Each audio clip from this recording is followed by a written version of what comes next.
So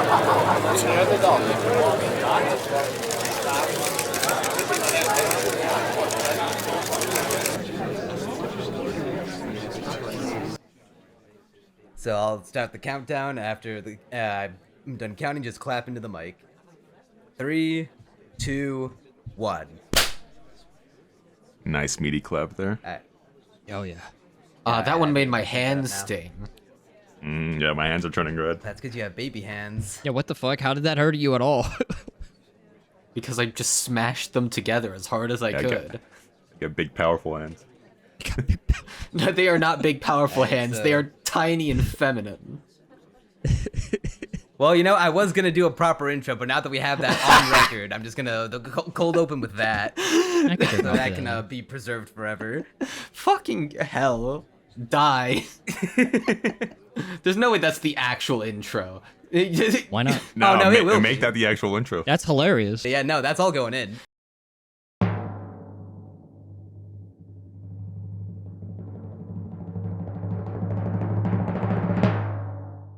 Hello, everybody, and welcome to a very special episode of Castaway Anime. I'm Neon Manta.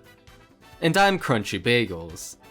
And we have here the Casties 2023. We did an award show last season where we just made fun of the Crunchyroll Anime Awards. But this year we're kicking it in the head. We're doing our own thing, and it's going to be a million times better. Because we actually are including shows from the whole year and not just arbitrarily cutting out fall. This is the Casties 2023, the first annual official award show that we're gonna do. This will be a fun thing to do every year, maybe with different guests every time, but for right now we have 3 guests, so why don't you go down alphabetical order of the room Discord and tell us who you are.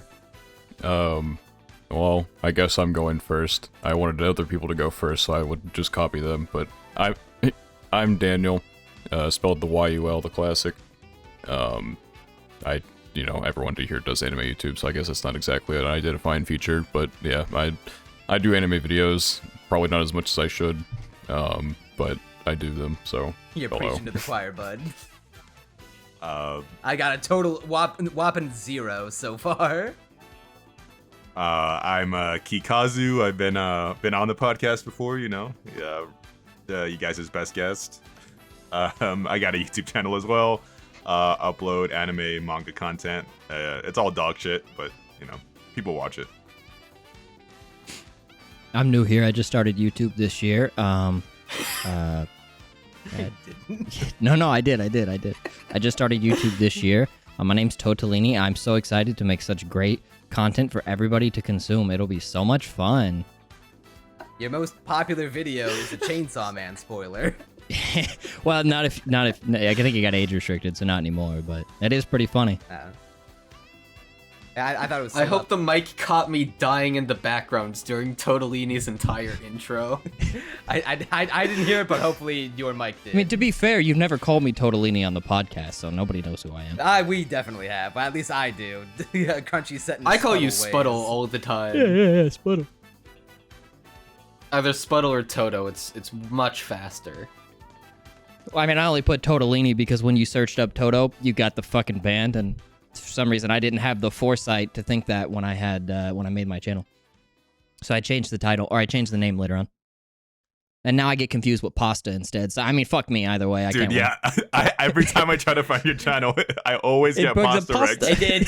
I did have to commit the spelling of it to memory. Yeah. Because otherwise I'll just You get Tortellini, and I'm like, God damn it. Yeah, I'm like, is there an E here? Is there an L here? And I always gotta like retype it 3 times. The award for Squidward, Tortellini. I hate it here. So yeah, we're here to do awards for the anime of the past year, 2023. We got 20 categories. You're seeing them on screen right now.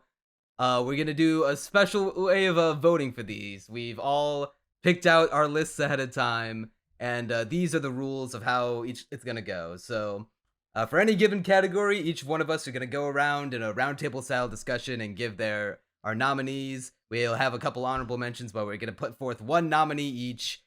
We'll start with the set order, and then we'll pass to the next person every category. So, for example, I would start, then we'll go Crunchy, Kazu, Toto, and Daniel. Then we'll go next person up would be Crunchy, Kazu, Toto, Daniel, then me. And we'll keep going down that line. after we give all of our nominees for one category, we will have a 10-minute debate where, here's the actual voting way. If a single nominee has more than one submission, i.e. two of us put the same thing and there are 3 other separate submissions, then that nominee with the multiple submissions will automatically win the award.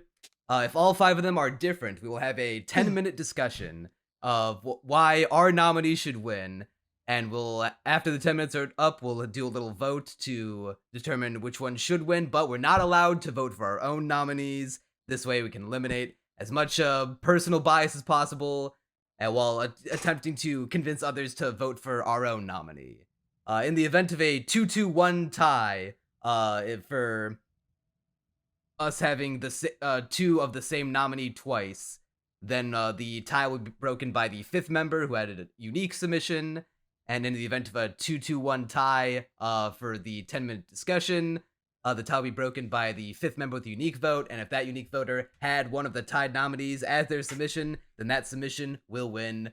I know it sounds confusing. I'll put all the text on screen so you can read it. Leon, rules are hard. This is sounding bored. like I'm playing Subway Surfers. This is sounding like a JJK ability right now. And thank God you're gonna remember all that shit for me, because I'm not.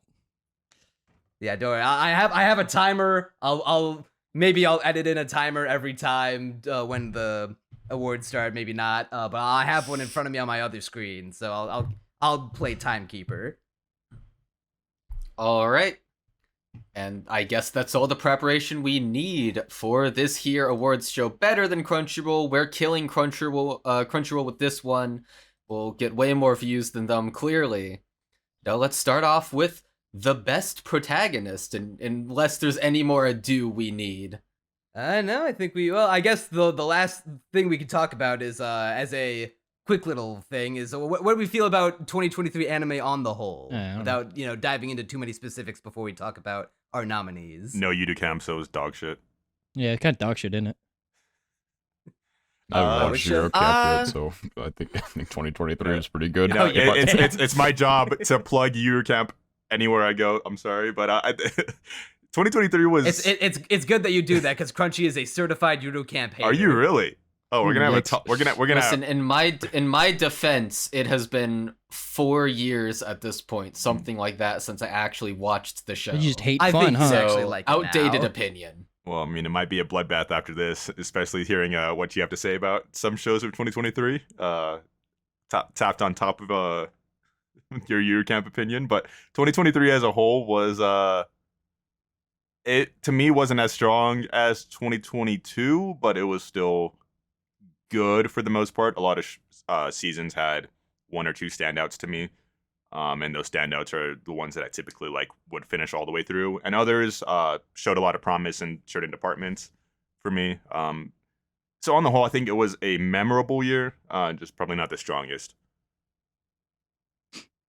I think, oh god, comparing it to 2022, because 2022 started off with, I'm pretty sure, Dress Up Darling? Yep. I'm like 90% Dress Up sure Darling. of that. And a Kebby. Yeah, so that was the year. It was the year of And Cloverworks. yeah, it's probably a little better than 2022, honestly. Really? It had a slower unless start, there's but a stronger middle to end. He's only saying that because it's What- only what- my what- video. did he say No. slower Fall of 2022 was like Unmatched, Mob, Chainsaw Yeah, Man, like, come on, Boji, come on. DIY. For me personally, Bleach was out. Oh yeah. Fall was definitely Well, a better season than this fall last year. 2022 fall better than this 2023 fall. Mhm. Bochi and Chainsaw Yeah, but Man alone. spring this season was insane. Like, we got Oshinoko, we got Mashal. I know there was a bunch of other stuff where Heavenly it just felt like every Delusion. show that was coming out. Yeah, Skip and Heavenly Loafer. Paradise, Delusion. Dr. Stone, Skip and Loafer, Insomniacs After School, Vinland Season 2, Heavenly... Oh, somebody already See, said a that. lot of Loving these are Yamada, shows level that I only 99. watched. The Dangers in My Heart! Way better. Yeah, no, well. Yeah. Dude, there's so many Okay. shows from that season that I want to watch more of, but that I only watched one episode of in the end, and that I need to get back to. Insomniacs being a good example, Bokiyaba, which I didn't watch more of just because I've already read the manga, but it was a good adaptation, judging from that first episode. I know Neon is firmly on the hate train for that one. Yeah, but that guy has Because zero he anime. Really? hate I So mean, who gives a shit? I will True, he withhold does talking have about zero it we right anime are now. spoiling our Anime opinions right videos. now. Yeah, I will we'll withhold hold on. talking about that show without to avoid going on to a tangent. Yeah, you can go on a But I do tangent not when we get to it. We roast He's like. I'm he's sure when it holding inevitably back with gets all his nominated might. for His an hands award are, like, flexing. undeservedly, then we can talk about it. Oh, don't worry, it's gonna happen. But I'm yeah. sure of it. I mean, we started off the year also with Onimai, with the second half of Urusei Yatsura 2022. I forgot that was out. Oh, he, Yeah, he was it gonna nominate started it. airing this season as well. Yeah, it's also back this Oh, year. but Yeah, there's just a lot of good stuff. Rent a Girlfriend season And 3? I also think, Come on. well, If you can like Oshinoko, I can will like Rent a say- Girlfriend. I don't think those are comparable. if I'm being that's a completely loaded honest. I think this. Yeah, A lot of that is a loaded implications. statement. We'll unpack that later, but I guess I'll say one last opinion on this year. Not saying which show it is, but I think this year had a show that was better than anything in 2022. Like, Really? holistically, yeah. Better than Bochi and Chainsaw. He's gonna say it's Onimai. No, it's my unique skill makes me OP even at level 1. Yeah, it's that one. Dude, I love that show. No, it's the fucking dog show. The what? Oh, was it, Inukai? Oh shit, that did come out, No, didn't no, it? no, I know what it is. Yeah, I'm It's- shutting it's- up just it's so no Reborn one to Master the Blade, figure. isn't it? Is that the one where the baby kills the He dragon? got it. He got it. Yeah. It was Yeah, obviously Reborn to Kingdoms of Master Ruin. the Blade. How can you That watch that one first too. episode and think anything but a masterpiece? Honestly, like all of those, you're all getting it right somehow. But anyway, enough dicking around. Let's actually get to the awards show. All right, so the first one we got up is Best Protagonist. So for this one was a pretty easy choice for me because only 2 characters really came to mind as the strongest leads of a show. I thought about giving it to Frieren, but it was Akira Tendo for me. He was just such a strong, wow, this character is like literally me type beat. Yeah, so for my best protagonist, there were a few people that I had as just runners up. And Neon actually reminded me that, yeah, Frieren should go on that list. I also have Aqua Hoshino, who definitely isn't my top spot. I enjoy him a lot, though. I think he's a good main character, but unfortunately not even the best character in his own show, so I can't put him at the top of best protagonist in good faith. Another one I have, and Neon I know disagrees with this one, but my number 2 runner-up would be Mahiro Oyama from Onimai, because I think she is the best part of Onimai. She's a really charming main character, a slacker, super funny, super enjoyable. But unfortunately, the reason why I'm spending so long on my runners-ups is because, yeah, I agree with Neon. Akira number 1. Wow, really? Okay. Yeah, Akira Tendo is amazing. I love him. I'm he's good. I'm surprised. For me, so much like you guys, I was also contemplating Frieren. She is a good character. I guess spoiling my opinion for a bit. I'm not as sold on the show as everybody else. So when I was thinking more on it, I'm like, there's probably some other characters out there. I thought about Fuko Izumi from Undead Unluck, and if we were further in the adaptation, further on in the manga, absolutely would have won this category for me. But when I really sat to think about it, I think the character that stood out to me as like the best protagonist was Akane Kinoshita from Loving Yamada at level 9999. Really? Mm-hmm. Interesting. To be fair, I only watched 1 episode of that show, but I really liked her from what I She saw. was a very She's one of good. the stronger Yeah, no, she's shoujo great. Yamada protagonists I've seen in a while. Oh shit. Oh, Akane's the dude, right? Yeah. No, Akane's the girl. No, The girl she's is the good. girl. The dude is Alright. boring. Oh, okay. I got them mixed up in my head. I think I was thinking of a different Yamada. I was thinking of Ryo Yamada. What? Well, that's last year, Neon. I know. I'm sorry. I hear Yamada. I default to that now. I have Bochi brain rot. We all do. Toto, you're up. Oh shit, I am. Oh, best protagonist. Look, Neon. I don't say this often, but you have taste. Because I also picked Akira. He's Wow. fantastic. I'm Except- actually shocked. Well, let me preface. He does suck in like a certain 2-episode span in the middle when he meets his old boss again. That shit No, was, he doesn't suck. That No. makes him better. No, that shit was awful. What? Waste What are you of time. talking about? Pacing That was was- dog shit in that part. Let me finish. But like the episode right before that, my man punched a shark, and that was cool as fuck. But also the stuff. If you guys have seen the last 3 episodes, though they kind of look like shit, but he's pretty good there too. It's more of the same of what you got in episodes 1 through 9. But yeah, he's a fantastic protagonist. He has his ideals after he leaves the shitty company, anyways, are stuff that like I kind of vibe with specifically. So like, because Zom 100 as a whole was like a show for me where I'm like, yeah, it wasn't the best thing, but I really, really liked it because I could relate to a lot of what the main character went through. So that's the reason why I have him as the best. Now, that being said, I'm sure there's someone better, but I don't watch like nearly as much as I normally would have, so I'm probably skipping somebody. Honestly, the runner-up I'd give it to is, I forget her name. I think it's Masumi, the main character of Skip and Loafer.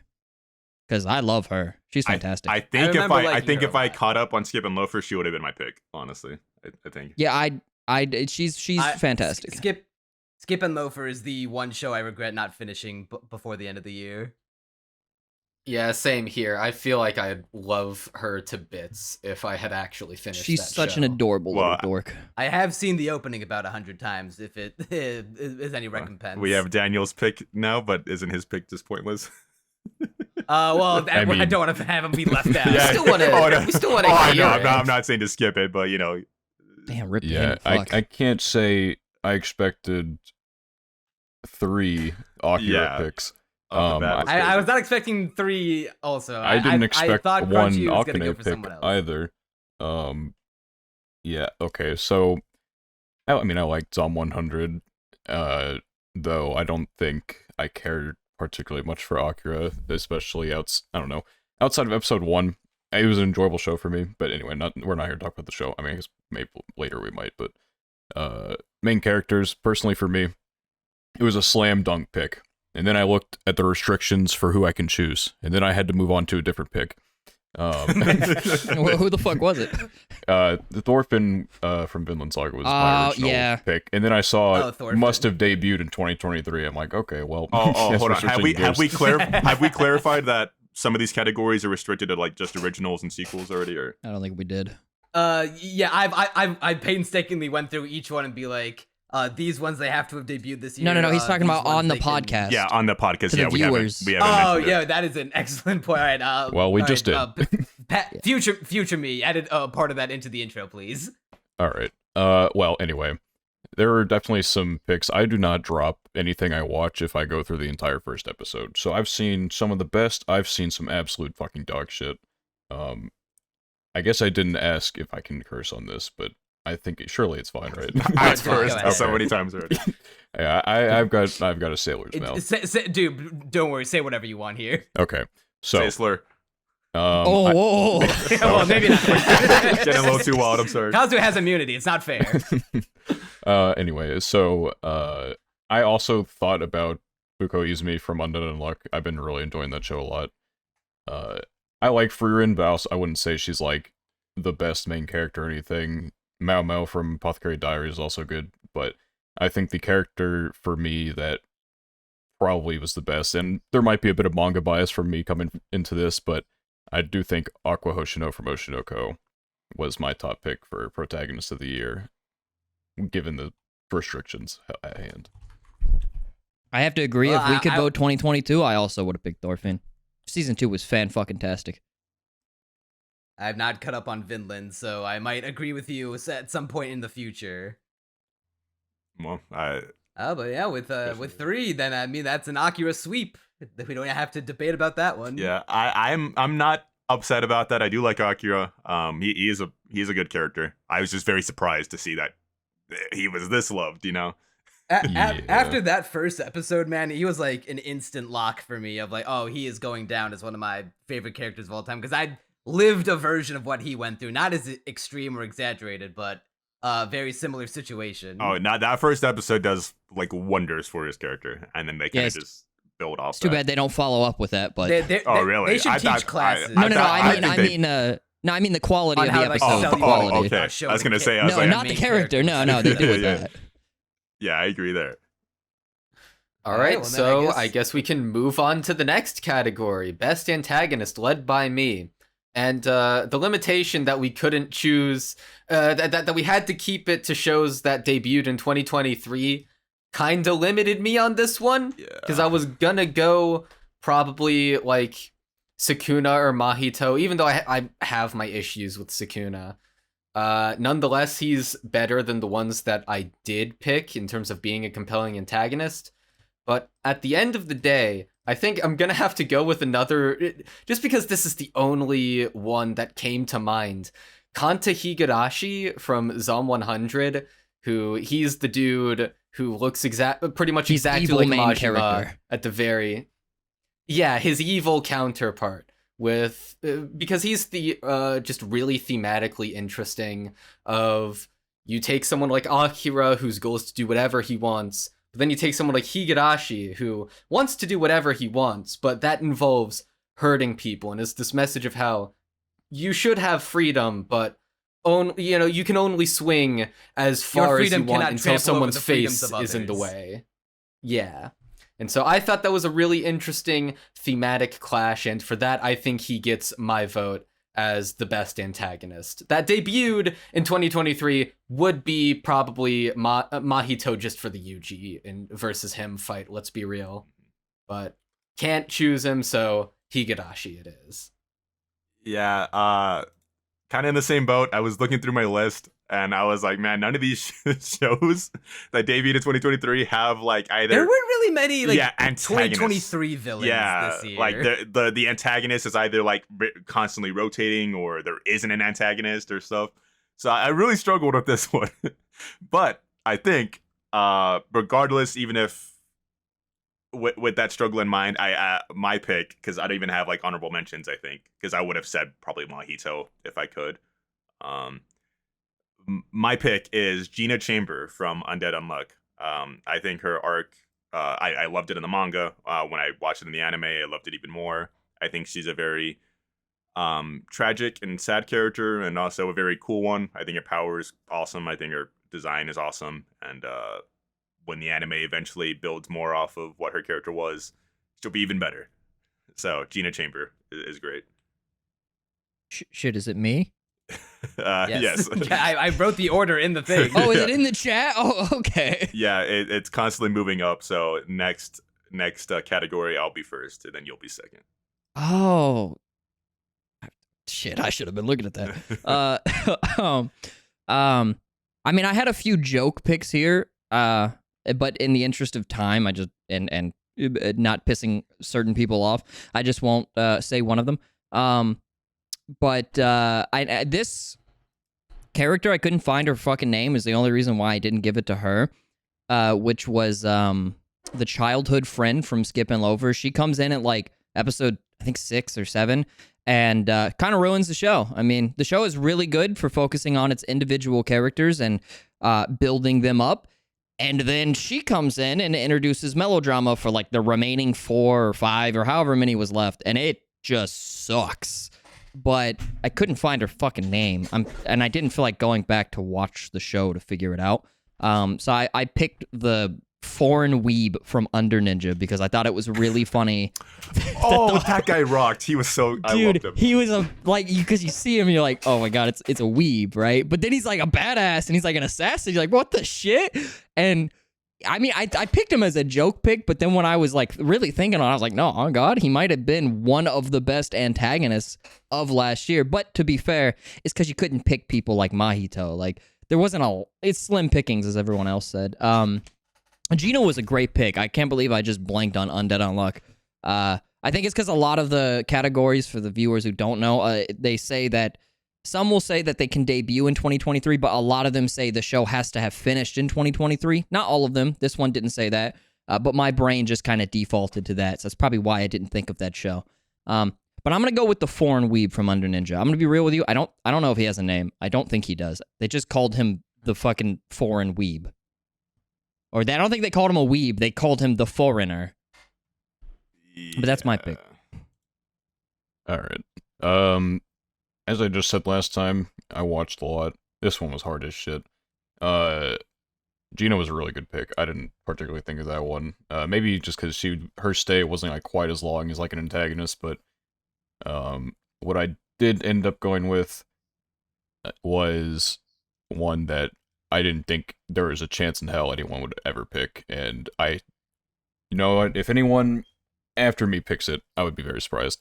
But Algard von Paletia from Majirevo, or 1010 Kakume. I'm not saying the whole title, that shit's a mouthful, but he was just a character that not every villain needs to be like needs to be deep or anything like that.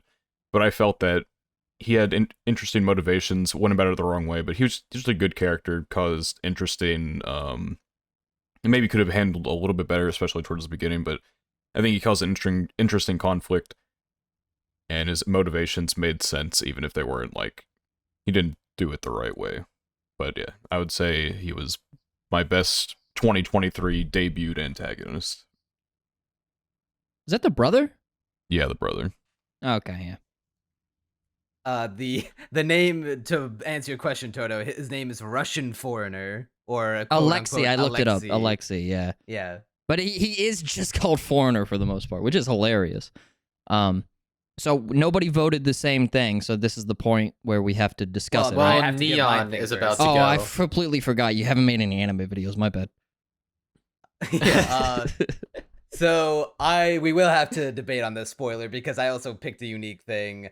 I thought about giving it to Higurashi, because he was traditionally the best antagonist that I think debuted this year. If I could go against my own self-imposed rule, I would have picked Sukuna in a heartbeat, but I can't. I would have done the same thing with Mahito too. So I thought about giving it to Higurashi from Zom 100, but then I really stopped to think about it, and I was like, what is an antagonist? What is a villain? A villain is a character who gets meddles with the affairs of the main characters, character or characters.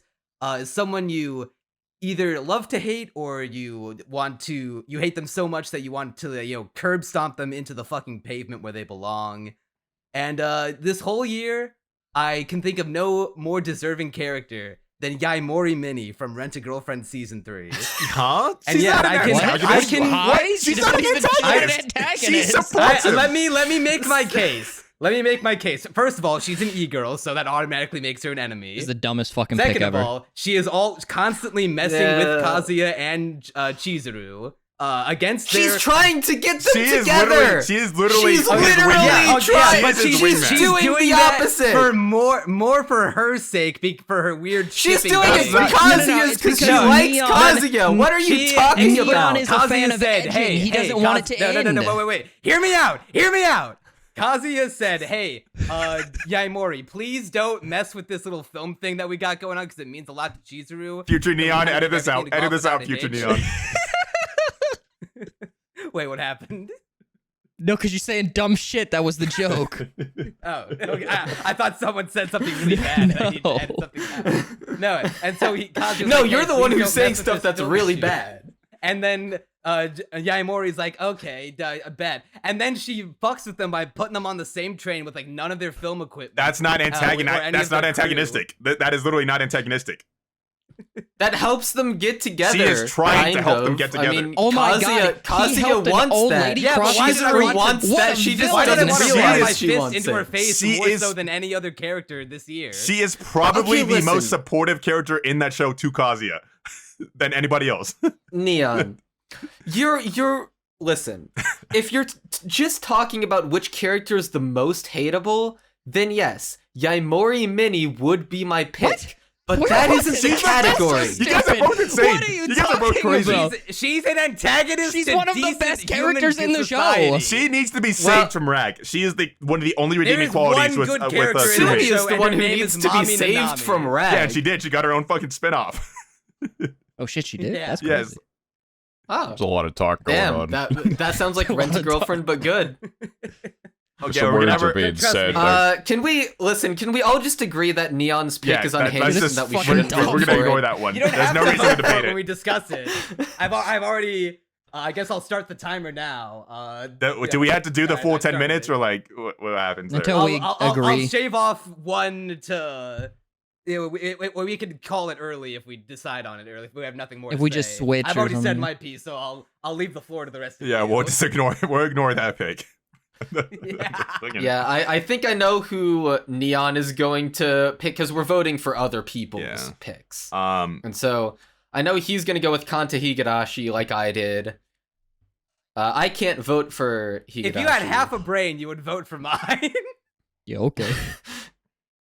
I haven't been lobotomized. Okay, No, thank you. well, yeah, exactly. Well, we don't have half a hold brain. on, We make have your- the She's remainder a of Twitch ours. streaming cosplay e-girl. What more Okay, do I need to make say? your case for Kanta because I read the manga for Zom 100. I didn't catch up to this part of the anime. He is. I think want to hear he's- their thoughts. I want to hear your thoughts on him. Yeah, go ahead. All right, I guess I'll do my in-depth thematic deep dive because Zom 100 is a show very reliant on its themes. I think that's literally the best part of Zom 100 is its themes.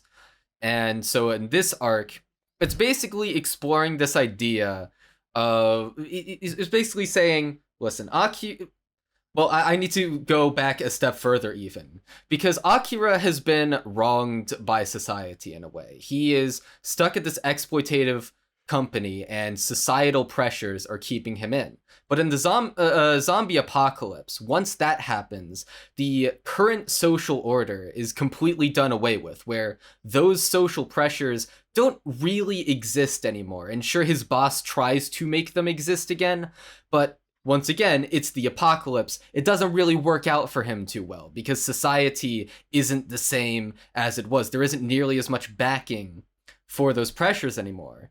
Now, Higurashi is someone who sees himself as wronged by society at the very least.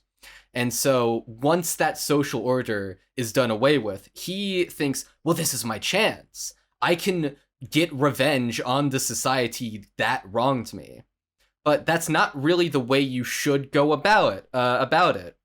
You know, because society does wrong everyone at some point in some way. But there's a certain point where you just have to be like, well, society may be a piece of shit, but I can't let it make me a piece of shit. I need to get back up. Pulling yourself up by your bootstraps is kind of seen as a negative phrase because it is for the most part. But there is some level of that where you just need to be like, hey, I can't single-handedly change the world and how society works, but I need to keep a positive attitude throughout it all. And I think that dichotomy is what Higurashi really represents, where he's let the woes of society get to his head and warp him as a person, when in reality, he just wants friendship and just wants to be back to the good old days when he was a kid. And if he had just been able to change his mindset in time, even with society, having these bad pressures and, making him an outcast, he could overcome that. It doesn't mean you shouldn't change society, but you should change yourself to some degree. That's my essay on Higurashi. Guilty Gear-esque quote at the end. I like it. Yeah, I think he was a dog shit antagonist. I did It was really well Fuck put, but I you. honestly, I half agree. I think the way what you said made sense, and I agree with it. I just thought the execution of that last arc was kind of Bad. It was kind of corny. It was really corny, actually. I liked that arc kind of in the manga. It kind of feels like it comes out of nowhere because he's just like a human antagonist. I feel like if it was just him and not like his miscreant His band goon of squad, incel, he got the goon squad he has his own list too. I'm like, it's just too on the nose too for me. corny. It was too awesome. it tried too hard to like He what you were honestly- saying Other made list. sense, but it tried It's too hard to do that. He honestly would have been better if they just played it straight, right? Like, yeah, he's just an evil version of him. There's no reason. He just is. But the fact that they try to give him more depth, and it's like, okay, so why did he end up killing a bunch of innocent people? Because people invited him out to a beef bowl place, and he just said no. I forgot about that. Oh yeah, stupid, I isn't it? forgot about all of this shit. I forgot that he had a list. Stopped swimming with him at the pool, so I'm gonna kill a bunch of it. That is so fucking stupid. I like the payoff. Okay, yeah, it is stupid. I know I'm playing devil's advocate for Crunchy here, but to be fair, you can apply that similar logic to, you know, like real world psychopaths or sociopaths. Yeah, like, but I didn't like, make any friends at school, so don't come to school. I mean, he wasn't a psychopath. He's just bully. Well, he wasn't even bullied. Well, and if they presented it that way, I think if they presented it that way, it would have been better. Like, yeah, if he was a psychopath, if he exhibited those kind of tendencies, and it's like, oh, I mean, yeah, he's crazy, right? Well, I wouldn't say he's like Mahito, but he's insane, right? But he's not. He's not a joker or anything like that. He's a guy who went swimming with his friends and then didn't go swimming with his friends and then got a second chance in college and turned it down, and now he wants to kill a bunch of people. That's just really stupid. And like Daniel said, the whole book thing, it just comes out of left field. Like, the author wanted to have a what's the word I'm looking for? He wanted to have like the exact opposite of the main character, which, while corny, is fine, but he couldn't think of a good way to write that while also kind of tangentially having them related to each other or having them know each other. So he just slaps on this really piss poor backstory, and it's like, now I kind of like him less. I kind of liked it more when he was just evil, and that was it, right? It's just I actually like the backstory. I like the payoff of the backstory. I actually also like where he's waiting for him at the pool and when he dies or whatever. I thought that was fantastic. Well, that scene is I'll cut off the Higurashi talk so we can have some. I was gonna say Gina I guess we do need the. Yeah, I guess we do need the 10 minutes for a while. I didn't think we were gonna need the full 10 minutes, but I guess we did. Damn. We got about 3.5 minutes left. Okay, oh well, my case for Gina isn't. I think it speaks for herself. She's gonna win this. You know, just gonna put that out there. She's great. Being cocky. Gina, like I said, I think she is a fantastic character. She is very short-lived time on screen, but it comes back around later. I think a lot of this comes from the fact that I read the manga, and the impact of what her character has right now is very formative for basically everything that happens for like the next 100 chapters.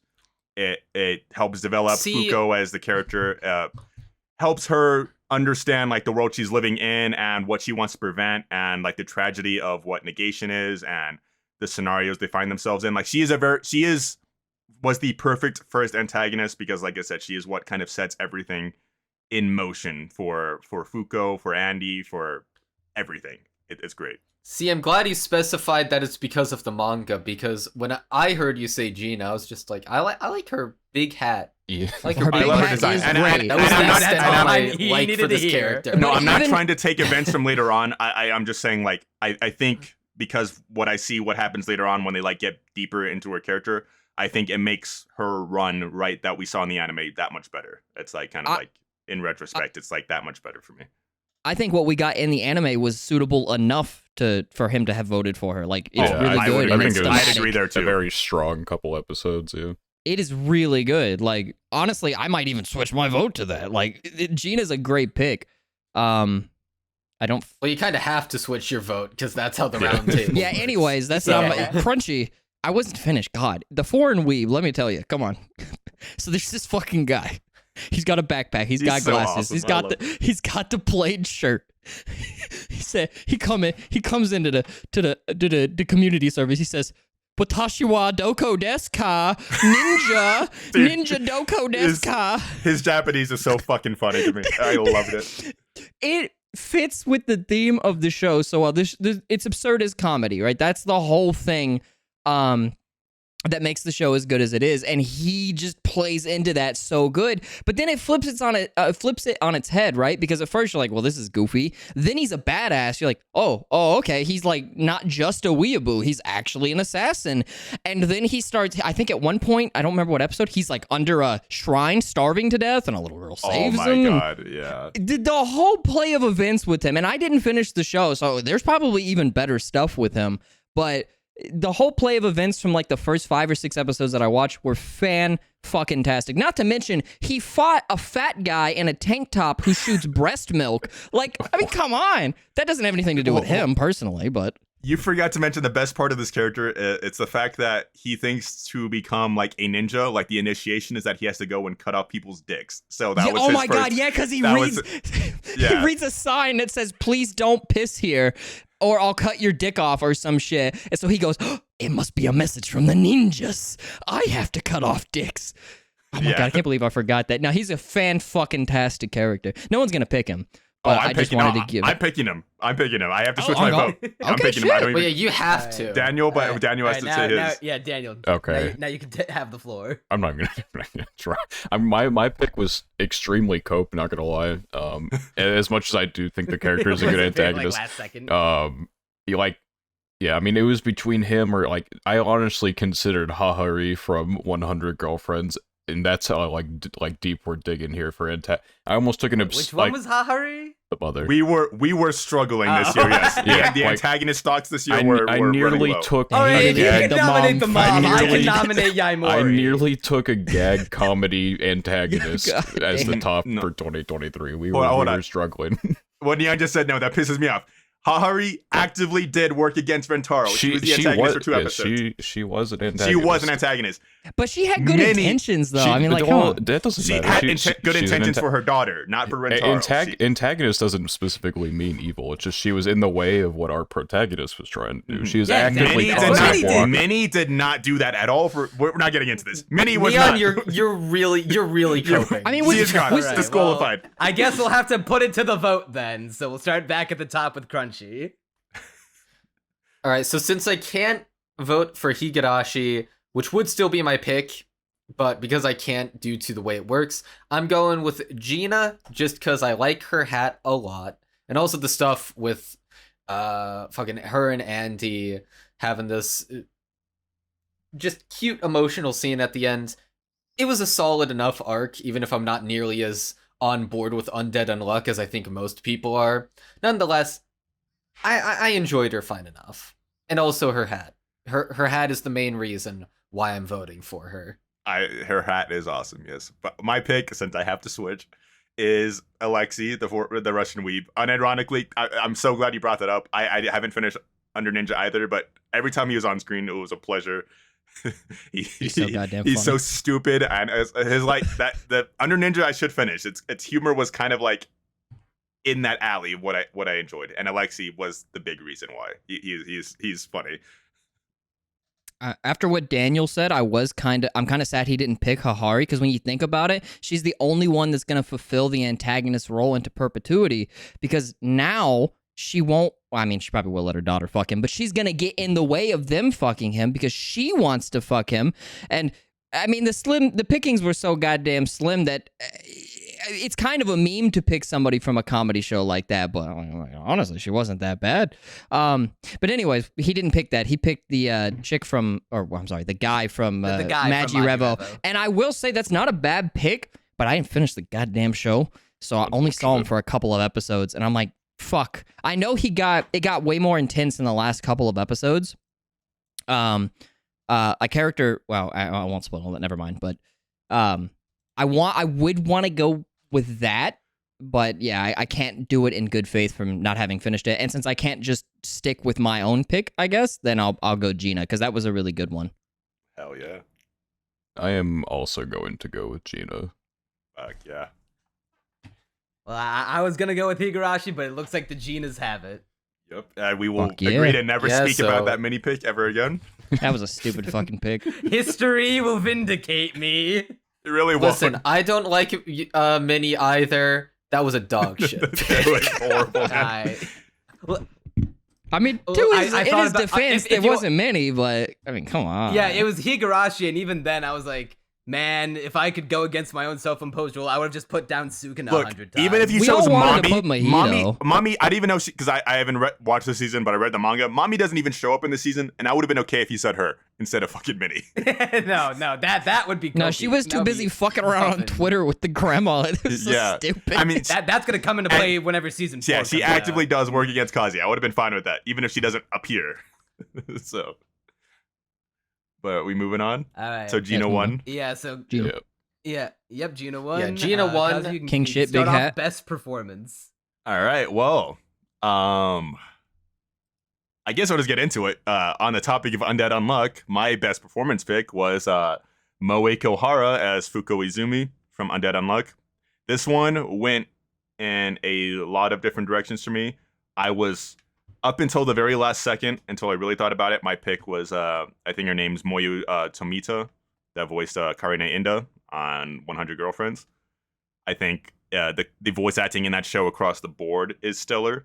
And it was honestly hard to pick just one. And then when I really sat down to think about it, I thought about Fuko's voice and all the emotions she's been displaying, both from like comedic to like sad to serious, everything across the board. It was better than what I even envisioned her voice sounding like. And I think it's been killer. I think Undead Unluck's voices across the board as well have been awesome, but Fuko especially has stood out to me. Yeah, it was Nobunaga Shimazaki, but Mahito, didn't debut this year. So I picked Atsumi Tanizaki. That's Freerun's voice actress, but also Anya's voice actress. And just, I didn't fucking know that till I got like 5 or 6 episodes into Freerun because her range is that fucking good. There's a lot of character. I was surprised. I learned that like last week, and I was like, "What?" It's I crazy. had no idea. Wow. There's a that lot of is insane. VAs that have a really good range, but like Ayane Sakura, Ayaneru, she's somebody who's voicing the angel chick in this season, and she's also voicing the big Dami Mommy dragon from Tsukimichi. And those are 2 completely different roles where she uses 2 completely different voices, but she has this kind of like cadence or inflection or whatever you would call it, this like shrill to her voice that makes it always obvious. I'm like, well, yeah, that's still her, right? Aoyuki is very similar. Hayami Sayori, or Sori Hayami, how the fuck you say her name? But like Tanizaki has been killing it for the past couple of years, and it's those 2 specific roles that are her most standout, to the point where I was like, I mean, I'd let her tell her to kill myself on God, so I picked her.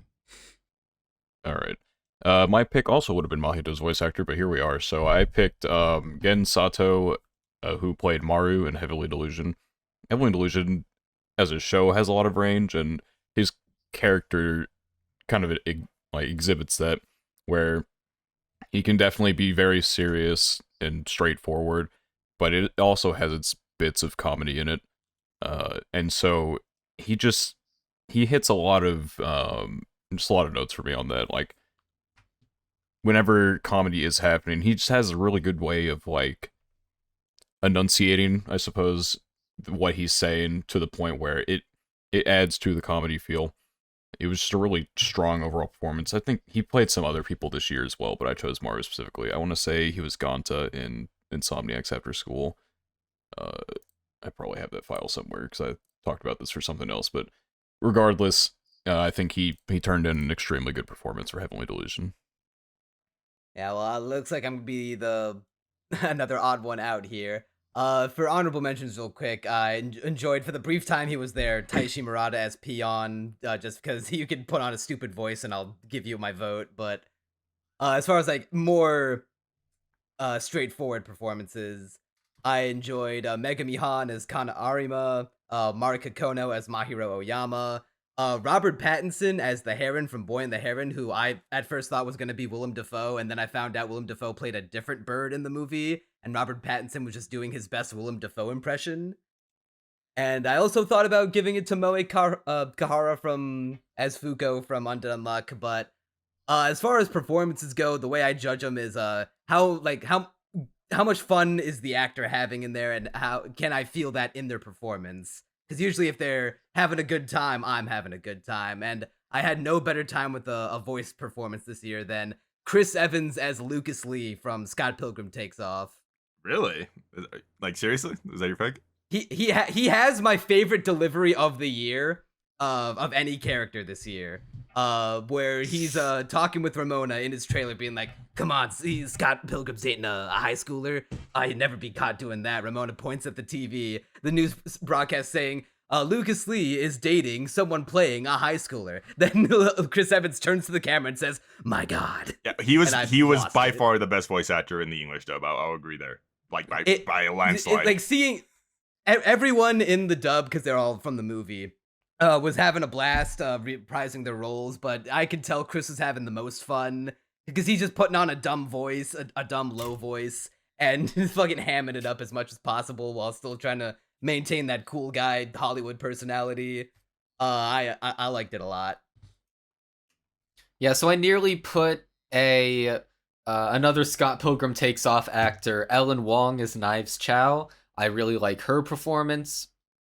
And another one I nearly put on, who's on my honorable mentions, is Minami Takahashi as Beatrix Ammerhauser from Zom 100. And the reason why is because she's specifically playing a German who doesn't know Japanese that well. And at least when I heard her delivery, granted I don't speak Japanese, so I'm not able to tell this with 100% certainty, it sounded to me like her Japanese was kind of awkward, which would normally make it a bad performance, but in this context makes it an amazing performance. And also her voice is just cute, and I love hearing it, and I didn't expect her to have such a almost dainty sounding voice when I originally saw her character, but I was surprised and also like, you know what, I'm on board with this. But the number one performance that I think steals the show is Marika Kono as Mahiro Oyama. When I just thought back to all the shows I had watched this year, the performance that immediately just stuck out in my mind the most was her performance of Mahiro. Just immediately seared into my memory, could recall it perfectly, and was like, that was such a... She portrayed Mahiro so well. Like, absolutely perfect voice. Alright, I guess the 10 minutes will begin then. Anyone want to take the floor first? I guess since I went first, you're right. I don't know. I don't have a lot to go on here. I think fitting here. I think her performance speaks for itself. Really. I think the range across the board, like all the emotions that she shows, is wonderful. Fuko, I mean, obviously, and honestly, yeah, I really don't have much to divulge on because all the other picks that you guys chose are all really solid from what I remember hearing. Yeah, I kind of already said my piece. I think most of us did. Like with Tanizaki specifically, I mostly picked her because I liked her voice, not for like acting performances. Because in terms of acting, yeah, it's just standard, you know?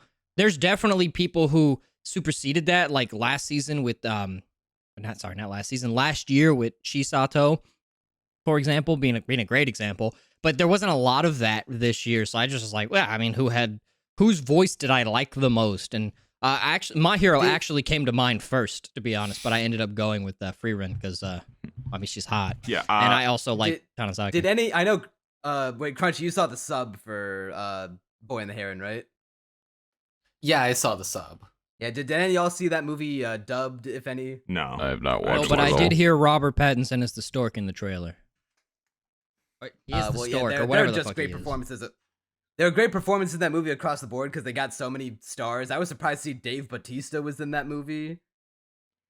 yeah. Yeah, for shits and giggles. Freerin, I was surprised to hear that was Anya, and she actually was going to be my pick. Same reason, I just like her voice. And what helped reinforce that even more, not to shit on the dub actor, but hearing the dub actor try to like kind of do that Freerin voice, I was like, okay, yeah, like that voice is kind of special. more. Yeah, You're it's like, like, damn, I was that is like, it's harder- hard.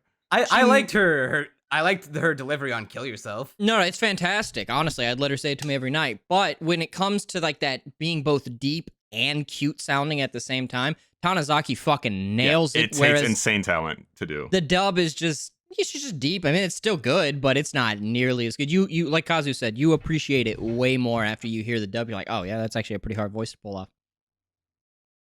Yeah, Freerin is actually a good pick, and I'll probably go with her since I can't choose Mahiro. But I'm gonna try and get you on my side with Mahiro if you've seen the show, because fucking Marika Kono does such a good job of portraying Mahiro, both as the the reluctantly slowly becoming more feminine with time, getting into girly shit, while also just being a complete brat. That's really where I think her performance excels, because every time she's being lazy or just being a brat, for lack of a better term, just not wanting to do anything. Needing correction. Well, I wouldn't put it that way, but sure. No, you're supposed to put it that way. She does in fact need correction. Mihari is there to correct her. That's It's all the I'm whole gonna say. premise of the show. She needs a metal pipe across the head. Is what she needs. Jesus Christ. It's a little darker than even what we were implying. Jesus. I mean, I say that when I listed her in my honorable mentions because I did actually like her performance. Yeah, like if you've seen Onimai, Daniel, have you seen it? Yes, I made a video on it too. Okay, so we all have seen the show. Good. Dude, her voice is so fucking good. That's all I need to say. Just let it come back to your mind. I know it's been about a year pick. now. It was what It is a really good pick. sticks out to me was her. I mean, it's like typical with every cute show, but like the sounds she makes, like the groans and the The yelps and all that. shrill and the gravel of the voice is very memorable. Yeah, it's like those is what sticks out to me. Like when she's screaming, like, you know, it's not annoying, but it's, I don't know, because it's got like this gravel to it, so it's still very memorable. She was the first person that came to my mind when I was thinking of this pick, so it's a fantastic I do pick. have a sound bite of her going Moody, like playing as like a little I love compartment it. in my head. Thank you Moody, for moody, moody, moody. bringing that up. That was what stuck that- out to me the most. I'm so glad you reminded me. Yeah, I already kind of said my piece about Lucas Lee. Chris Evans just played a character who always has a deep voice, never raises his deep voice, never tries to get too loud with it, just always is speaking like a really cool guy, serious like this, and always like playing it up. And I had a blast with that. Yeah, I mean, I guess I put my piece in as well, basically, just as Maru, just... Sorry, I tapped out. I was re-listening to Mahiro voice lines. I was in heaven for a second. Wow, Sorry, I can't- continue. Wild. Can't believe you won't even give Daniel the Yeah, time of day. interrupted him. It's rude. Sorry, I'm giving him the Yeah, time rude of as day fuck. now. I'll remember that. Why you gotta haze the new guy, Crunchy? Anyway, just... I mean, basically just it's a reiteration of what I said. Just does a really good job switching up when he needs to, whether it's comedy, being serious.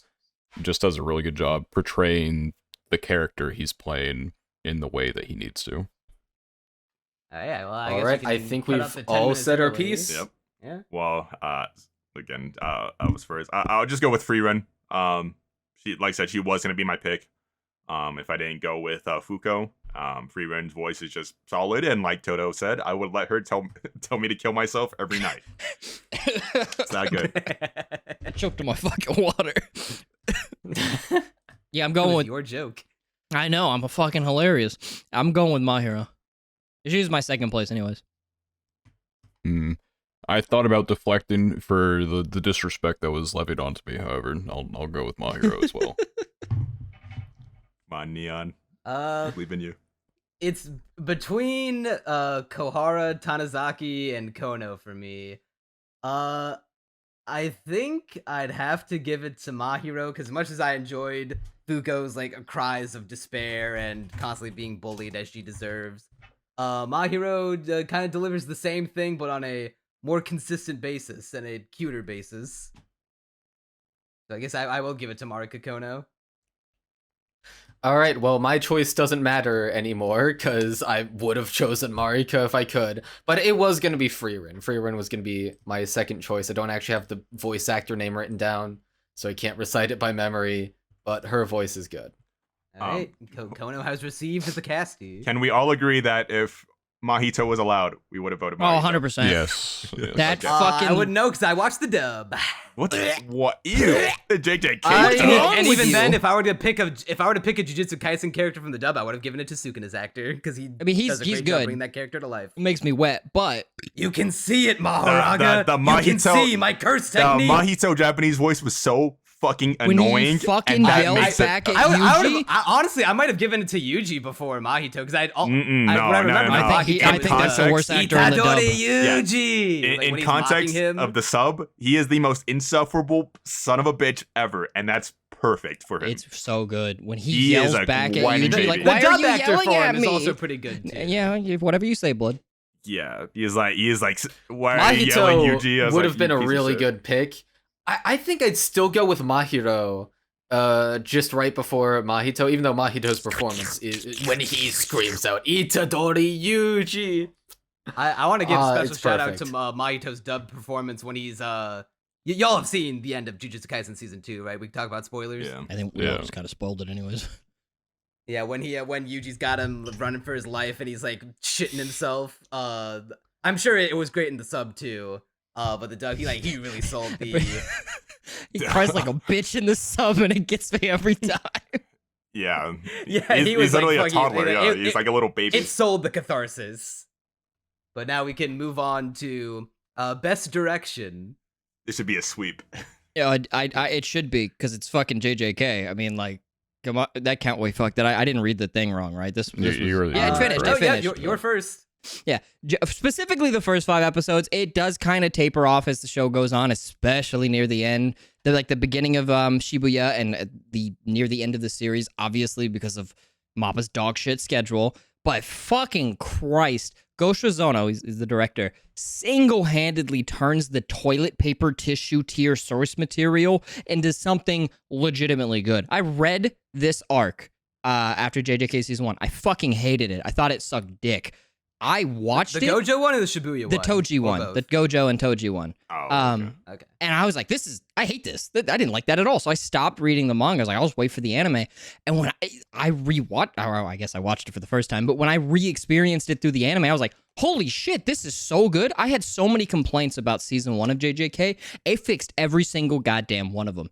It's like a cinematic masterpiece, and I hate that the whole series couldn't look like that, because it would have, but it just wasn't given enough time to cook to be able to.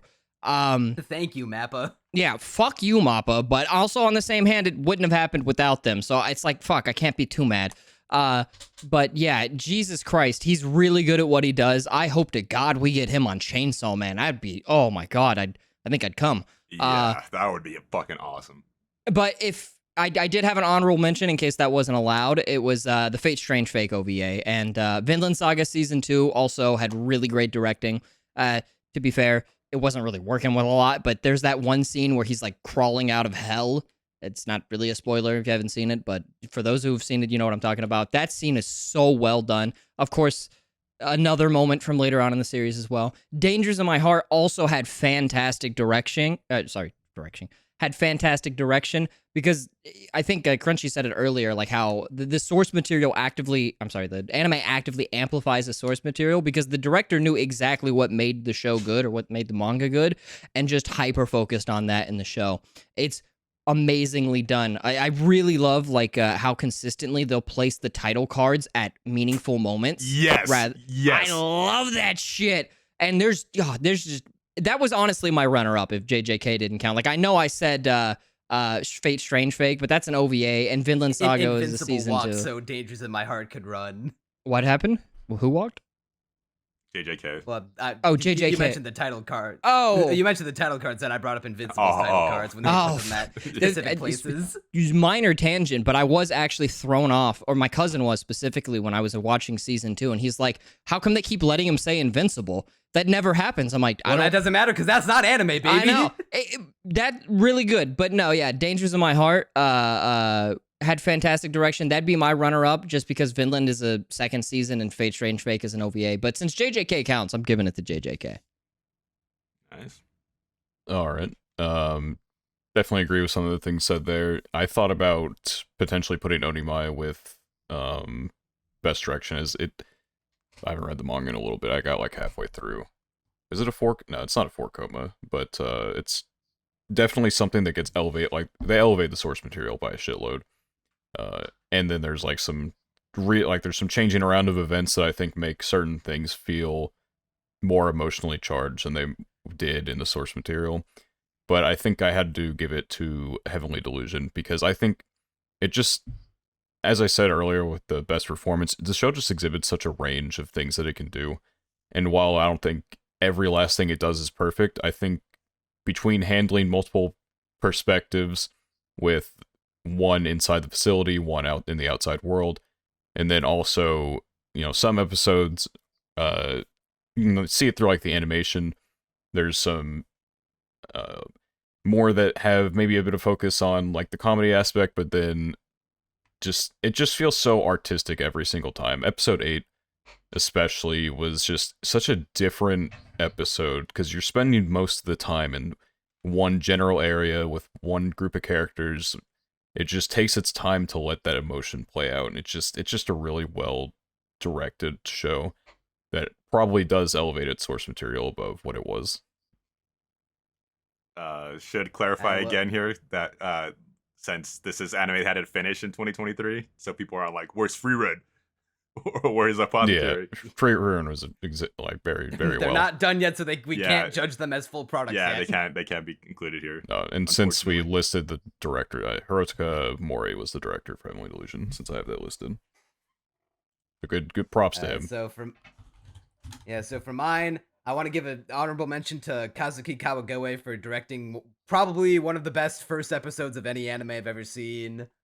He also did a good job with the Komi anime. It reminded me of the Komi anime because that was also a really good first episode. What episode are you talking about? The best first episode? Zom 100. Yeah, Zom 100. Figured. But I can't give it to him in good faith because the show did kind of taper off in the directing. It did not maintain its strength throughout from the first episode onward. It never got bad, but it definitely fell off. I thought about giving it to JJK, but if I ask myself my heart of hearts, I really liked what Daisuke Hiramaki did for Oshinoko. Really? He did a good job That's with your it. pick?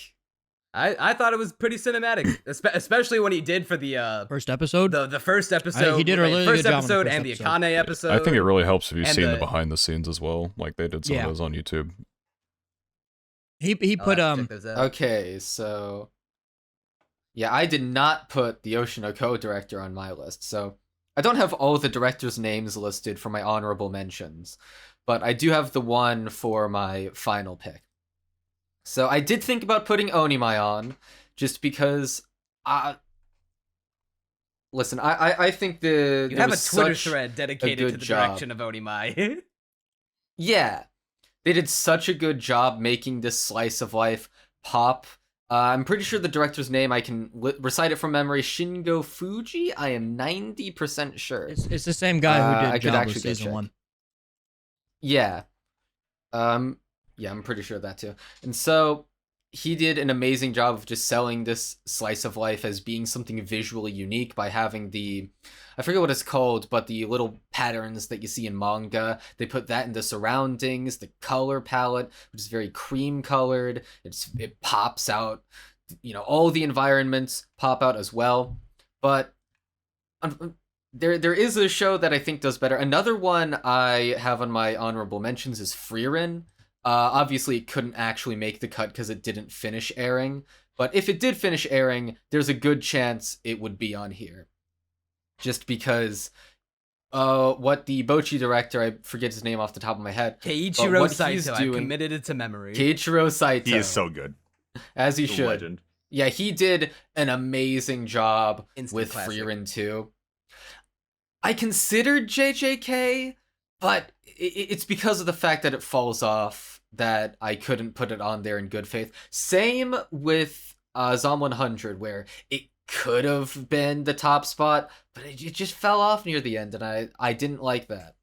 And so my pick is Scott Pilgrim Takes Off, directed by Abel Gongora. I think Scott Pilgrim Takes Off is a show with an extremely unique visual aesthetic, but unlike shows like JJK or Zom 100, where their schedules were suffocating enough that they weren't able to see what could have been a great vision come to life fully, Abel Gongora had the time and resources to be able to make every episode of the show pop. So even though I have my issues with Scott Pilgrim Takes Off, the directing is absolutely one of its strongest points, and I would say it's the best directed show of last year. Well, I'm just gonna rip the band-aid off, get right into this. My pick is Kamikatsu. You guys Oh no, hold on, he's No, cooking. Let him okay. cook. Let him Hear cook. me No, out. no, no, let him cook. So okay, Elevated- so y'all gave me shit from Mini Do Yaimori. not say elevated. I, we're gonna break him over the coals next, right? I'm not even gonna. Okay, so further not this gonna joke. lie, Kazu, I had to look up what Kamikatsu It was- was because I forgot. It was that and, dog shit one with the horrible. what CGI. the fuck? I'm kidding. Come on. I'm kidding. You know, I just had to throw that out there. Okay. I I was looking at my list and I was like, oh yeah, Kamikaze Good. came out. No. Okay, so my honorable mentions, Zom 100. If they kept that level of directing in the first episode, no question at all, it would have been the absolute far and away best directed show of the season.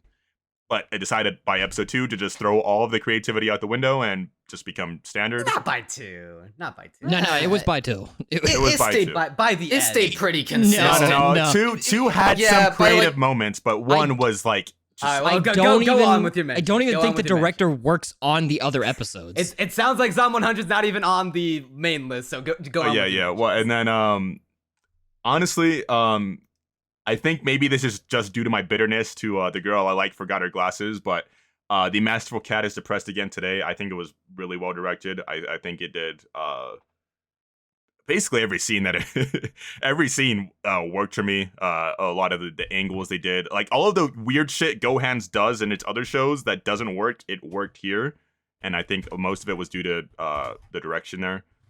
But I think, yeah,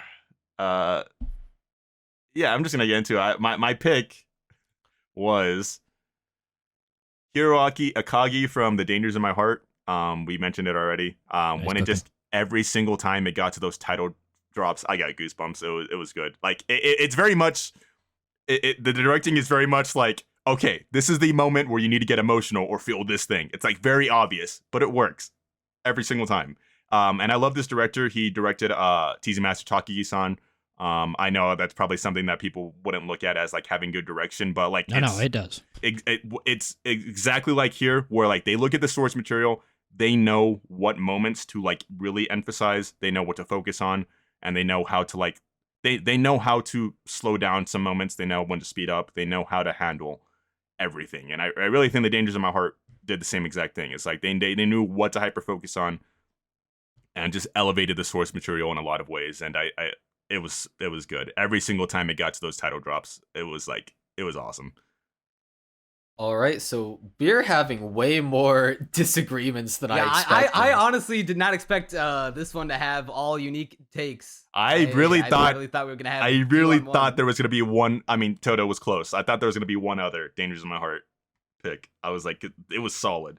It's really good. Yeah, I just didn't pick it because it's really good, not excellent, not like fantastic. All right, did you all watch Scott Pilgrim Takes I Off? have I no, have never not seen a movie. any of that. I watched it. I get what you're saying with the direction. It was definitely unique. I like the character designs.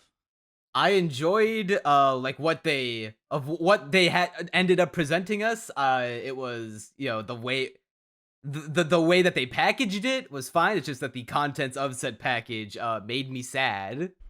So Well, yeah, but that's not the because that- director's fault. That was Brian Lee O'Malley's doing. Yeah, but I isn't know. also I isn't think a the lot of it- director no. also like kind of responsible for like no, the final not in a say production of- like that where they have the super head director who made the movie, and I don't know if he made the fucking comic book or what, but yeah, no. Brian Lee O'Malley. I thought he was just credited with writing. No, it. it's thought- all him. No matter what the director for the anime did, if he didn't want it or he didn't like it or he wanted to go a different way, it'd have to go that way. That's Well, even still, Well, I still- feel like As far giving as a Still, vote- even with that in mind, it's I still thought- fair. I don't know. I don't know. I still think Yeah, it's a I good mean- pick, but I didn't watch the show, so I didn't pick it. All right, so I guess we can debate. I'm still gunning hard for Scott Pilgrim Takes Off just because of how unique the visuals are, and because I don't think it's the director's fault that we got the script that we did. I think that was just Brian I'm Lee sure it's not O'Malley entirely his fault, and but yeah, it was Brian Lee O'Malley and whether he Edgar meant Wright, to or I not, think, he was coming complicit together. in it. So Well, he had to be. Yeah, if you, Yeah, if you didn't want to get exactly. fired, yeah. if you don't like your job, quit your job. For Oshinoko, I mean, it kind of just speaks for itself, really. We all watched that first episode. I mean, Well, see, my issue with choosing Oshi no Ko is that while the first episode Cheating. is splendidly directed, the rest of it it's well directed, but Not there's every a lot episode of is a masterpiece. Not every episode but, needs to be it's a mainly episode slacker. 1 and episode 6 where all the directing happens, then a few select scenes outside of that. But there's a whole lot of characters standing around and talking, not shown in the most interesting way. it is slightly above where there are. I know. I feel like with Kana, they had her every time she went into a monologue. They presented her in a lot of ways. I remember a shot of her like jumping out of a chair and like doing a little pose, like pointing a finger. They made the talking about like they made the dialogue engaging. Yeah, I agree there. yeah. So which is the main purpose of a slice of life show. But at any time an anime can make characters talking in a room from a manga, make that not boring. I feel like that you're doing a good job. And they also added like the bell pepper shit, that in the manga. That's like, that's not even like in the manga? That's not even well, it's in the manga, but it's not even like a panel. It's like in the corner of a panel, and then they made a whole music video for her thing in the karaoke room. I think there's definitely. All right. Well, now I even wanted to win even more then. See, I like Oshinoko's directing. I'm just not sure if it's quality for the best directed show of the It's year. consistent. I'd even put Jujutsu Kaisen and Zom 100 above Oshinoko just because I think they hit higher highs, even if they are less consistent. I think it's funny they said like even as if like it was like not comparable. It definitely was. It was comparable. It's just that I feel like Oshinoko was very consistent and hit. It never hit the lows that the other shows on this list would sometimes run into. Yeah, that's fair. Because like for I'll let obviously Daniel will get his time to talk, but Heavenly Delusion, I didn't hate the directing, but not too much of it stood out to me outside of the action moments. Except for the entirety of the Trigger episode where they got a Trigger guy on. That one was my favorite. And one of my favorite episodes of the year. I guess it's my turn. I already said everything I wanted to say about JJK. I will say, I did not... Heavenly Delusion was one of the shows I did not get around to. But also, from what I've seen of it, that shit's masterclass. So, I mean, we're not on the point where I need to pick a vote, but I definitely probably would have given it to that had I had seen the show rather than JJK. Because while JJK is really good, I mean, again, I've already said why. I mean, it does not stay consistent like that. Same issue as Zom 100. Something like Oshinoko does have good directing, specifically in the first episode.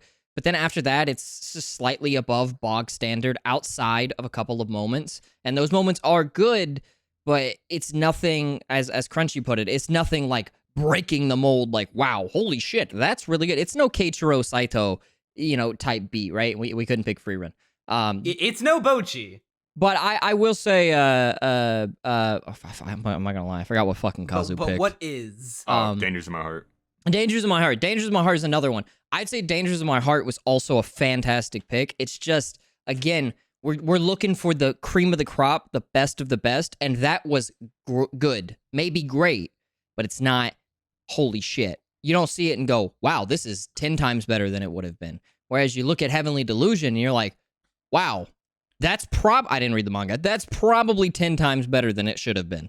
I disagree. I think Dangers in My Heart was cream of the crop 10 times better than I think it was really good. It never had a moment where I was like, wow, I mean, actually, it did have a couple of moments where I was like, wow, this is really moments. good. But the problem is they were relegated to moments. Something like Heavenly Delusion. And again, I have not watched the show. I've just seen clips from it. I've seen analysis of it, so on and so forth. It is fan-fucking-tastic the whole time. I mean, it might fall off later on because I haven't seen stuff. Obviously, I was trying to avoid spoilers from later in the Crunchy series, won't but vote for it out of protest for what happens at near the end of it. I was actually literally about to say the opposite. I think I'm probably, because I can't vote for Scott Pilgrim Takes Off, gonna go with Heavenly Delusion. Yeah, I want to just. However, I am still gonna gun for the rest of you to. Let Kazu say his piece. I was gonna say, you mentioned that Dangers in My Heart is like just moments, and I think that's like its strength. It's that it's consistent. Like, not to say like, oh, you know, it's bad the rest of the time. It's consistent and it's good. But I think what really makes the directing stand out, because he does the same in Takagi, is it's kind of like this slow build up until it gets to that big moment. Until it gets to those moments, and it's they're an amazing. Explosion, and it's like an explosion of like emotions, and like it's like, okay, this is what, you know, this episode is about. This is what it was leading up to, and then it gives that title drop. Gives basically is like the theme of this episode, what you're supposed to be feeling, and I'm like, it's great. I think it's like I said, that build up is very intentional. It's like another point in his favor. Another point in his favor. Most directors can't do this. The fucking comedic timing is on point. Every single joke lands because the director knows exactly when the voice actor needs to say something, when it needs to cut to a different frame. It is not only just, like I said, it was big moments. It is more than that. It is extremely consistent throughout. The whole thing is a goddamn masterclass. But it's just heaven in most aspects, anyways. I think the compositing kind of sucks dick. It's a little bit too bright sometimes. I agree there, yeah. It's like, and that does fall on the director to not to correct something like that. I saw a shot when they hold hands in the library, and I'm like, honestly, it looked better before they had the bright strobe light on the fucking side of his face. But then when you look at Heavenly Delusion, I'm like, no, it was pretty consistent with the great stuff it did the whole way through, or at least from the couple episodes I heard. This one's hard for me because I haven't seen that show, so I'm leaning towards both Danger in My Heart and Heavenly Delusion, and I may be putting Heavenly Delusion on a higher pedestal than it should be because I'm not acting with the full range of motion I am with Dangers in My Heart. But as someone who loves that show, someone who loves Dangers in My Heart, I don't know, I just, when I think of like, holy shit, best thing up in there, it's in the top 5. It's just not number 1. I didn't even have to say anything. You just made my Heavily Delusion Yeah, you case guys for already me. hit for him. Damn, that's crazy. I didn't even watch the fucking show. I didn't even watch the show and just let you take it like before. Are we locking in our votes then, or you got something else to say? Yeah, the 10 minutes are up, so we'll start with the votes. I picked Heavenly Delusion. All right, so Toto goes Heavenly Delusion. Danyul, you're next. I already picked my other options, but Scott Pilgrim and Danger's My Heart. What are the other? They were Scott Jujutsu Kaisen Pilgrim season and 2, Oshinoko and JJK. Scott Pilgrim, and Dangers in My Heart. I'll go with Oshinoko. I'll go with JJK. I will also go with JJK. I was about to say that's wait, are we gonna do tie between JJK and fucking are you voting for Heavenly Delusion? How did I'm voting for Heavenly Delusion. I don't know why it took me 5 seconds to say the title. All right, well, which one of us voted for Oshinoko just now? I did. Daniel. All right, Daniel, you get to pick between Jujutsu Kaisen and Heavenly Delusion. Well, the thing that I nominated was Heavenly Delusion. Obviously. So, I think we'll be giving it to Heavenly Delusion. That wasn't hard. Oh wait, I forgot about the rule. That's right. That's right. Yeah, Heavenly Delusion wins then. All right. My bad. I'm trying to keep track. All right. Of all I this. didn't I'm finish writing down Heavenly in the Delusion. notepad I can't so really comment on it. No, First episode was fine. I'll still give you credit. Dangers in My Heart was a great fucking pick. Yeah, no, I'm not upset here. Heavenly Delusion does look like it was a well-directed show. I only watched the first 2 episodes. I just wasn't hooked on it like everybody else was. But I'll go back and finish it. I should probably start it. All right, now it's time for Best Animation. There's literally no way. We don't all pick the same thing. This one's gonna be a fast one. Let it. Must have This is a fast one. finished airing in 2023 to qualify. So I didn't actually read that part. So I think it's my. Frieren Did as you my put number 1 Frieren? pick. I can't. I did Even, to it first. no, hold on. Even with that into account, no, Daniel, go. Even with that into account, So- come on. I mean, we can't put Freer in there, but like, I don't think I would have chosen anyway. There's a lot of controversy around Jujutsu Kaisen season 2 and everything that went on with Mappa, but it's just such a like, it doesn't matter. Like, you can still give the animators their If flowers. you have eyes, I don't give a fuck if like there's a lot of the Twitter conversations like, oh my god, there's ghosting and like dimming and shit. That's not their fault. They can't do anything about that. And even like with that, there's just so many well put together fights, which can go beyond the animation as well and does lend to the directing, but it's just it's just a masterclass like art wise. I'm not like big on Battle Shonen usually. I tend to shit on them quite a lot, but this one is just does too much to ignore. It's just a work of art. Oh, sorry, I don't mean to cut you off. No, you're good. That's my pick. Yeah. It's also my pick. It has fights in it that would be like the best fight in any other given shonen. It would be if it had like 1 to 2 like big, well animated fights per season. This one has like 5. It's more than 5. It's ridiculous. Basically, extremely well put every together. single fight that isn't Almost against every- the fodder villain is peak. It's awesome. What are you talking about? Yeah. Even the fodder villain one was good. God, I wish he'd pull my hair like that. Oh no, I don't mean him. I mean like the cockroach. The dude. grasshopper. The grasshopper. the sucked. grasshopper. Doesn't- We don't- yeah, we don't the talk guy about the that you have grasshopper. to punch lightly. Fuck, I hate that episode. What are you talking about? The grasshopper was my favorite villain from that season. Not gonna lie. Isn't he a locust or some stupid shit? Yeah, he They calls him make a big grasshopper, but point he's of a that. locust. Yeah. Yeah, it's Jujutsu Kaisen. Anyone with a I'm a- 10th of a brain would pick that one. I'm gonna keep it real with you. I don't think that wasn't my top pick actually. I didn't Oh, put my it man, on my list contrarian. surprisingly, but that's just because I fucking forgot. Not gonna lie. It should be on my honorary mentions absolutely. But the thing is, when I'm watching Jujutsu Kaisen, although I'm looking at it and I'm being like, this is one of the best animated things of all time. At the same time, there's that small thing in the back of my head that's like, this also feels kind of like could have been so much more, but Mappa I had have to no idea what you had to mean there. pull a I Mappa. don't know what I you think mean it's there. impressive that they made it look as good as they did With the schedule they were according getting. to that one TV tweet anime that the Mappa aren't guy supposed to made. look like this. 30% of their power. Yeah, TV anime aren't supposed to look like this. Like that. I It's can insane. see where Crunchy's coming There's from. a couple though. movie quality Because shots. you is look insane. at it and you're like, wow, this is cinema. But you're like, oh, it could have been cinema. I mean, this could have been. if I get saw that, but it's the- like, But Okay, there's also nah, the but sense even that, taking that If into I account, saw the Maharaga cut on the big screen in a theater, We're- I would come. We're not discussing it yet. Let everybody get their picks out. sorry, I know. My bad. You're fine. But see, when I look at something like Onimai, Oh my god. Here we go. which isn't actually, it's actually one of my honorable mentions still. When I look at something like Onimai, it feels so much more complete, I guess, in terms of its visuals, and the animation really complements it, where you wouldn't expect a slice of life to go so hard, but they fill every cut with as much charm as possible. Where in the fight scenes in Jujutsu Kaisen, I'm like, yeah, they're flashy fight scenes, they look good, and the Sukuna stuff just goes crazy, even if I'm not necessarily the biggest fan of those episodes overall. But if I had to choose like the absolute best animated show, God, I think I'm gonna have to go with Scott Pilgrim Takes Off once again. Okay, that's And actually maybe fair. I'm Very just- fair.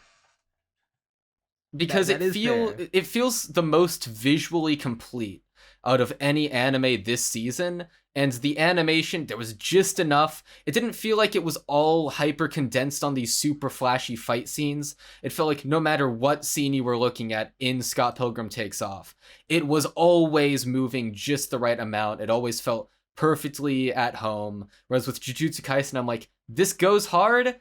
It feels like it should have gone a whole lot harder. Like there's just a little something missing from it. You're talking nonsense. Okay, now that he elaborated, I actually do get what he means. I disagree a bit, but I mean, I do get it. I think if Mappa, actually valued Yeah, like, human lives, Episode and let them- 17, I'm not gonna hold it, was kind of a lot of nonsense. There was straight up unfinished cuts that did not get displayed. No. Like I said, like if you're talking about the fact that there's a lot of lows and the fact like the Mahoraga cut, there's some weird decisions they made, like post production. They just didn't have time to finish that fight. It still looked great. No. That Mahoraga, like I'm just saying, like they changed the colors and shit. Like they made it look. Oh yeah, and like different. he was like 5 different sizes. No one knew how big that thing actually was. Oh, but- I loved that. No, like that I unfinished thought cut. that was but fun. Yeah. I- It's like just the the fact that they block. came out every episode saying like that our vision was like bigger than this, and It it's was like even if they let them get this vision out without like going balls to the wall, like it could have been better. But I think the fact that this is still amazing, like beautiful, like some of the best shit in shonen, even with that in mind, is like I think like that what if kind of doesn't matter necessarily. But I do want to just So throw what's out your pick? my pick is JJK, but I do want to just give some shout outs. Onimai, I was actually going to bring up, was very, very consistent. It was solid. Like you said, it felt more complete. There was probably no like glaring issues anywhere at all. I wish it could be jobless. Solid all the way through. And then I was just looking at another one. I guess the other one I'll just throw a bone to, because this is something, again, maybe it's just my hatred for the girl I like forgot her glasses, but I did like the Masterful Cat is depressed again today. I liked how it looked all the way through. There was some little janky and jarring moments, but that's just Gohan's trying a little bit too hard. But a lot of the weird, wacky shit that they tried with the animation worked for me. Yeah, it's But Kamikaze. Yeah, dude, it should have been, yeah. JJK is my pick. I mean, come on. No, that was my pick. I thought you were done. My bad. No. Sorry. Yeah, Kamikaze. Actually, Nah, I mean, hear me I guess it doesn't matter. Yeah, come on. What the fuck are you talking about? Hear me out. It's Come on, Kai's memeing. The fucking tractor moment. I mean, it wasn't even any It is animation there. legendary. It's great. No, I don't think this counts, but I picked Fate Strange Fake. And it's only one episode though, so it's kind of cheating. But goddamn, did it look really, really good. I wanted to pick JJK, but it's like Crunchy said, like. It looks fantastic for what they were able to do, but we will never get to see what they were actually capable of because it's just not how anime production works. I mean, maybe in 20 fucking Maybe years. in the Blu-rays. Right? Not even in the Blu-rays. They'll correct ghosting and know. certain stuff, but except for maybe Maharaga, they might actually. No, have you seen the Blu-rays? They already released the Blu-ray cuts. They look. No, I know. They've removed the Great. ghosting, and they fixed some errors. But I'm talking about they're not going to animate whole entire new cuts. That's some like Shaft level shit. Most studios don't go that far, especially Mappa, who can't give it the time anyways. That said, they might for Maharaga. It's literally not finished, but yeah, it's just like because I look at the first 5, I'm like perfection. And then I'm like, God damn it, why couldn't Maharaga get that treatment? That fight is so good, and it would have been perfect otherwise. Like, Mahito, the final fight with Mahito, Toto, Yuji was so good, but you're telling me it could have looked better? And it's just the fact that I know we're never going to get to see that, and I'm like, fuck, that kind of... I thought it looked perfect. No, it looked great. I'm just saying that we know they could have done even better, and they just didn't because of the time they were given. That said, I fucking couldn't tell you what, but... They know, but yeah, it just spurns me. I guess it burns me the wrong way. Where I'm like, I want to pick it, but I can't. I would if Fate Strange Fake is not allowed because it's a fucking OVA. You can nominate that. Oh, okay, I was gonna say Heavenly Delusion otherwise, but then yeah, I'll go with Fate Strange Fake. But I mean, Hey, well, that's 3 for Jujutsu Kaisen, so that one wins. I do just unsurprisingly. I want to throw Crunchy a bone. Scott Pilgrim, it was probably my runner-up. It didn't even come to mind for some reason. Maybe because it's the fact that it all dropped at once. It was my runner-up too. If Jujutsu Kaisen did not come out this year, I would have nominated it in a heartbeat. Yeah, because Scott Pilgrim's one of my favorite art styles of all time, and they brought his life beautifully. It looks great. But yeah. Sorry, I didn't mean to cut you it's just that. Yeah, it's just that Jujutsu Kaisen just went, like, they turned that shit to an 11, and that was only them at 1/3 of their total power. Yeah. So, like, I can only imagine what 100% would look like. Seeing how hard they went on Scott Pilgrim made me so happy that they picked up Dandadan. So, it made me, like, they were a great studio before, but when I saw Scott Pilgrim, I was like, damn, Saiyan Saru, special, so. Yeah, since we're only 5 nominees in and we're about an hour and a half into the recording, I'm going to quickly implement a new rule. We're just going to go around and say our nominees and a couple honorable mentions. Don't give any reasoning as to why. Just say that what you all, and then we'll give the 10-minute. We'll save our reasonings for the 10-minute debate. Okay. All right. All right. So next up, we got Best Art Direction. I kind of spoiled it like 10 seconds ago when I mentioned that they brought Scott Pilgrim to life. It's one of my favorite art styles ever, so I will give it to Takayuki Kotani for Scott Pilgrim Takes Off. I will give an honorable mention to Hell's Paradise and Oshinoko. You literally just said no honorable mentions. No, he said. Oh, no, you you can't- can discussing still the say picks. them. Just can't Yeah, elaborate. no, you don't. Outside of like a few words. All right. So for my picks, Scott Pilgrim Takes Off and Heavenly Delusion are my honorable mentions. Oh wait, hold on, wait. I need to check the rules again because I think I actually can't pick Frieren. You can't pick Free I Run. kept forgetting that. It didn't finish. Finished airing in 2023. Yeah, okay, then Scott Pilgrim. Hey. Scott Pilgrim looked great as well. And Undead Unluck, I've always loved its art direction in general, but this one, I'm very passionate about it. Magical Destroyers. I loved its art direction. Oh, that is a good pick. Hirofumi show sucked, but it did look Sakagami and Jun Inigami. That's irrelevant here. Are we saying the art directors' names too, by the way? Yeah, you can say their names. Yeah, okay. Well, like I said, Hirofumi Sakagami, and then I'm just going to mention Jun Inigawa because he's the original creator. This is all from his mind, so I'd like to credit him too. I'm not gonna Inigawa, lie. I'm sorry. I'm not gonna lie. This one's kind of hollow for me. I mean, I picked JJK season 2, but I feel like it was less the art director and more the director of photography, Tepe Ito, who made it look as good as it did in like most of its shots. But I'll give it to Junichi Higashi. I had honorable mentions for Cheat Skill from Another World, Zom 100, Rent a Girlfriend, Oshinoko, even some of Jobless. But yeah, I'll give it there, but I'm not like too heavy on it myself.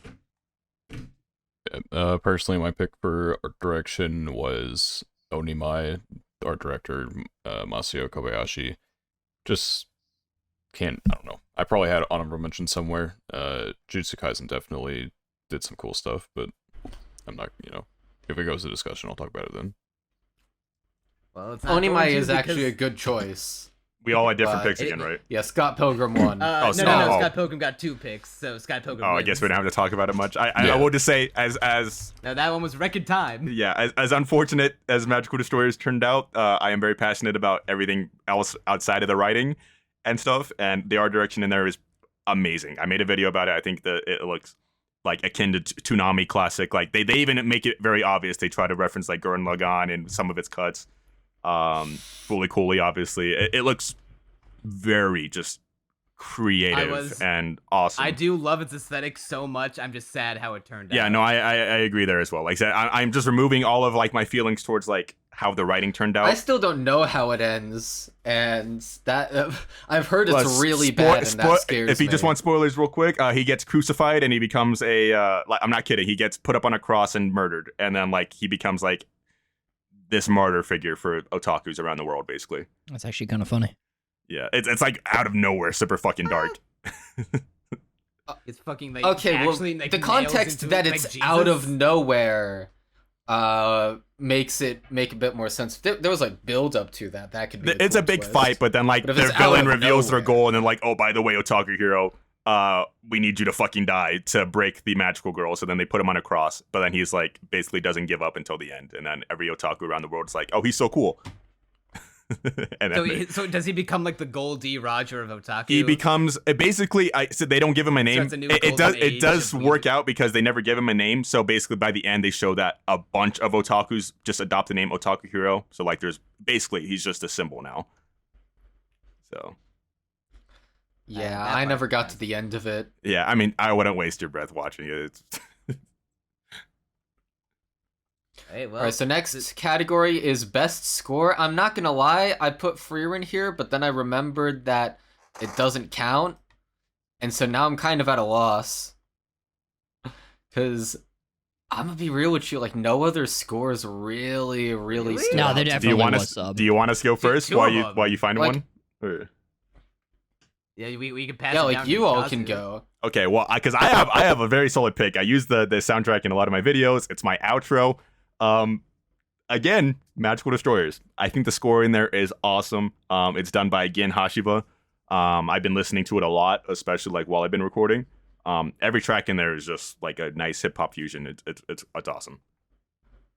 Hiroyuki Sawano on Fate Strange Fake. Goddamn. They're all bangers. Honorable mention was Kinsuke Ushio on The Dangers of My Heart. Oh, that'd be my honorable mention too. Great stuff. Yeah, my pick for best score was Vinland Saga Season 2. Yutaka Yamada was the composer for that. Honorable mention, I did think there were some standouts for, Freerun I couldn't pick, but Oshinoko had some standouts. They film scored something that might get brought up later. So I'll potentially talk about it then, but it's just well done in Vinland. I think that there are definitely moments where it shines and you'd notice it. Yeah, if Freerun were eligible, I would give it to it. I would give an honorable mention to Zom 100 for having a pretty memorable soundtrack, in my opinion. But I will give it to Anamina Gucci for Scott Pilgrim Takes Off because, goddamn, does that shit slap? Yeah, see, the issue is I just haven't gone back and re-listened to any soundtracks this year. Yeah, I mean, I guess I'll go with Scott Pilgrim, just because it had Sex Bomb had an actual song and it sounded pretty good and also authentic. So, and that sticks The out to me. Knives I and do Kim remember that song. clearly. Yeah, that too. I don't really remember it nearly as well, but I definitely remember the Sex Bomb song. So Scott Pilgrim won again. So I'll go with that. Yeah, it's a Yeah, like a it Scott won Pilgrim again. sweep. All right, well, hey, that's fair. Sweep for everything that doesn't involve writing. Yeah, like- I did not put in a best writing. I feel like maybe I don't know. I feel like 20 was a good cap for awards. Yeah. Writing can go under anime of the year. Yeah. I mean, not to extend the discussion, I will just say I am on the flip side of Magical Destroyers. The one reason I am happy that it flopped is the fact that they don't care to copyright like their songs that hard anymore. So like all of the songs are just like free to use in like videos and stuff. Like they don't even care. They're not going after any of it. Oh. Yeah, unlike JJK. Well, in that case, if this came to a vote, I would have voted for that then off that principle. Yeah, no, it's all I keep testing the waters. It's all free to use. They're not, the licenses are good. Because they just gave up on that property completely. It's sad. Yeah, it's shit the but- bed. Oh well, who cares? Yeah. Damn shame. All right, All right, well, character design. best character design then. All right, well, third one in a row, Magical Destroyers again for me. I didn't even got to mention my other the other character design honorable mentions because I don't know if I have any. So Undead Unluck. I do really like the designs there, but Magical Destroyers, great. I'll get into it in the discussion. Toto. Toto, it's your turn. Sorry, my dog Oh, was he giving just me muted. my dog was Oh. giving me trouble. He needed to consult his dog for the best character design. I thought he was gonna bark and he stopped. Inokai foreshadowing. That's his pick. I wanted to give it to Onimai, but they had weird gremlin hands. Dangers in My Heart, Kamikatsu had great designs. So did Fate Strange Fake. I don't know if this counts because it started in 2022, but it did end in 2023. I was gonna give it to Urusei Yatsura. that counts. That I mean, count, it's yeah. still a part That's of a good 2023. pick, so- actually. Then yeah, Urusei Yatsura. The ability to modernize those 80s design while still keeping the charm, fantastic. I don't know who the fuck did it though. God, Lum's hair. Lum's hair is really good. That's all you need to say. Lum's hair. I don't have the name of the person though. I think I needed to write that down. I forgot. All right, for me, I put this feels like a little cheaty because it's it's a game, but Arknights, Perish and Frost. Arknights in general, just I mean, it's a gacha game. It has to have good character Has to designs. have it. But I think they were also brought into the anime extremely well. Like even not just like looking at the characters and be like, wow, that's an interesting design, but the facial, they took the character models and they put them well into anime to where the facial models could go to work and just look consistently really good. The character designer for the anime was Aya Takafuji, and Yui at W was for the original game designs. Yeah, well, I'm going 3 in a row on my Scott Pilgrim shit because, like I said, Scott Pilgrim, one of my favorite art styles of all time, and they brought it to life beautifully in Takes Off. So I'll honor. I have his name written down here. Shuhei Honda. Boy, I think I know it's winning this. Oh, he's like because So Scott Pilgrim is a really good choice. Not my top choice. I actually forgot to write anyone down for this category, surprisingly, but I have a bunch just in my head right now. Frieren doesn't count because it didn't finish airing in 2023, but it has good. Frieren would be winning so many categories. if it Frieren's Nah. gonna be Well, a okay, front in runner the character next design year's category, I awards. would not give it a Frieren, even though I do like the designs. I wouldn't give it to. Frieren's Yeah, a Magical contender. Destroyers was also a really good choice. And Urusei Yatsura, I'm really glad Toto brought that up. If it goes to a vote, I will definitely be going for that. But my pick is actually going to be Onimai, even though Toto literally brought it up. But I think Onimai, I didn't mind anything about the hands. I just think it's a really solid design all across the board. The original designs are good. They were brought into anime really well. God, at one point I had the character designer's name memorized, but I do not anymore. I'm going to have to actually go back because I know they're an X-Shaft guy. God, who the fuck is it? Ryo Imamura, of course. Yeah, Ryo Imamura did a great job with the designs. Well, it's So I I don't guess we'll think begin the anyone- discussion. yeah. That was all 5 unique picks. Well, I want. Okay, Magical Destroyers. Like I said, everything outside of the writing in that show is amazing. I think Jun Inigawa's like visual style. You and I have the same opinion on that, but mine for Scott Pilgrim. Yeah. Jun Inigawa, he's not credited as the character designer, but like I like giving him as much credit as possible because all of this came from his mind. There is a character designer on the show, but this is the only character design I think they've done. Yuki Sawa. Let me check. It was either that or somebody. It was them. So this is like the only character designs they've done. So clearly he had most of the control there.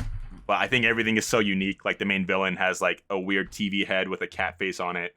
The magical girls, they're obviously all like punk aesthetics going on. They got skulls everywhere, gigantic like sickles. One of them. I really like the pink-haired girl with the gas mask. That's one of my favorite gas designs. mask. Yeah, uses needles and all that. She's addicted to drugs.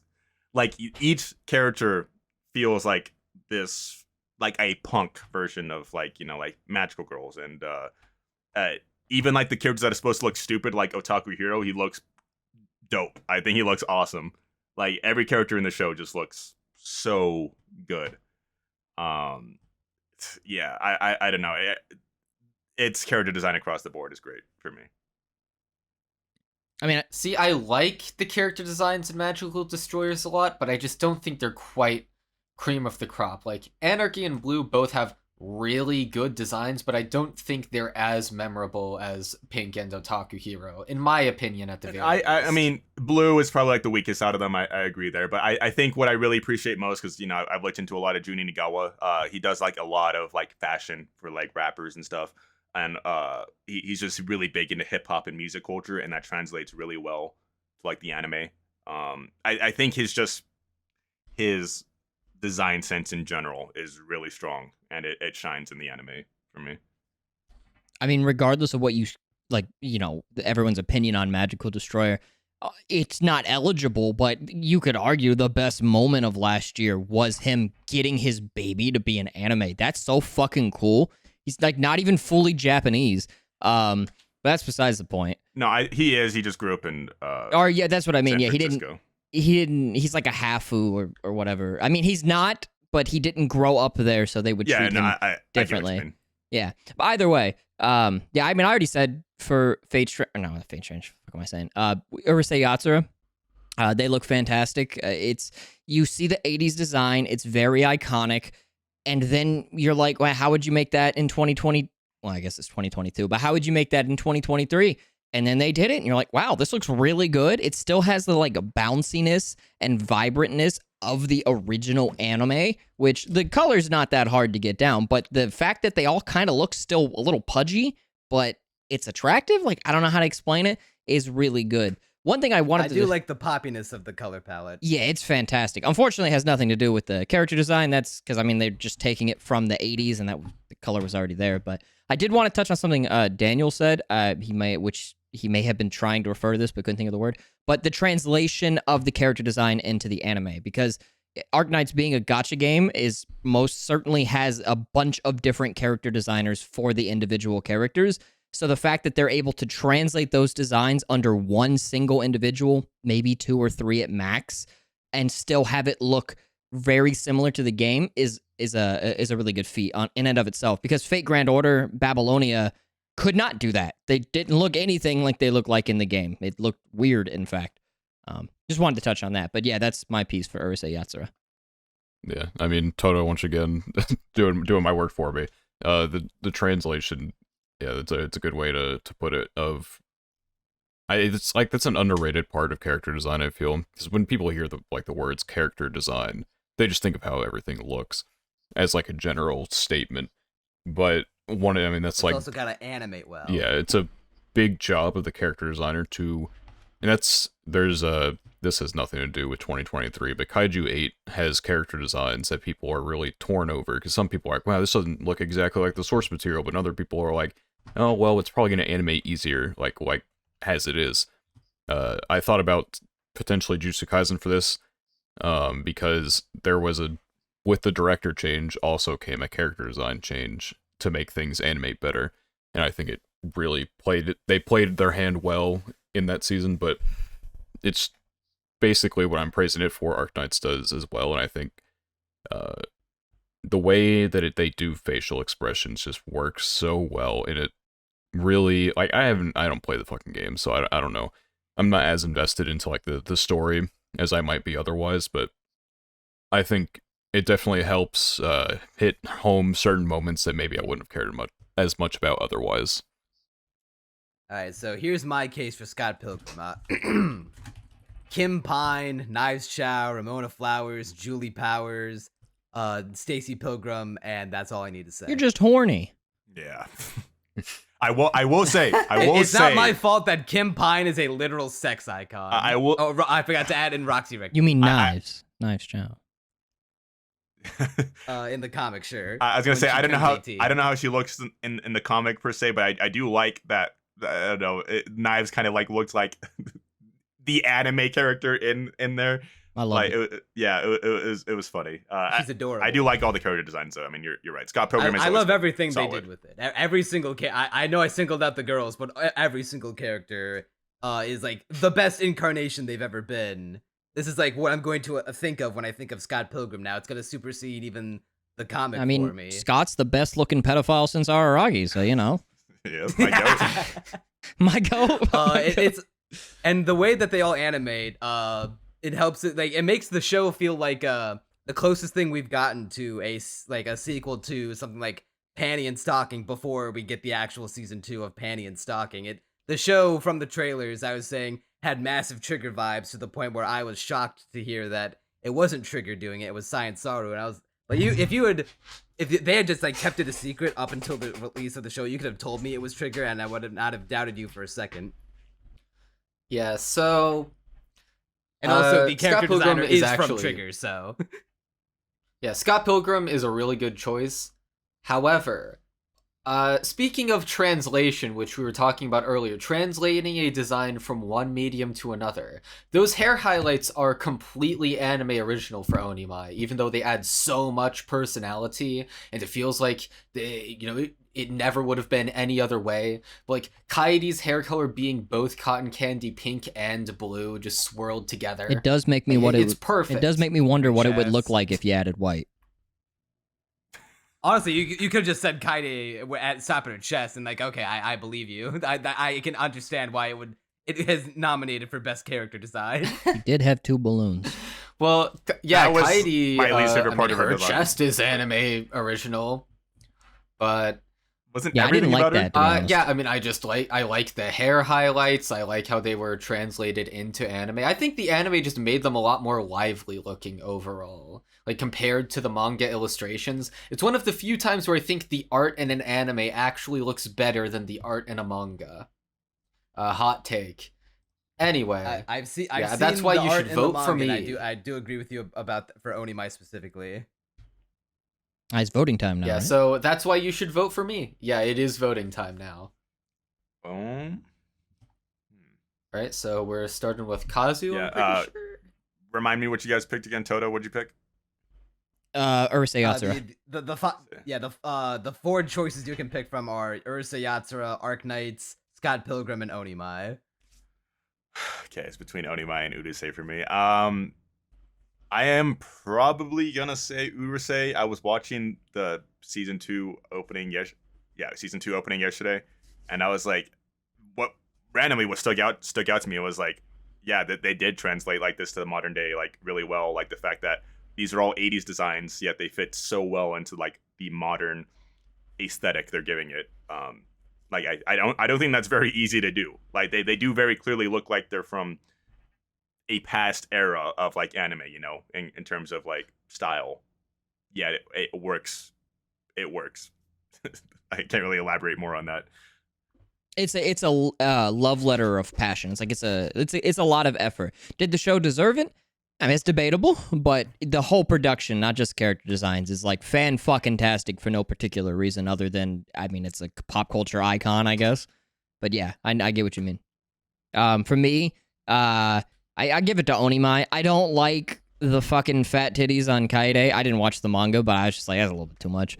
And I didn't like, obviously, the gremlin hands and feet kind of bother me. Also, just the proportions of some of their bodies. Like, I'm like, bro, is she a skeleton? Like, why she look like that? And she's got like sometimes she's got a pot belly, and I'm like, I get it. She's a NEET. She's fat, but like, I don't know. It just looks weird sometimes. But I will still give it to Onimai because, like Crunchy said, the hair highlights and some of the other stuff they do, it's very small, but a lot of the stuff like in their face really makes it pop as characters. Like they took that show, they're like, let's take something that's pretty bog standard. Let's make it really fucking good for no particular reason. And I mean, I guess Urusei Yatsura, but that wasn't bog standard because it's very popular. But Onimai, like I hadn't fucking heard of it until it got an anime, and I love the character designs from the show. It's just like that one aspect that kind of turns me off. But if I can't pick fucking Urusei Yatsura, then yeah, I would pick Onimai. I was deliberating in my mind here between Urusei and Onimai, and I think at first I was leaning Urusei, but I do think, like, just thinking back to it, I've only seen the first episode of Urusei. I'll get through that eventually. So I think maybe just seeing everything that Onimai did as I watched it made it a pretty impressive, like, translation. Once again, I agree with they probably didn't need to up Kaide's bust. I don't know if it ever really fit her character to be like that, but they probably just saw Gyaru and were like, all right, let's you know what, we can get away with this, and they did. But Let's run with it. yeah, but yeah, I'd say Onimai probably. Since I can't pick Scott Pilgrim, it was between Magical Destroyers and Onimai for me. And while I heavily appreciate what Bind did for the Onimai cast, I will give it to Magical Destroyers, if only because it had, even from like when it was announced and all the promotional material was going out, I was sold on the show before I saw a second of it. Just looking at those character designs, they had like so much soul, so much punk anarchic personality. You could have told me Suda 5-1 designed them and I would have believed you. They look like they're straight out of something like No More Heroes or Lollipop Chainsaw, and I very much dig that aesthetic. Well, Neon, you're gonna have to do some tie breaking because I can't pick Onimai, but I'll have to go with Urusei Yatsura this round. Actually, what was there a rule where because I picked Onimai before it wins? I don't actually remember. Well, you submitted Onimai, so yeah, like I did it earlier with Heavenly Delusion, right? Well, so Neon's choice won't win either, so he gets to pick between Urusei and Onimai, right? Because he picked Scott Pilgrim, so. Yes. So, like, isn't that the rule? Yeah, he just chooses. Yeah. Okay. Well, you mentioned Onimai, so I assume it's going to win either way. Yeah. So if you can't, did you pick Magical Destroyers or Urusei Yatsura? He picked Urusei. Oh, I picked Urusei Yatsura. Okay. Yeah, I would tie break it for Onimai. Unfortunate. All right. Alright, So so now next up we it got is- best moment. Or like a best moment or scene from any individual anime this year. Don't fail me, Toto. And Oh shit, it is my turn. I wasn't sure. Fuck. I'm sorry, Kazu. Dangers in My Heart. It was I love it's not the library scene. My favorite scene in a whole show, it's probably yours too, is when he's under the bed and she's crying. Yes. She Yeah. drops the fucking her little lanyard thing, and it has the art he gave her. The build up in that show for the romance is so good, but I'll get into it later. But no, it's Vinland Saga season 2. I have no enemies. That fucking line is so goddamn powerful. The build up to it all season is really good, and the scene itself could have been a little bit better. But considering it's just one fucking line, they did the best they could with it. And that's my personal favorite. I did think that there was other great moments though, like Aaron's meltdown in AOT is one of my favorites. The most of the stabby stab in Oshinoko, and also the Akane episode. Kill Yourself. The fucking gunshot in JJK episode 3. I know you guys know what I'm talking about. Holy shit, Yep. That was my second place. That it was a tie between that and Danger in My Heart. I loved both of those equally, but yeah, if I had to pick, it's I Have No Enemies. all right. Yeah, I heavily thought about I Have No Enemies. I did not make my top. I might have considered the gunshot in JJK, but the way that they re-rolled the ending afterward, I thought was kind of whatever. I think they should have silent Yeah, that was scrolled. kind of lame. Yeah, I'm like, well, okay, well, we just play like fucking 90% of the ending. You didn't have to restart it. But it's whatever. Because not my pick. My pick was, I mean, everyone, I'm sure everyone's seen Oshinoko. The death of I think was just, it was the home run slam moment that they needed to hit the most, and I think just the score behind it. It was film scored, so every bit of music for that was purposely put the way it is. Like they watched the scene as they were, doing the filming for what's called the music. It was written to fit that. I'm not gonna go too in depth with what they did behind the scenes because that's it's a bunch of like 20-minute videos and shit like that. But I just think it's probably like one of the most impactful moments, if not like the most impactful moment for the year. Even though there were some other great ones. Yeah, I had a shit ton of honorable mentions, but I'll just limit it to like one per show. While the gunshot from Jujutsu Kaisen season 2 was great, another honorable mention I would have that I liked a little more just because I'm a fucking Sukuna propagandist is Domain Expansion Malevolent Shrine. When he uses it on Maharaga and then leaves that crater in Shibuya, which is persistent throughout the rest of the arc and even bleeds into the opening. Frieren telling Aura to kill herself is great. Underappreciated one throughout the year, Sagiri teaching Gabimaru mercy. I really enjoyed that scene. And I was close to putting Ai's death on here, and also shout out to the Akane trying to kill herself moment from Oshinoko. Ai's death almost clinched it for me, but as far as like total catharsis, I have to give the slightest edge to Shizuka snapping Akira out of his funk from episode 7 of Zom 100, because seeing him, well, I'll save the explanation, but it was very empowering. It was very cathartic. Right, yeah. I was torn between Ai's death and as well the moment of Shizuka snapping Akira out of it. But I'm giving the slight edge to Shizuka snapping Akira out of it just because it's literally probably the best moment of the entire show. Even better than anything that happens in the first episode. Because although that is so liberating, for Akira to have that liberation all over again after we've seen him, seen even more of him, like, relapse into this job and being under his old boss. I know Toto didn't like these episodes. No, I didn't. I did like that moment though. Yeah, it's a baller moment, and so I'm gonna have to gas it as my pick for best anime moment of this year. So both of you guys picked that? Really? Yep. Yes. That's insane. Okay, well, it already won. I was not expecting to see this much Zom 100 juicing here. He already mentioned not for mine. keeping up with the podcast, it seems. I'm gonna throw mine out there. My honorable mentions. Gina's poll ending in Undead Unluck. Really, it stings a lot for me. Cause I just really love Undead Unluck. Dangers in My Heart, Under the Bed, yes. When she drops a lanyard and then he's like, holy shit, I have feelings for her. I didn't realize it. And also the beginning with the bike, because that's what really made me like the show a lot, when she like starts giggling. But my pick, I really honestly thought you guys were gonna go with this. It's very basic. It's Toto's schizophrenia when he drops his little his little picture frame, and then it goes into the anime opening as he's beating the shit out of Mahito, but it's literally all in his head.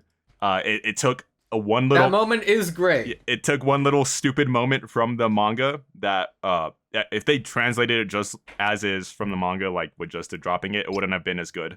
So it was a smart choice to just extend it. I did pop off when he clapped Mahito's hand and switched with Yuji, and then you find out him clapping someone else's hand counts as a clap. Mm-hmm. Yeah, no, it was great. That I pogged for. Yeah, and I'm great that they gave him like that little send off, because it's like he's so stupid, and it could have easily like killed the momentum of that episode, yet it somehow worked. Like the entire episode is like dire, like dark, and it's like, holy shit, we need to kill Mahito. and then it cuts into that, and you're like, what the hell? You're like, what's going on? And it's still cool, and then it cuts back, like kind of brings you back to reality. Yuji punching him, and you're just like, okay, now we're back to business. It was just a nice little like tangent. I loved it. Oh, well, thanks to Crunchy and I, it looks like Zom 100's gonna take Dude, this one. She's snapping Akira out of it. I feel like Or Zom everybody 100 gassing. I feel like everybody's gonna be watching this like, what moment? What? Even people that watched it, they're gonna be like, huh? If they How would truly you watch Zom forget 100, that they moment? would truly appreciate it. I'm gonna be honest. I thought that arc was kind of dog shit. I think well, I like you Zom are- 100. I like the I manga. like- I think I you guys liked juice it. it I too just- much. yeah, I you guys are think juicing it they're- a little too much. There's a I guess Crunchy and I are gonna like it a little more than everyone else here. Then Yeah, I mean it's fine, but it's I don't know. I feel like maybe even like just episode 1 probably had more impactful moments for him. I don't know. episode. Oh, that sorry. My that was what I was gonna bring up. My honorable mean, mentions were my other one was gonna be when he breaks the you know yeah, aspect ratio. yeah, like that was awesome. Yeah, that's also a top 10 moment of the year for me. I mean, Oh well, Yeah, since that we got moment that and you tons got- of stuff in episode 1 are also good. You know what? Yeah, I'll let you continue. We've gone on long enough. Yeah, this one's Wait, one best second. fight scene, also known as the Jujutsu Kaisen Award. Yeah, so there are a lot to I choose feel like from this here. is gonna be. Yeah, I can't imagine any of them not from.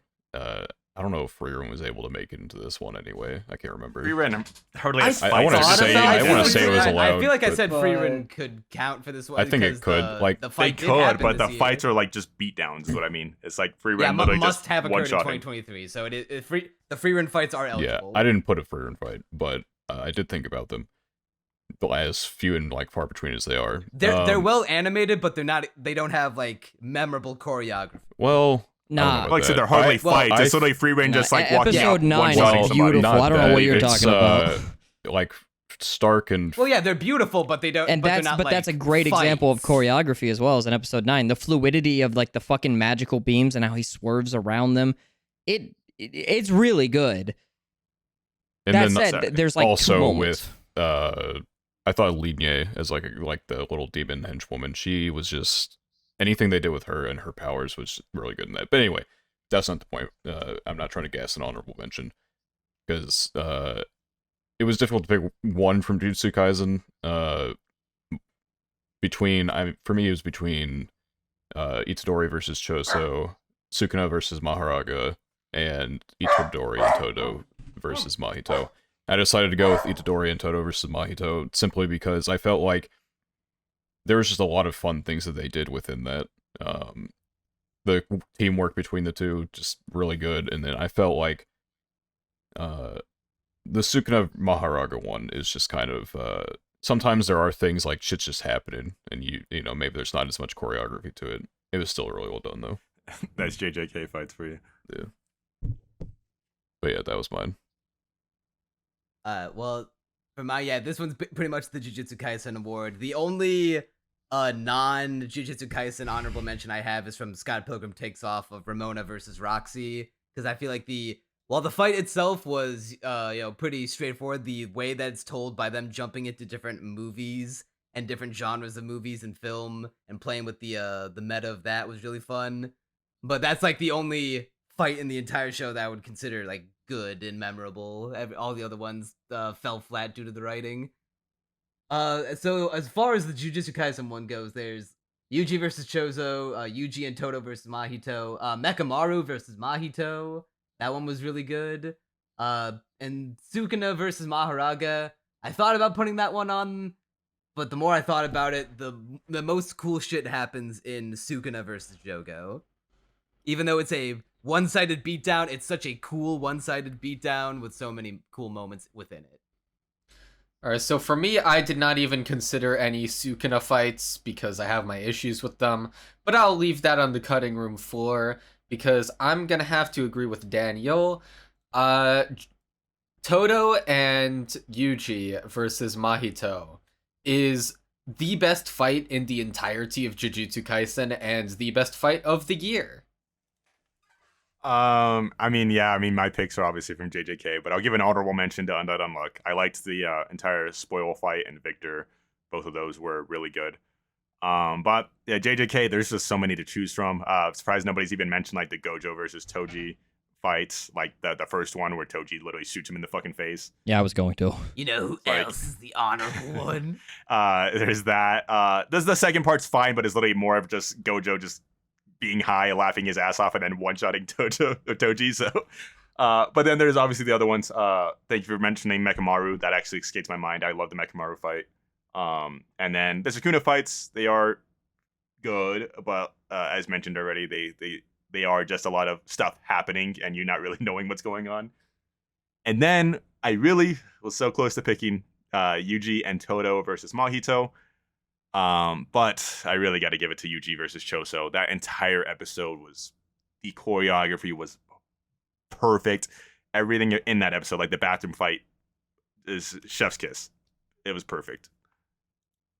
I did want to say that I have on here Sukuna versus Maharoga because yeah, it's not finished, but like goddamn, the preamble to that fight looks so fucking good. I thought I was watching a movie. The way it was cutting back from like the fire red from the previous episode to like it wasn't black and white, but the more like flatter tint colors for Megumi, and I don't remember fuckhead's name, but the blonde guy.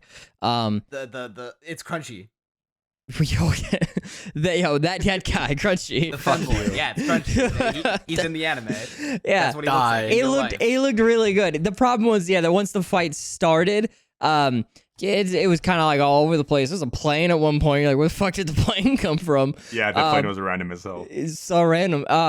I will say, I fucking forgot about the Toto imagination scene. And if I had remembered that would have been my pick over I Have No Enemies. I don't know how I forgot that shit. It had me, it would have won, because that shit had me dying when I first seen it, but I forgot. However, I'm going to go ahead and give it to it now. I will say I think the best directed and animated fight is Toji versus Gojo round 1.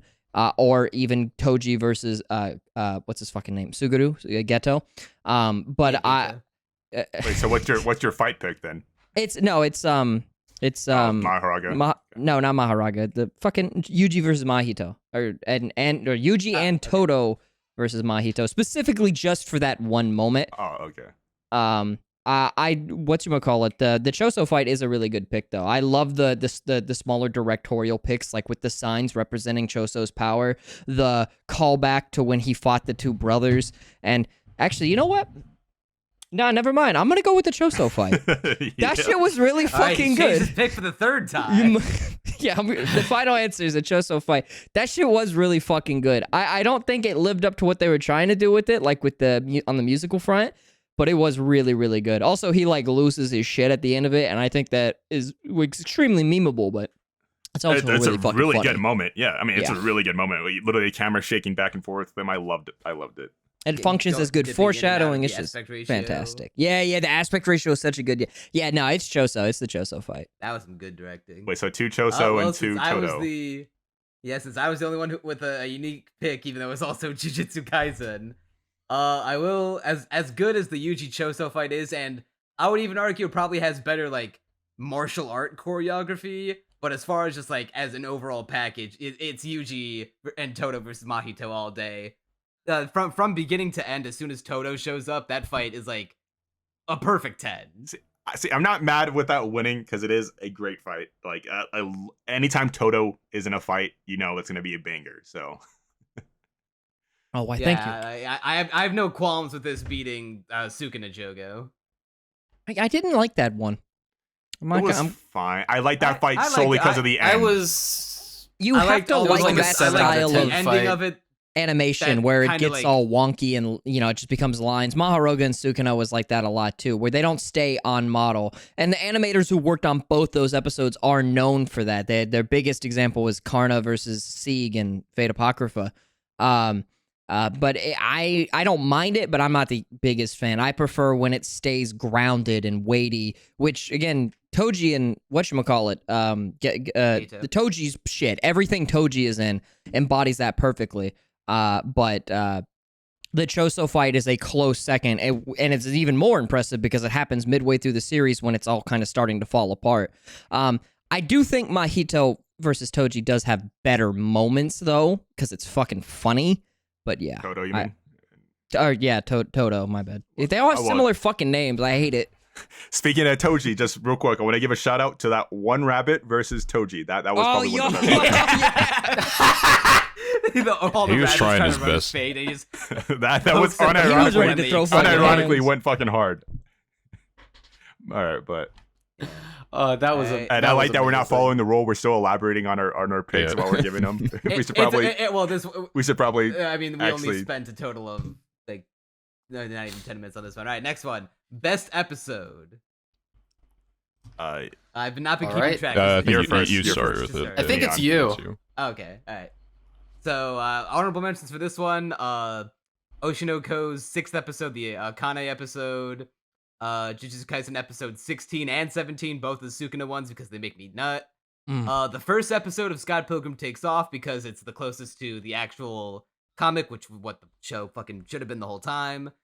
And I almost thought about giving it to the first episode of Oshinoko, but I did kind of feel like it was as a 10 out of 10 as it is. I will give it to Zom 100's first episode, if only because it did everything I feel like the Oshinoko episode did as well. Didn't necessarily have to kill off one of the supposed primary characters to do so, but I liked how it did everything the Oshinoko episode set out to do, but in a normal episode span of time.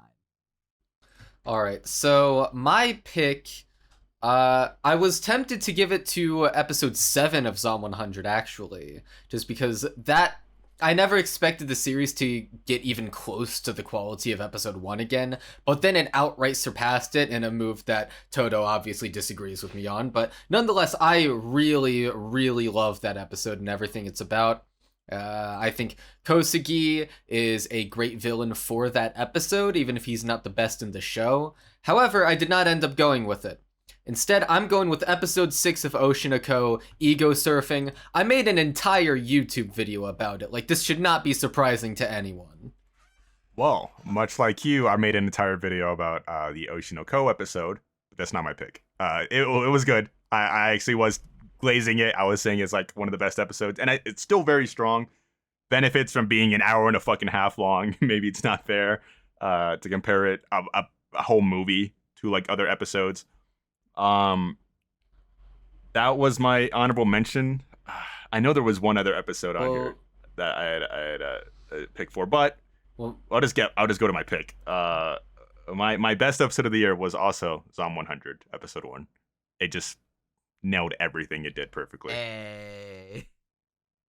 He's finally come around. No, I can't disagree with that one too much. I mean, it's quite literally one of it's top 3 best episodes. It's a nosedive. I like the episodes after that. Don't get me wrong, it's not bad, but it's but in comparison, it's a nosedive. Yeah, it's night and fucking day. Honorable mentions I had was Skip and Loafer episode 1. It just does everything right. Also, she pukes on the teacher, and that was fucking fantastic. Episode 9 of Freerun, like, dear lord, it's so fucking good. Zom 100 episode 1. I ended up giving it to Toji shooting a girl in the head. Episode 3. I think episode 3 was like perfect. It everything it did from start to finish was goddamn masterful. The fight, the emotions, the build up, all of it was great. That said, depending on what Daniel picks, I may switch over to Zom 100 just in the interest of saving time. Well, I don't think you need to worry about that. I did pick Oshinoko episode 1. I made a whole video on that as well. There were a lot of great things. Like Zom 100's first episode was really good. I mean, plenty of Vinland Saga episodes, Jujutsu Kaisen episodes of all types of shit. Like, fuck, I thought about What 100 Girlfriends episode 3. Like, that was really good. There were a lot of just really good episodes, but I don't give a fuck if it's fair or not. The fact that it was an hour and a half long. I just think they saw volume 1, they knew the assignment, and they dedicated it to it, and we got episode 1 of Oshinoko, and it was just extremely good, and one of my favorite manga. So I have to guess it. So So that's a Zom 100 win then. All right. And now we move on to best OP. I'm in the lead for this one. So I have a few honorable mentions for this one. The Onimai OP, absolute banger. It's super fun. The lyrics are super fun. If you ever read the subtitles in English on those, but it's just an honorable mention. I also love the Oshinoko OP. I'm told that the AMV on YouTube is way better. I still haven't seen it. Oh wait, are we on opening for already? some reason? Yeah, we're on opening. Oh, Yeah. sorry, I was sitting. I didn't realize. So Oshinoko won. No. Zom 100. Zom 100 one. No, Zom 100 Oh, won. okay, good. Is it good? Like that's what because he voted for it. No, Yeah, I I voted know, for but Zom it's just 100. the way he said it. It's fucking funny. Yeah, so I didn't realize we moved Good, on fuck so fast. Oshinoko. I hated that show. I did. Yeah, I Oshinoko haven't finished OP. it. To be fair, I didn't care for it that much after the first You one. haven't finished Oshinoko? I'm on the same boat. I didn't like that Wow. show. I lost interest after that. I was like, I thought I would like the premise. I was like, oh, it's fine. I even mentioned in my video, and then the premise continued, and I'm like, It does. yeah, It does never kind of mind. get a little worse as it goes on, but I give it props. It's the only hour-long episode I've seen that deserved to be an hour long. But Oh yeah, it definitely needed to be an hour.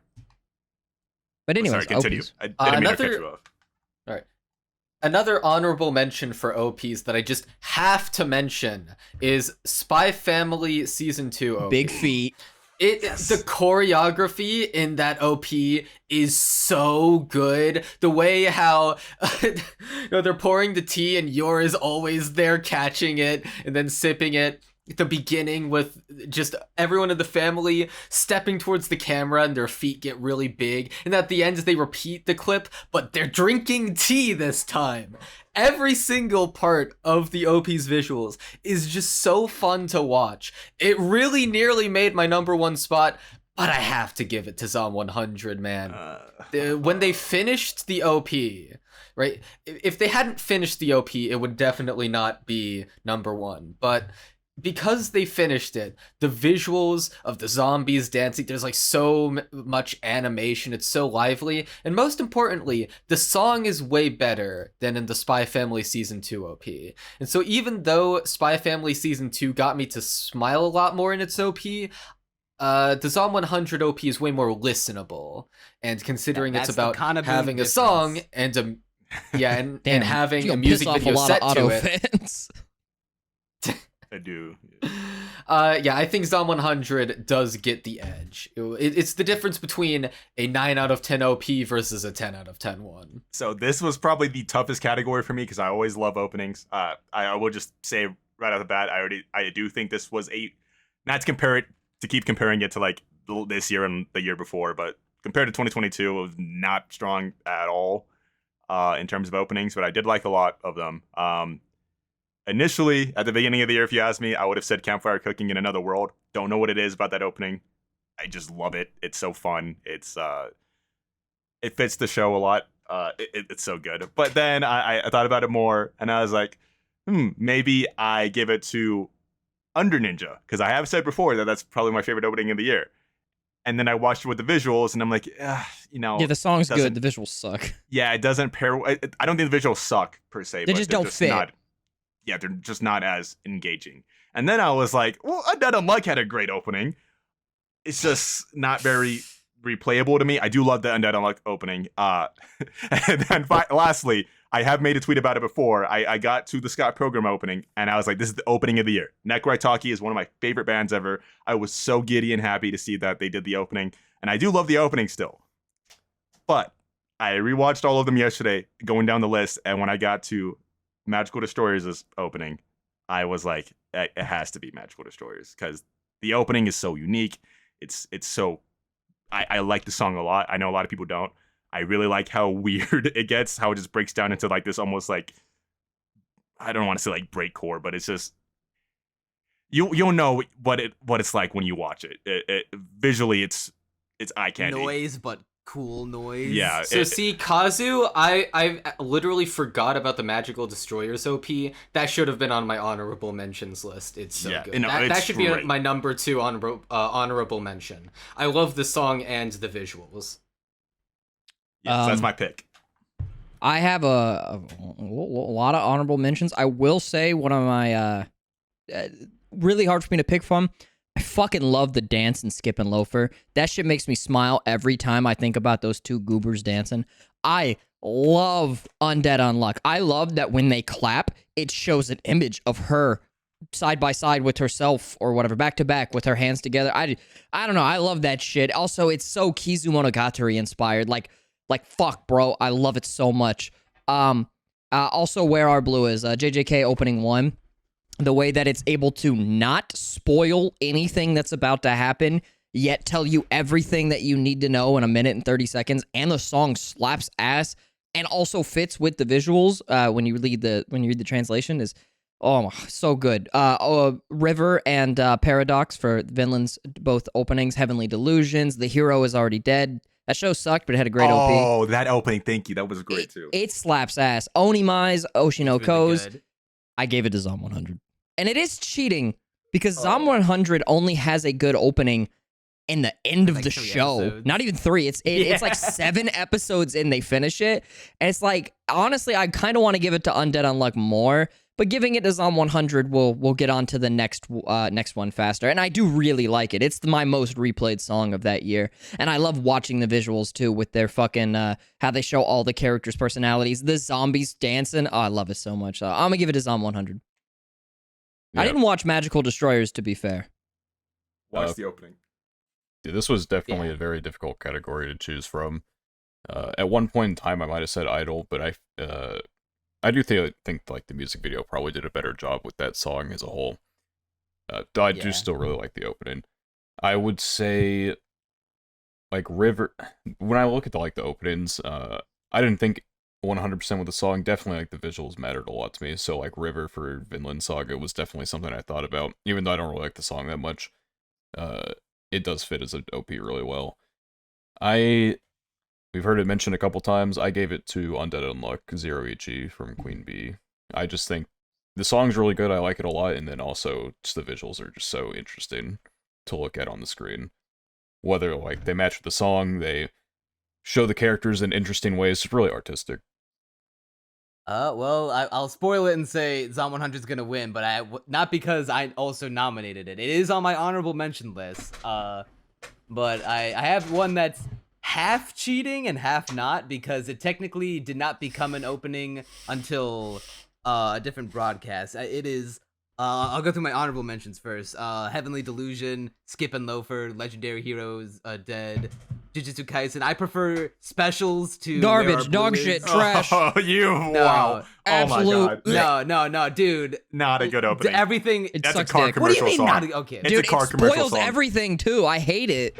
No, it doesn't spoil. It like Well, hints at okay, it. yeah, half no, of no, a no, brand, no. it Absolutely spoils spoil it. everything. No, I disagree No, there. no. It's spoilers, I but if you don't disagree. know the context, you're gonna be like, I didn't know the context Yeah, for any of it. I Nobara still knew holding exactly her what was gonna eye happen. Yeah, and Nobara looking up covering with her all the eye, it's chairs like- around her. That's Like that, it's not like a JoJo Battle Tendency opening where Caesar does like a little death cry or like does a little grunt as he's going off screen, and then Joseph puts on his headband. It's like, oh, okay. the only well. bad spoiler is that they show Toto in the opening fighting Mahito. Yeah, So it kind of does get rid Who of would have that. thought?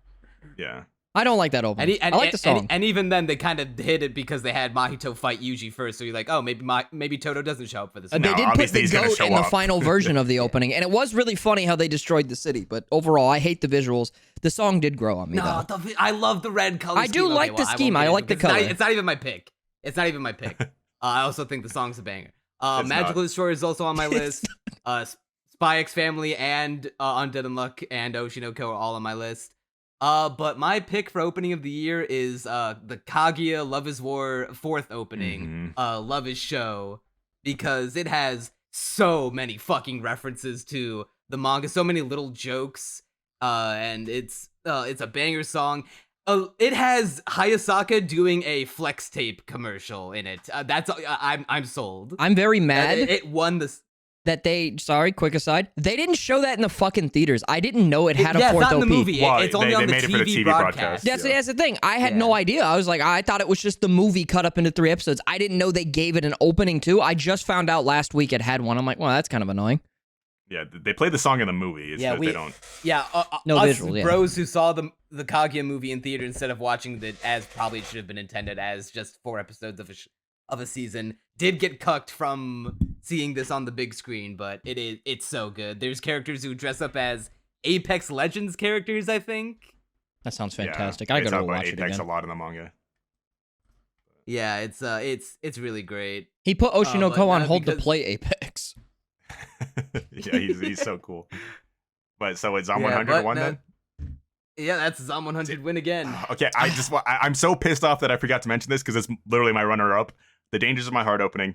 It gets me See, feeling some I- type of way every I time don't I know. watch it. The new I one, love it. I really the new like one the new is one, is but the new one is opening of the year. But like, I don't know. The No, old one? Mashal beats its ass. I'm sorry. No. No, not even close.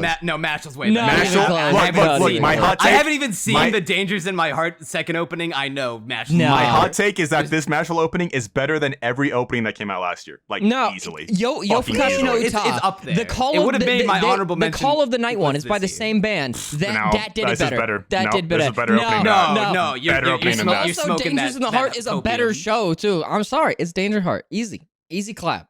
The Mashal one's good. Nah, that, Hey guys, remember when this was a discussion about the anime in 2023? All right, we'll move on. Yeah, sorry. We'll move on. All right, I'm congrats sorry. on Toto 100 said a with your really unjust bad win. take, and I got triggered. Yeah, I do think Undead Unluck could have won that too. I would have picked It that should've. one. I didn't It think should've. anybody else was gonna fucking pick it though. Zom 100 I liked at the beginning, but Okay. it grew off me really fast because it's just another kind of Boon song. That's Is how I true. feel. It's The just visuals another hard kind of Boon carry song. it. 'Cause I love the song. Visuals are fine but- too. They literally just do a dance. Like that's really it. No, and then but the it's zombies so- walking Yeah, for that's, 30 that's, seconds. that's how you Colorful, win. and in then the they show- opening. and then they You show have the your characters zombies walking sing for and 30 dance to seconds. the song. They didn't get rid of that part. I will say overall, Undead Unluck deserved it more. But I mean, if Daniel had gone before me, I'd have fucking voted for it. But I didn't know he was gonna vote for it. So, you know, I wanted to. I was in the interest of getting to the next throw thing your vote. faster. Yeah. All right, well now best Edie time. Is it? Who's who's- first? Kazu, I think. All right. Wait, Crunchy, did he go first last time? Yeah, I'm pretty sure he did. Yeah, he did. So Oh, yeah, okay. Kazu did. Best ED. All right. Well, this is the. Okay, let me lead into this bit. So Undead Unluck, that ending, beautiful. It is. I rewatched it. They did a little YouTube recap thing, like how they do with Spotify. It showed that I rewatched his opening like 100 times, and listened to the song. It's great. It's weird because it hints at a lot of stuff later on in the manga, so it doesn't even really pertain to the anime. But it's sad. It's about Andy. It just has a lot of emotion put behind it, and It's the direct. definitely foreshadowing something. Yeah, no, it foreshadows a lot with this character. It's really good.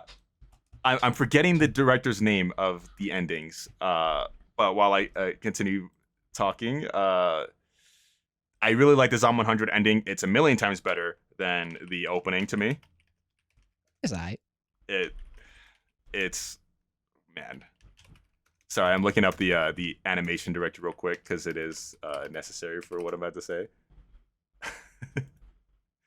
Fuck me. All right, whatever. Leading into that, Undead Unluck's ending is great, and I mostly love it for its visual style. The guy that did it directed the Fire Force ending, the first one, Veil, and he also directed the Magical Destroyers ending, which is my pick for the year. It's one of my favorite endings of all time. It's beautiful. It's Gospelian and a classic love. Again, It's Magical got dead Destroyers. women on the beach. What more can you ask for? Yeah, It really it- seems like that show blew its load on its opening and ending, and nothing else. Well, and it was so visually creative. It was hinting at a lot of like tragic stuff, and it did deliver on what the ending was hinting at. Like, it hinted maybe at a little bit more than what was probably what happened, but it does hint at something tragic happening, and something tragic very much does happen. But I like it, and then didn't even really think of this until now, but there is like Christian imagery at the end of like him of like the angels descending upon him as he's like rising to heaven. It's really good. Like there's a lot of cool shit going on, and the song is just awesome, and it's in English, so you can sing along to it. What makes you think my weeb ass won't sing along to the other ones? Oh, I try to. I sing, dude. I sing along to Ao no Simika, and I don't even know the fucking words. Yeah, I barely know the lyrics, but it's so fucking good. I fucking jam out to specials like every day. How can you jam out to that car commercial song, man? It sucks. I'm sorry. Yeah, Sparkles is dog shit, bro. I'm sorry. The It's song grew on me, not. but I didn't say it was good. Endings. Endings. I'm gonna be real with you. I put no plum fuck idea because I don't fucking remember any of them. This was a pretty weak year overall. There were more banger openings than endings. Yeah, like Kazu said that the openings last year were better than this year's. I would disagree. I think this year had better openings, but fuck, that last year definitely had better endings because I don't remember shit from this year. Hold on, by last year, do you mean 2022? Because when I was saying Toto, when I was saying the year 2022, before, I meant 2022. Yeah.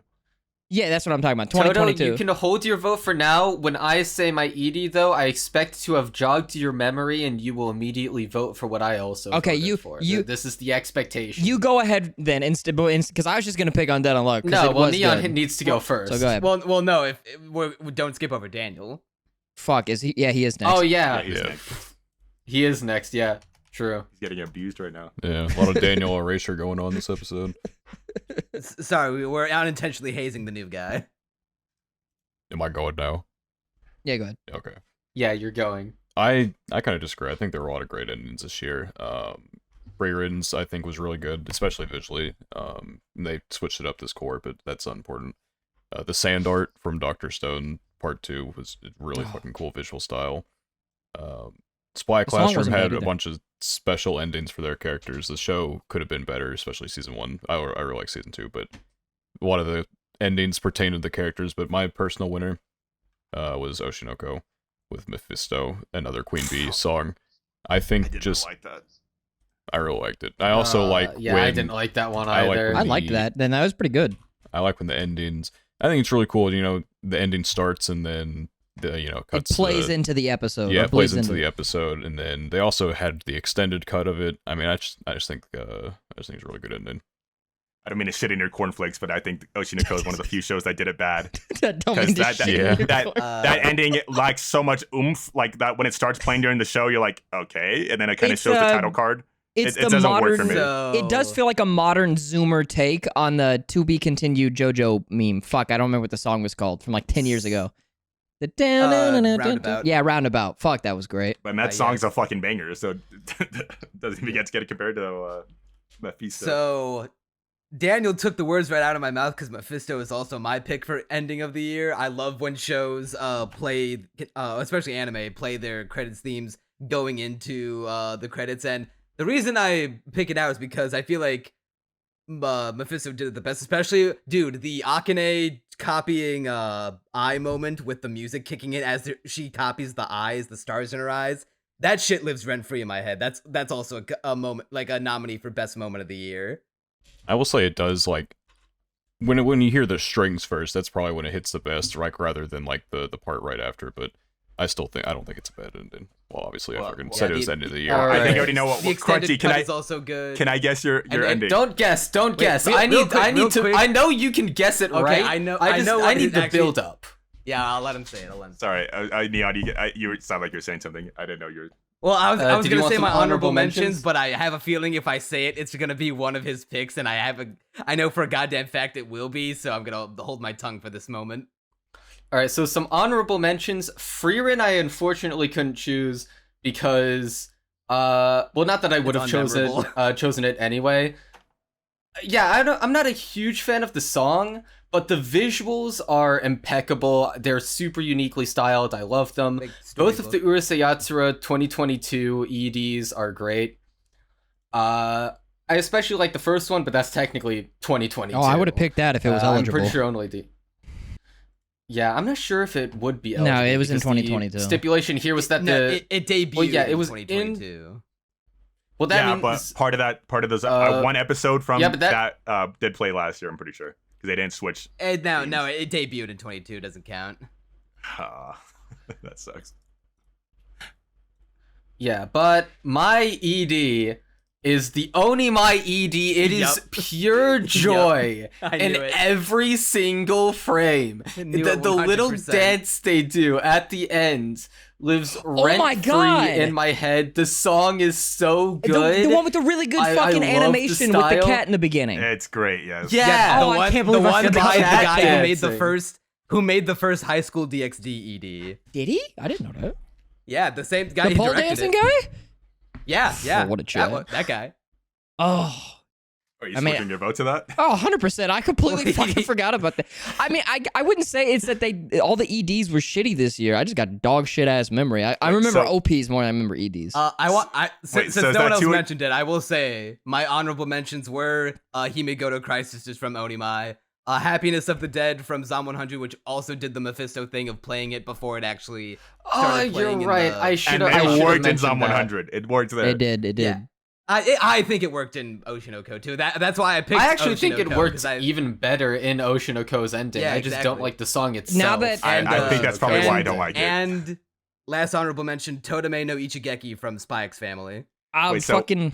Oh god. Oh yes, that's a great one. I'm sorry. No, go ahead. What were you gonna say? No, I was just gonna say the JJK endings were pretty good too. I just remember those two, especially the second one. Disagree. I can't remember a single thing about them. I skip skipped them those shit nearly every every time. The single second episode. one's good. Hell yeah. It's not super impactful. They're but not like fucking. There has been anime one of the good year Jujutsu material Kaisen or ED. whatever the shit. But I'm just saying, like, of good endings, they were both. No, I mean, pretty good I endings. think it's great because it really does make the episode feel like, you know, what happened, like, settle in. You're like, oh shit, Yeah. this is dark, and like, I the- wasn't this even ending is considering sad. it for that specific reason. I just thought the ending and the song itself were pretty good. Oh, they're um, both good, yeah. But no, I'd give it to Onimai. Wait, I so is fucking there forgot two? that existed.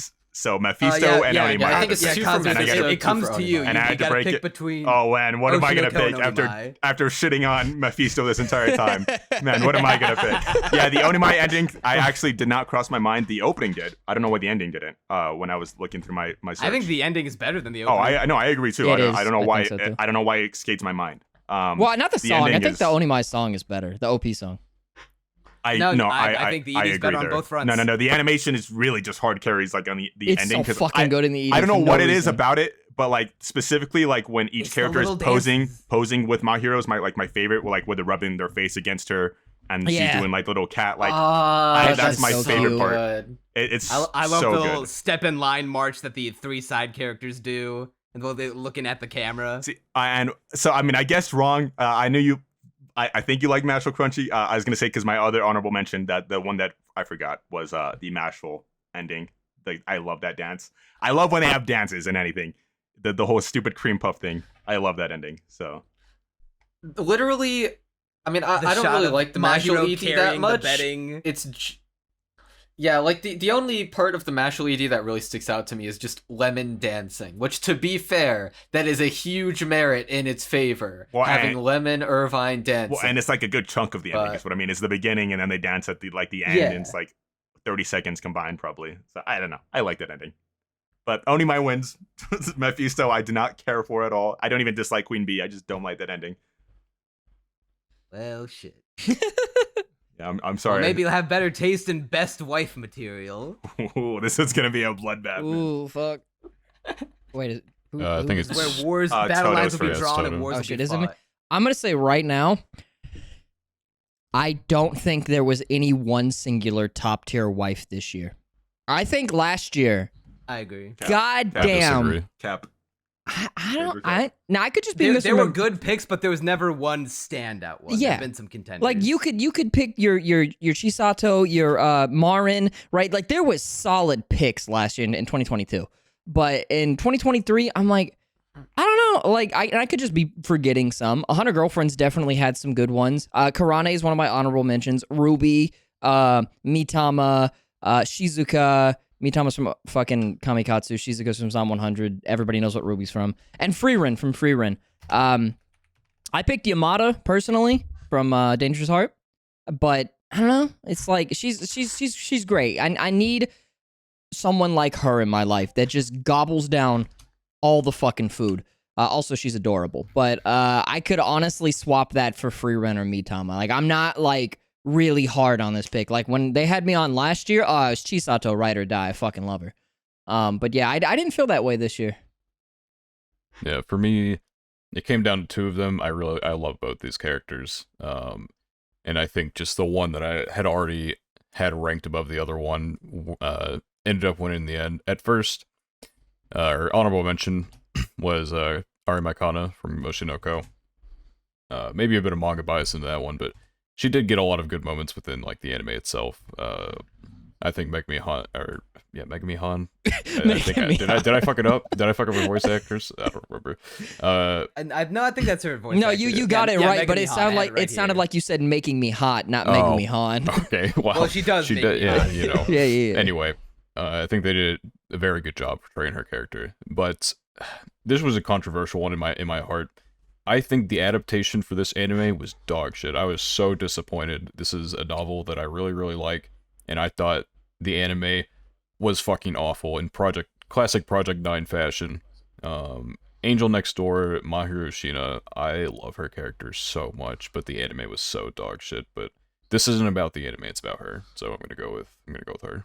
The only thing I remember from that show is that I think in like episode 2 or 3, the guy's like, "Yeah, you should be lucky that I didn't sexually assault you while you were What asleep." the fuck? Yeah, that was the same show. That I line don't was remember fucking that. wild. I don't I think remember it's in like that. I only watched 2 episodes, and obviously I'm paraphrasing, but he said something along the lines of like she's sleeping, and like in his head he's like, "Yeah, she should be lucky. I'm not one of those type of guys or I some think shit." I'm maybe like, Jesus he Christ. said like, you know, maybe she's too trusting to be doing this with someone she doesn't know. What if I sexually I assault? don't Yeah, think it's- he definitely. I read the novels and I watched the anime. He definitely didn't say that. I'm gonna have to I'm pull up back from my episode potty 2. break.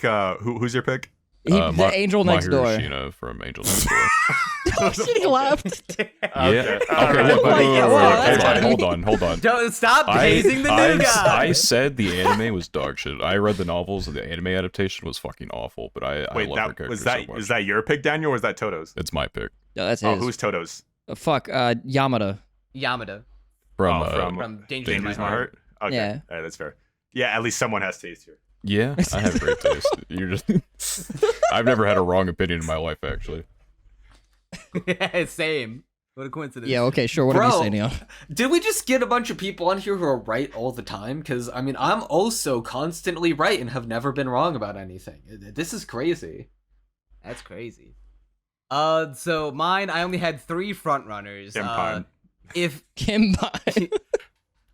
how did you know? I- She's not my pick.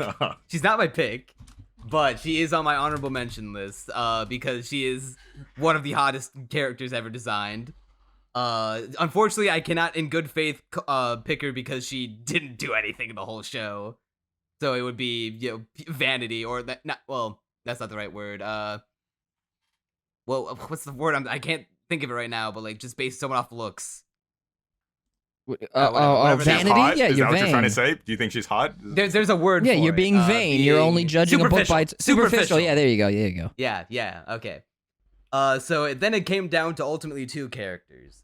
So it should have been Shizuka for all intents and purposes because she checks like so many boxes. She's fit. She's really funny. She's hot. She's like the kind of person I would want in my life to help me be a like more complete, stronger person who will push me towards my goals.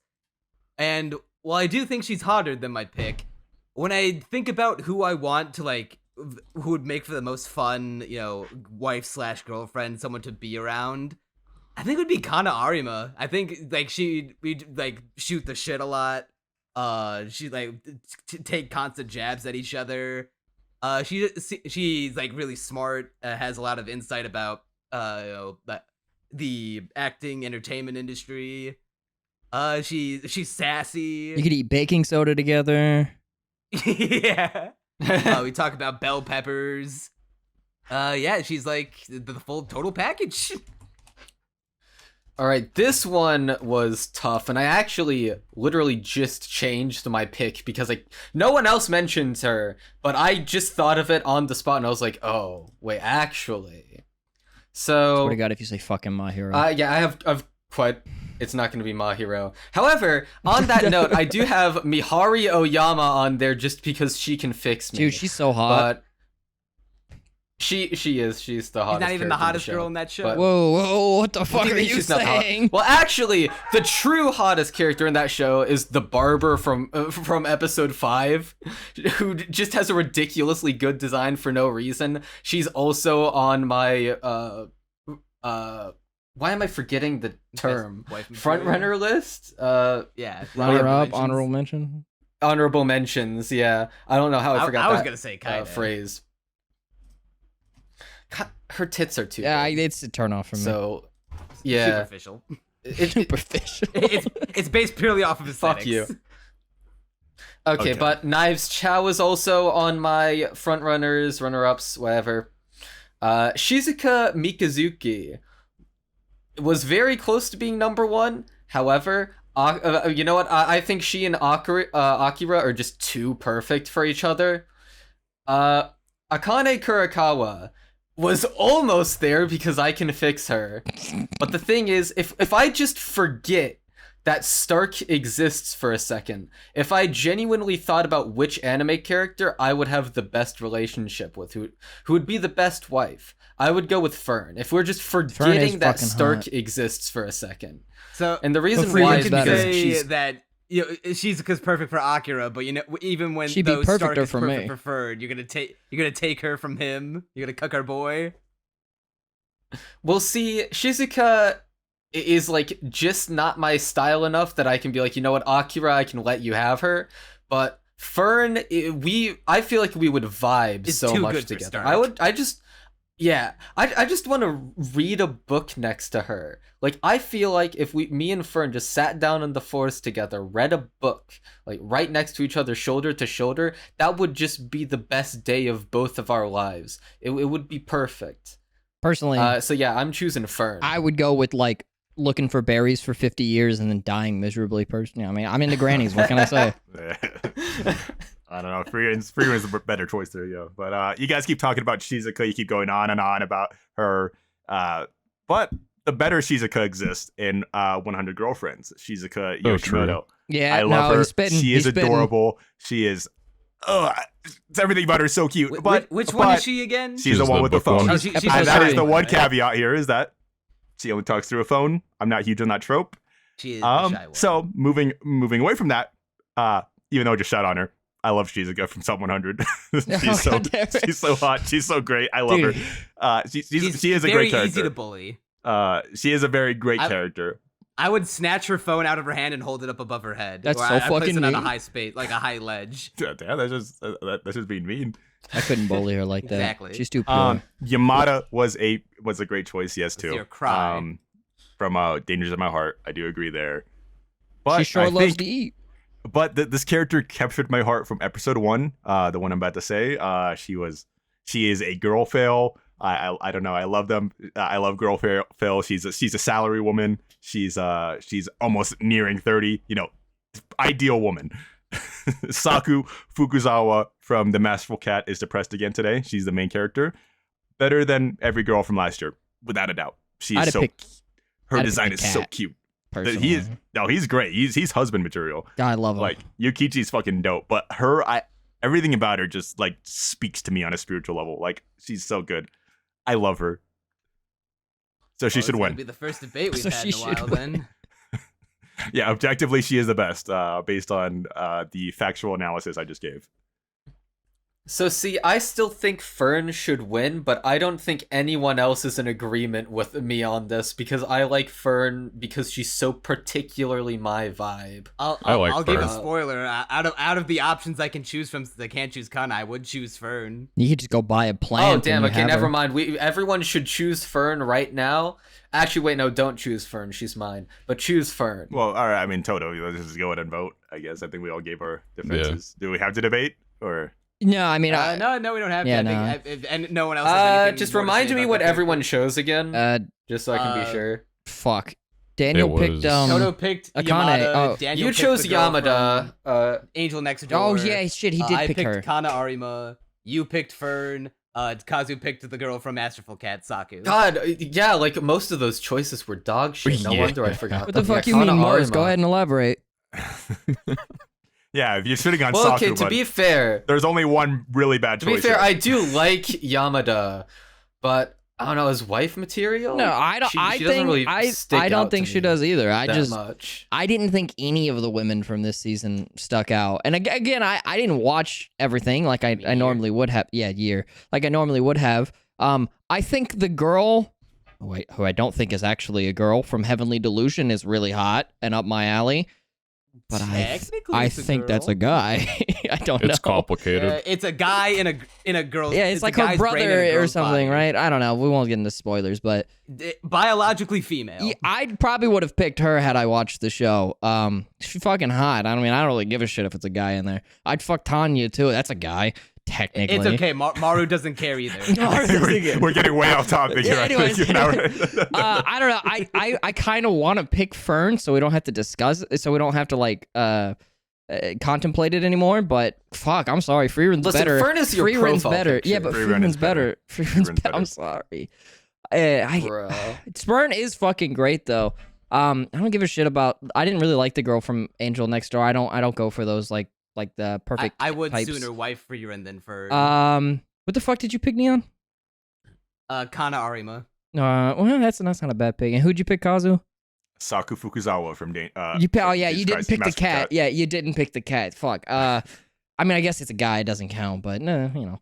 I get. Yeah. I mean, I wrote in the rules it doesn't necessarily have to be the female. Yeah, you should have picked the cat. I'd have voted for the cat with you in a heartbeat. You know, I didn't think about it like that. I actually, I still love her. She is wife material. Look, even if she would be a horrible wife. I get that, but that cat would take care of me so fucking hard. I need that in my life, bro. Okay, but she's a wife you can pamper. That's why she's so great. I love her. She's a girl fail. Yeah, but that means I gotta put effort and money into her. I got that kind of shit.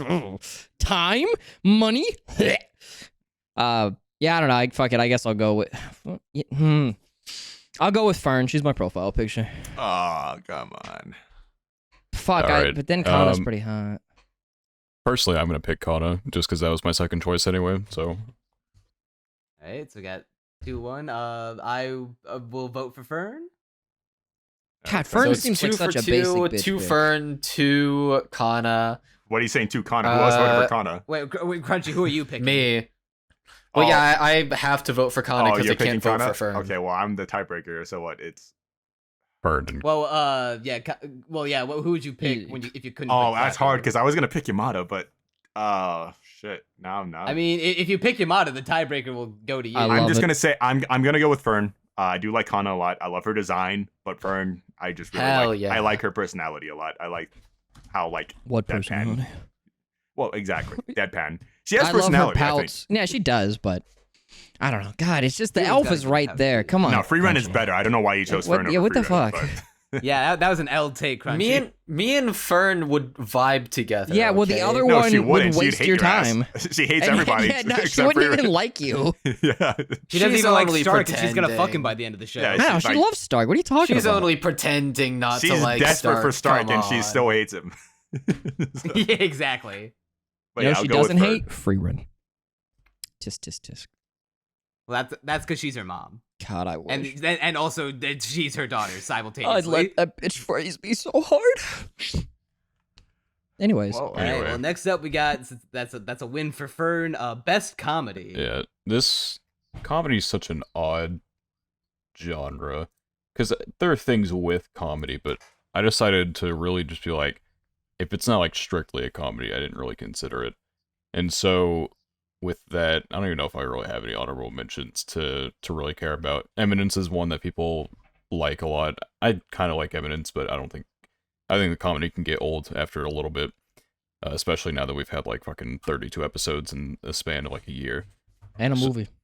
So And a movie will come out, yeah. I think I generally like it, but it's, and I don't know. I wouldn't say it's best comedy or anything. So my pick was 100 Girlfriends. I thought that shit was hilarious. It could definitely be hit or miss, like with some parts, but I mean, I read the manga afterward. It was just a really good fucking show in general, but I think the comedy was pretty spot on, especially for people who are just like more into anime.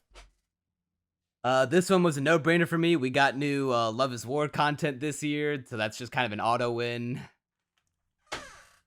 Love is War would have won for me if I watched it, but unfortunately, the movie wasn't that I did funny. not. The movie wasn't Yeah, really it wasn't. funny. Yeah, it was definitely more serious was it? content. I laughed. It was, but also at the same time, like the jokes in there, I remember laughing at hard. I don't even remember any of the most jokes. anything I else. don't remember a single joke from the Is he- movie, and I like the movie stuff.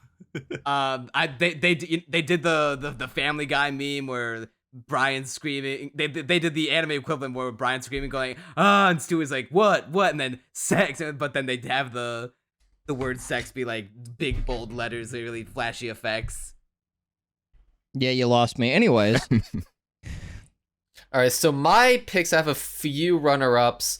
Spy Family, the slice of life moments are always funny, always charming. I love Spy Family to bits. Irregular Witch might have made it if I had watched more of it. I really like Irregular Witch and thought the first episode was super funny. I just didn't get around to watching it.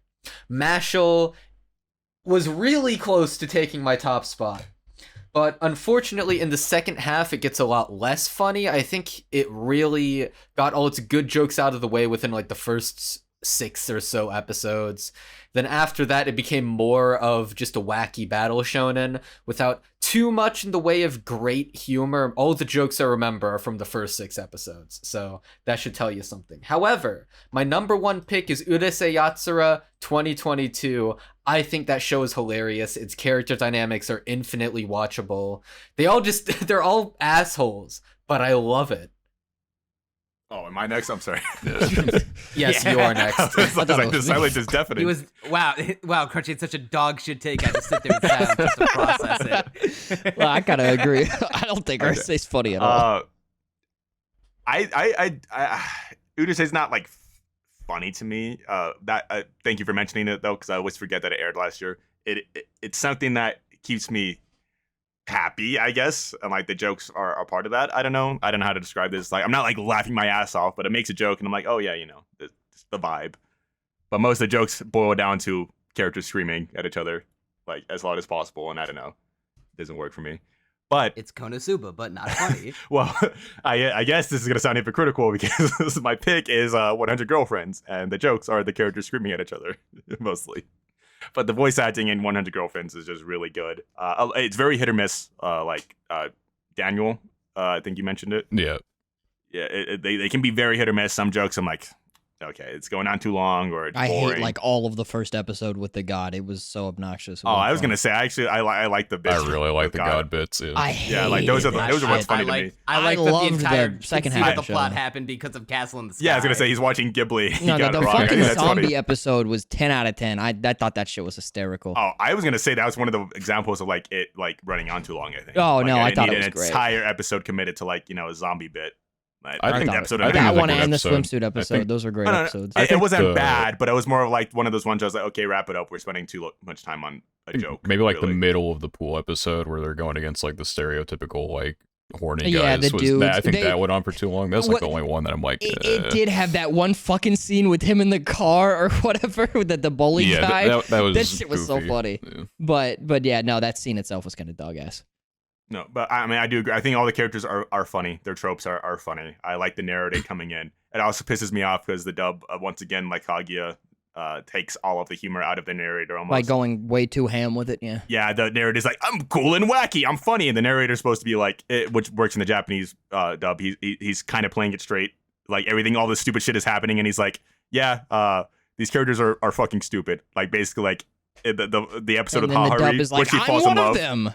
Yeah, like like what really made me laugh a bit, like when Haharu falls in love with Rentaro, the narrator is like giving this big like long spiel, and then she says like, please date me, and then he just speeds up and he's like, yep, this is happening. And you're like, yeah, okay. It's like that made me laugh.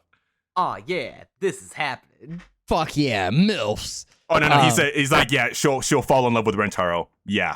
That basically is like, yeah, just with a period. I was like, that's so good. 100 Girlfriends was a runner-up for me. Like I said, I didn't like the first couple of episodes of that show, but then I thought like, I think from Shizuka's episode on, 1 I didn't like, 2 I liked, 3 I liked, 4 I didn't like. So there's like a couple I didn't like, but then from like 5 onward, it was really good. The Dangers of My Heart has some really fucking good bits. Surprised nobody said it. None of you made it past the first episode, I would assume, but Kamikatsu, that show was fucking hysterical. I didn't I even mean, try like, it. so I saw the CGI bull thing. I'm like, you know what? Maybe See, I'll to check this me, one out. okay, to me, like the bad animation It plays into the for the joke, most yeah. part. there was, No, like, no, people like the liked about shitty it, but- CGI. The CGI, I still stand by that. It wasn't intentionally supposed to look dog shit, except for the tractor stuff. Like that, obviously supposed to No, look stupid. That when I thought the same thing. I was like, that's probably just shit CGI. But when I watched the episode, I was like, No, they definitely went out of their way to make that bowl look extra shitty. Just because in the manga it looks fucking immaculate, it looks really good. And then when you watch the rest of the show with bits like the tractor one, you're like, no. They're definitely doing it on purpose. I will say, if you only watch the first episode, though, it is kind of hard to tell if that is the case. 'Cause you're like, I don't know, maybe it's just shit. I read the manga. The only reason I just don't like the excuse, and not to steal it from you, is just because the manga is trying to be like serious at a lot of times. Serious with it, yeah. I think the director took it in a completely different. I haven't read all of the manga. I've just seen the page with the beast. I think the director just really doubled down on the comedy in the same way that the Takagi guy doubles down on the romance for Yamada and Takagi. This dude was just like 100%. We're just gonna play into the joke and make it even funnier, even though that wasn't supposed to be a joke. There, he was like, "Well, the whole series is a comedy, so we're gonna make even something that's supposed to be serious funny," and that doesn't work for everybody. Some people don't like that. That's fair. But yeah, So what's Kamikatsu. your pick? Kamikatsu. Kamikatsu. But that's still 2 picks for 100 girlfriends. Yeah, 100 girlfriends. Yep. The ones. I was not expecting that, honestly. Handshake. I don't mind that. Felt like a I write-in. did enjoy what little We've had our I saw. differences, but we've come Honestly, together it to felt make like a the correct write-in. choice. Did none of y'all see The Love Is War this year? I did, but like I said, it really was. It wasn't funny. It really was not that funny. Like I love that arc. Well, I love the movie arc. I actually didn't really like Ice Kage in the manga. In fact, I disliked it. But the movie made me like that arc a lot. But that's because it's very serious. Like it had its moments, especially with Ice Kaguya, but overall, I don't. Yeah, I remember the jokes now. I do not like the little stupid chibi Kaguya. It's just not funny to me. And that was like a lot of the jokes was like little baby Kaguya, and I'm like, okay, whatever. It's hit or miss. Yeah. I didn't watch it, but I did read the manga for it, so I basically know. I don't think I would have put it as like best comedy. It was just a continuation of season 3. It doesn't even. I don't know why they made it a movie. It does not feel like They really a movie. should not have made it a movie. It should not have been a Especially movie. the fact that they had to start it's 4 next episodes. season. Yeah. Yeah, it's 4 episodes duct taped together. Yeah, They have it's to like start a next 4-episode season on a OVA. really heavy arc too. For some reason, it's like no, they should have left this for the next season. That should have been the movie. Yeah, the Ishigami stuff. Oh, man. Oh, Ishigami's next. I fucking love. Yeah, that's the very first arc. He for is next the season. best character. He's far the and best away. one. I had no idea. I haven't read the manga. I'm very excited now. All right, next up is Best Action, This one. aka the Jujutsu Kaisen Award. Yeah, that one's pretty obvious. That's a speed through this one. Yeah, you're up first, Neon, It's- right? Honestly, real quick, I'm just gonna say it. Who doesn't have Jujutsu Kaisen as Best Action? All right, glad we're all in agreement. All Well, right. see, me, it's actually best action goes to Cheat Skill in Another World. Now hold on. No, no, no, no, no. Unironically Reborn in Another- Speak up if you What was if you that? straight up The did vending not machine award one? Best Action. yeah, vending machine. That's actually my pick. My No, no, we unique gotta- skill we makes gotta me give it to available. Reborn to Master vending the Blade. machine was unreal. No, Yeah, no, we she- got to give it to Reborn and Master the yeah, Blade. The the baby baby fighting the taking dragon. down the we gotta give dragon it to was really Kingdoms good. of Ruin. It has the best action, the best fights of all time. All the powers are super cool. I made them when I was 12. Man, when I was 12. I mean, I think the only fucking runner-up, and it is Undead Unluck and Freerun, and they don't count because they didn't finish. Yeah. Yeah. And Freerun even doesn't then- have a even if lot they of count action. And I even then, would not Undead Unluck have- hasn't had like its crazy spectacle moments. I Yeah, think maybe like Danmachi 4 Part 2 had some good action moments, but just like not enough to like solidify it as like an action piece, I guess. I'd say the problem with Don Machi as well is you gotta watch 4 seasons. I never watched the first one. So it's like, it's a fucking... Because I hear it gets really good later on, in part because I Season 3 watched and your 4 video on are it. really good, but it's Yeah. season 1's fine. Season 2 it was adapted like a dog ass, probably, according to my comment section. So it's just it is like a journey to get to season 3, basically. But Well, the only really comparable one, because I keep forgetting this came out last year, is Demon Slayer, I guess. No, that season 3 was dog shit. Yeah, maybe if it was season 2. I love jingling keys. No, I Dog, mean, it looks season 3 felt like I was fine, watching it's just- Dragon Ball. Like, holy shit, the pacing was so bad. Oh no, Don't writing wise, it's insult not Dragon good. Ball I mean, by it's comparing Demon Slayer. to I I'm wouldn't even just- say it's not even the writing that was bad. It's the pacing. Like, they had to drag this Oh, that's one part of the arc writing, I to think. what? Like 10 episodes. No, because I want to. In the manga, it probably didn't last that long, but you could tell the anime was really fucking stretching the material with all the reaction shots. Yeah. I thought no, I they was do. watching Yeah. Dragon Ball. honestly, like They added a I was bunch. probably more excited for action moments and fucking vexations of a shut-in vampire princess than I was this season of Demon Slayer. Yo, Like, shout I out was to just the I was just referring to like the spectacle of it, I guess, not Yeah. really like anything the else. Magical Revolution. The fucking It had some really episode good action 1 scenes had in it, some yeah. really good action. Probably did later on too. Yeah. I'd say, but like obviously overall consistent was Yeah. Before we move, so we're all in agreement. Yeah, I mean, come on. Okay. Come on. Real quick aside, I'm very surprised that we've gone through. We're nearing the end, and no one has even mentioned Attack on Titan yet. Dude, one I episode. really don't Yeah. like the ending. I love Attack on I Titan ain't watched until that the shit. ending. I'm only up at season 2. I haven't. Caught I up, but did I'm mention surprised that Attack no one on here- Titan as an honorable mention in my best moment video shtick, so it has been mentioned. But Well, Attack on it sounds Titan, like that was like taking a piss out of that scene though. 'Cause you Yeah, said you that no, liked is it. I actually liked that scene. It is funny, but I like where he's coming from to what it does for the character. The scarf scene at the end, and honestly, season Oh, 4 okay, I do sucked remember you shit. mentioning that. But those last 2 episodes were well put together for the most part for what they could be. But the problem with Attack on Titan is, like, first off, it was 1 episode that shouldn't really count, and second off, it's the same as Danmachi. You gotta watch like 90 episodes to get there. And yeah, it's big enough to where most people have seen it, but some people still have not seen Attack on Titan. So I can't. I mean, so- I don't know if that's really relevant. I don't know if that's like a Yes, good though. like reason. The action is still good. I just we're don't. a I think sample it size. peaked in Like- season 3. So like even you know. well, It's- like I think JJK it is approaching. surpassed- JJK is approaching I- 50 episodes and has a movie. It's like This- and that people is- still watch that. I think I'm pretty sure Attack on Titan surpassed Death Note on Mal recently for the most popular anime of all time. No, I'm not saying that people haven't like watched it. It's just like we're judging 1 episode, and that episode is not nearly as good as the material that has already like been in season 3 or even season 2. Like they had better action scenes in those seasons because it was more of the focus.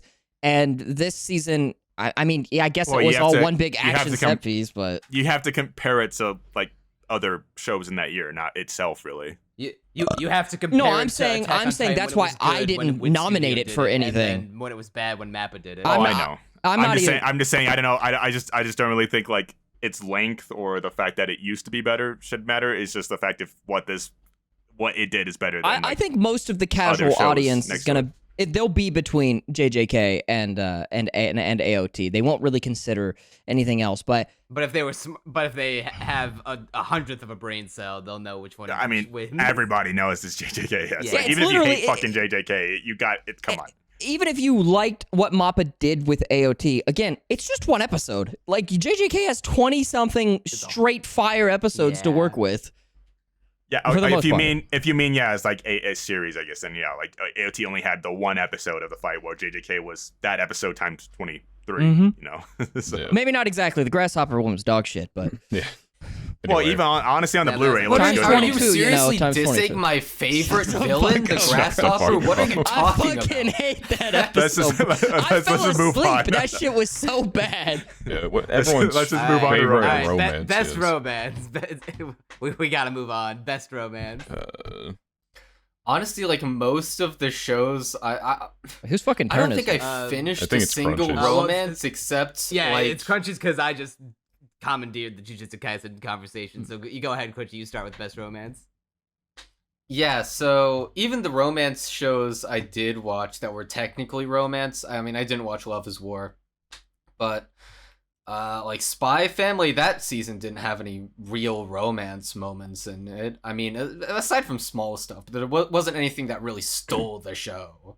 In Not that like specific season one. season. Even season 1 only had Yeah, like what nothing on 4 that level. episodes. Not even. Yeah, like not a whole lot of them. We're Romance still plays It's not such the in a this focus, very yeah. slow burn. So for this option, I actually had to pick something that I didn't finish, that I only watched 1 episode of, but that I've read the manga for, which is Insomniac's After School. And I think from what I saw of the anime adaptation, I think it's going to be better than the manga. So I'm sort of banking on that with my pick. But I really like their pairing, both in the manga and from what I saw in the anime. I think they really complete each other. They're just a good, wholesome couple. And I already know what Kazu and Toto are gonna pick. So there we go. Take the stage. Okay, The Dangers in My Heart is not my pick, but is my runner-up. Believe it or not. That Holy honestly shit. surprises me. Okay. Yeah, it's a 100 very points. tough battle. It's the exact same rating as my real pick. Like it's very neck and neck, and I love the manga for The Dangers of My Heart. It's just that the content that's getting adapted from season 2 onwards is like where I really love the Dangers in My Heart. It's like where it starts like really developing and all of that. My actual favorite romance from last year was Loving Yamada at level 999. I like it a lot. I like all the other supporting characters in it. I know you don't like Yamada, Crunchy. I think you're the one that doesn't like him. Yeah, he didn't. No, Yeah. it was, God, No, I only saw one episode. I Oh, thought Toto hates him. I think he's fine. He's definitely not the best part of the show. Akane She's is a better really... Yamada than the Dangers in My Heart Yamada. Okay, relax. Relax. I think Neon hates Dangers in My Heart, by the way. Like, he despises it. I don't understand that, but I just really like Akane and her relationship with Yamada. I think there's a lot of very natural things going on there. I like how it handles certain like specific tropes, and I just really like her progression from like going from like this breakup, and like she still does have feelings for like this guy later on. It's like she hasn't fully healed, and it's just a lot of stuff going on that I really enjoy. So Yamada for me. Yeah, it was Dangers in My Heart. I don't even have an honorable mention. Like the way it naturally builds up the romance over time, like every single episode is meaningful, and watching them actively progress rather than, yeah, they just like each other because of the plot. You know what I mean? Like, I didn't, like, if we're using that Angel show Daniel brought up that he mentioned, I only watched 2 episodes, but I don't know, none of that, the relationship, and it could just be because anime adaptation was dog shit. The adaptation was so bad. It just didn't feel natural to me. When you take this show, it's like, no, this happens, which leads to this, he gives her the picture, she starts, and even though it was an accident, right, he was just trying to do instead of something else, it leads to her, like, thinking more of it, right? Like, all of their actions kind of fall into this domino effect, and it's just so fucking good. Okay. So hearing you, so this is hard because I actually kind of want to switch. You're gonna switch up now? Well, because we mentioned the lanyard thing, like where she drops that, and so like the moments, the actual romance moments are better than Yamada. Like to me, like the actual 100%. like romance aspect. I like Yamada more as the product because a lot of the conflicts that they go through. It feels like you in that show. relate more to a Yamada than. Fuck, it's crazy. It's weird that they both have a Yamada named character. Yamada and Dangers in My Danger Heart. I might. I'll wait for everybody else's. I mean, if we get into a vote, I'm voting for that. But yeah, you're definitely right. I think the romance aspect of Dangers in My Heart. Even on the non-romantic aspect, like all together as a show, it is just very well together. It's very well put together. Yeah. It's fantastic. I think the directing really plays, I've mentioned this before in the direction category, but it really plays heavily into these romance scenes because you have something like the lanyard that's just made more poignant than it was in the manga, where it's just kind of a panel that happens. You have the moment where he goes to hide the chocolate, but they hold hands, and it mainly is just the way. The perfect example, she doesn't give him the time of day in episode 1. He does something with the bike at the end of episode 1 that gets her eyes on him, and then the next thing you know, she's still not really paying attention to him, but he slips her that piece of paper because he doesn't want to give her the other guy's number. He's just doing it because he doesn't like the other guy, but she takes that as a gesture to mean more, so then she starts focusing on him. Her eyes are locked on him, causes her to get hurt and potentially miss something that she cared about, and he feels bad, and in that singular fucking moment, he's like, holy shit, she likes me, because the lanyard falls down and he sees it, and it just keeps escalating from there. It's so goddamn good. But I rest my case. Dangers in My Heart. Anyway, I thought I was going to be the only one who mentioned this, so I'm glad it was mentioned first. Insomniac's After School was my personal best romance. There are a lot of nice romances this year. I did like Dangers in My Heart a lot, but I do think season 2 will probably be the more interesting one on the romance aspect, though Toto did a good job fighting for his part. I liked My Happy Marriage at the start. It kind of fell off for me in the later half. It kind of got a little, I don't know, it focused a little too much on maybe the world and the politics versus the romance, which I was more enamored with. I hated that show. It was good until it wasn't. Well, I just didn't like the constant, the pity party, feel sad. I mean, it's like a very like Cinderella type of. Anyway, Insomniac's After School. I think just the relationship between Ganta and Magari was just something that I really had fun watching every single week. The way they bond through their insomnia, like they're complete opposite people, and even the reason that they develop insomnia is just complete opposite, but it just makes them so interesting together. Just seeing that develop over time. The visuals were really good. I think just them being like in an astronomy club just basically set the show up to just look really fucking nice. It was just a really good anime overall. I've read a bit of the manga now, so yeah, it was an impactful romance for this year. Well, similar with comedy, a new Love is War piece of content came out this year, so that one just kind of won it for me by default. I'll give an honorable mention to Insomniacs After School and Skip and Loafer. I feel if I had finished them, maybe they had a shot. I agree, Howling Dog.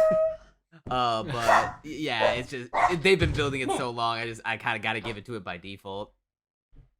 But Insomniacs After School will take the win. Whoa, anyway. hold on. My vote is switching to Dangers in My Heart.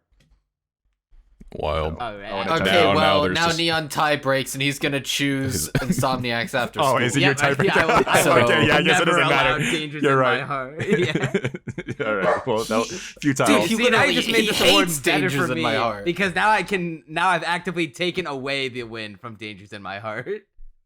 No, that hurts. Never mind. I keep it at Yamada. Hey, well, Insomniacs After School wins either way. I won't give you that satisfaction. All right.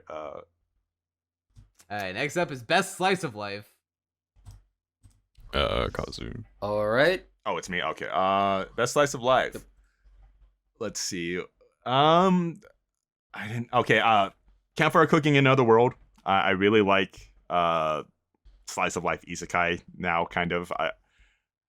I don't know. I really like the premise of this one. You guys heard me rant about it last year. About how much I like the premise. Is he just gets sent to another world? They're like, oh, go kill the demon lord, and he's like, actually, can I just go camp? And they're like, okay, give him money.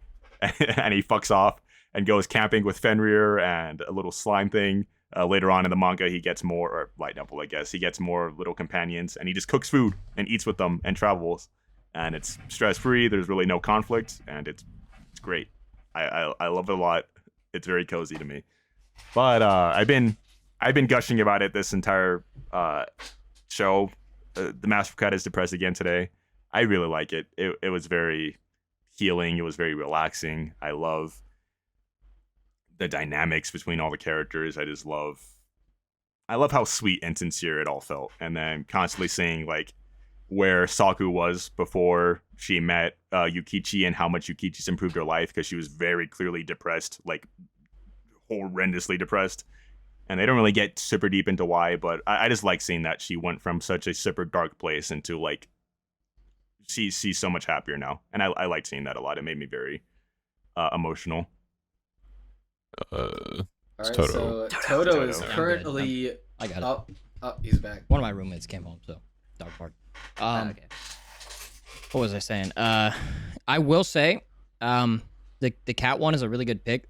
I just unfortunately only watched one episode and then never went back to it. I didn't drop it though. I dropped the glasses one. That one sucked ass. It's one of my favorite. Well, it's probably is my favorite romance manga, and I hate Dude, anime. the manga I'm is so upset. so much better. They made The it so manga much made me worse. cry. The manga's made me fucking cry, and the I anime didn't- makes me want to cry out of anger. I also never got around to Insomniacs either, so that may have been really good. But fucking Slice of Life, I mean, kind of before I originally had Dangers in My Heart on here and Kamikatsu, but that was because I couldn't think of anything. But now that we've done the podcast, it's Skip and Loafer.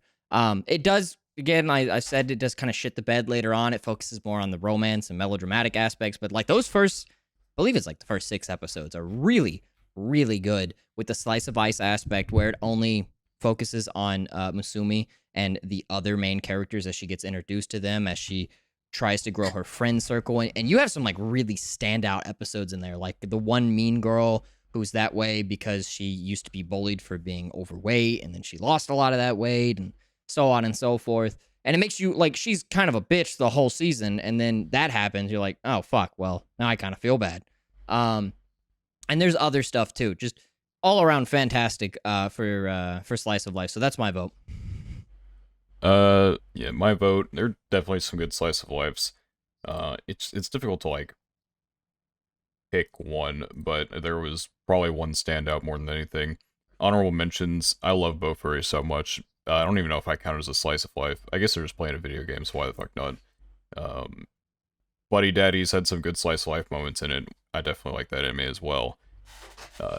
Even just like the more generic things that I like as well. Kubo Won't Let Me Be Invisible, and Saint Cecilia Pastor Lawrence. They're very typical like fluff romances, but I love them as they come.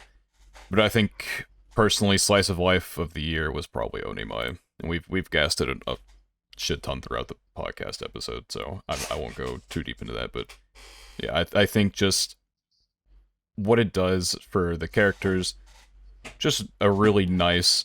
I mean, people look at it in like episode 1 and like, well, that's fucking weird, but then they don't realize, it's actually just a really good like character study underneath that, and the characters are fun, the animation's great, just a good anime.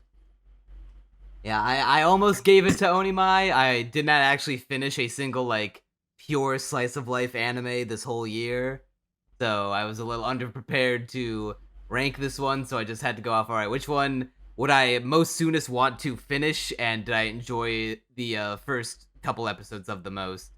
And while I did really like Onimai, and what I've seen of Onimai, and what I've seen of Insomniacs After School, which almost took it, I am so in love with the first episode of Skip and Loafer, and I have no doubt in my mind it's gonna, be a banger once I actually watch it. So I'll give it to that.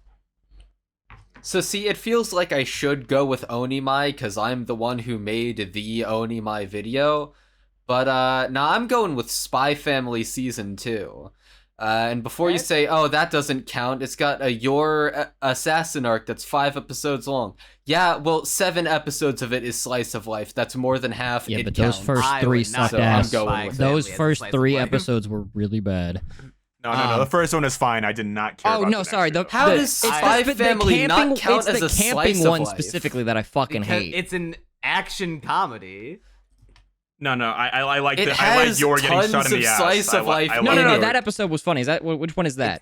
I think it's literally the an first. comedy. Yeah. Okay, Yeah, then that's that one, first that one was fine. No, it's the one with Damien and the dog, and then the one that has a big Yuri focus. Like both of those sucked ass.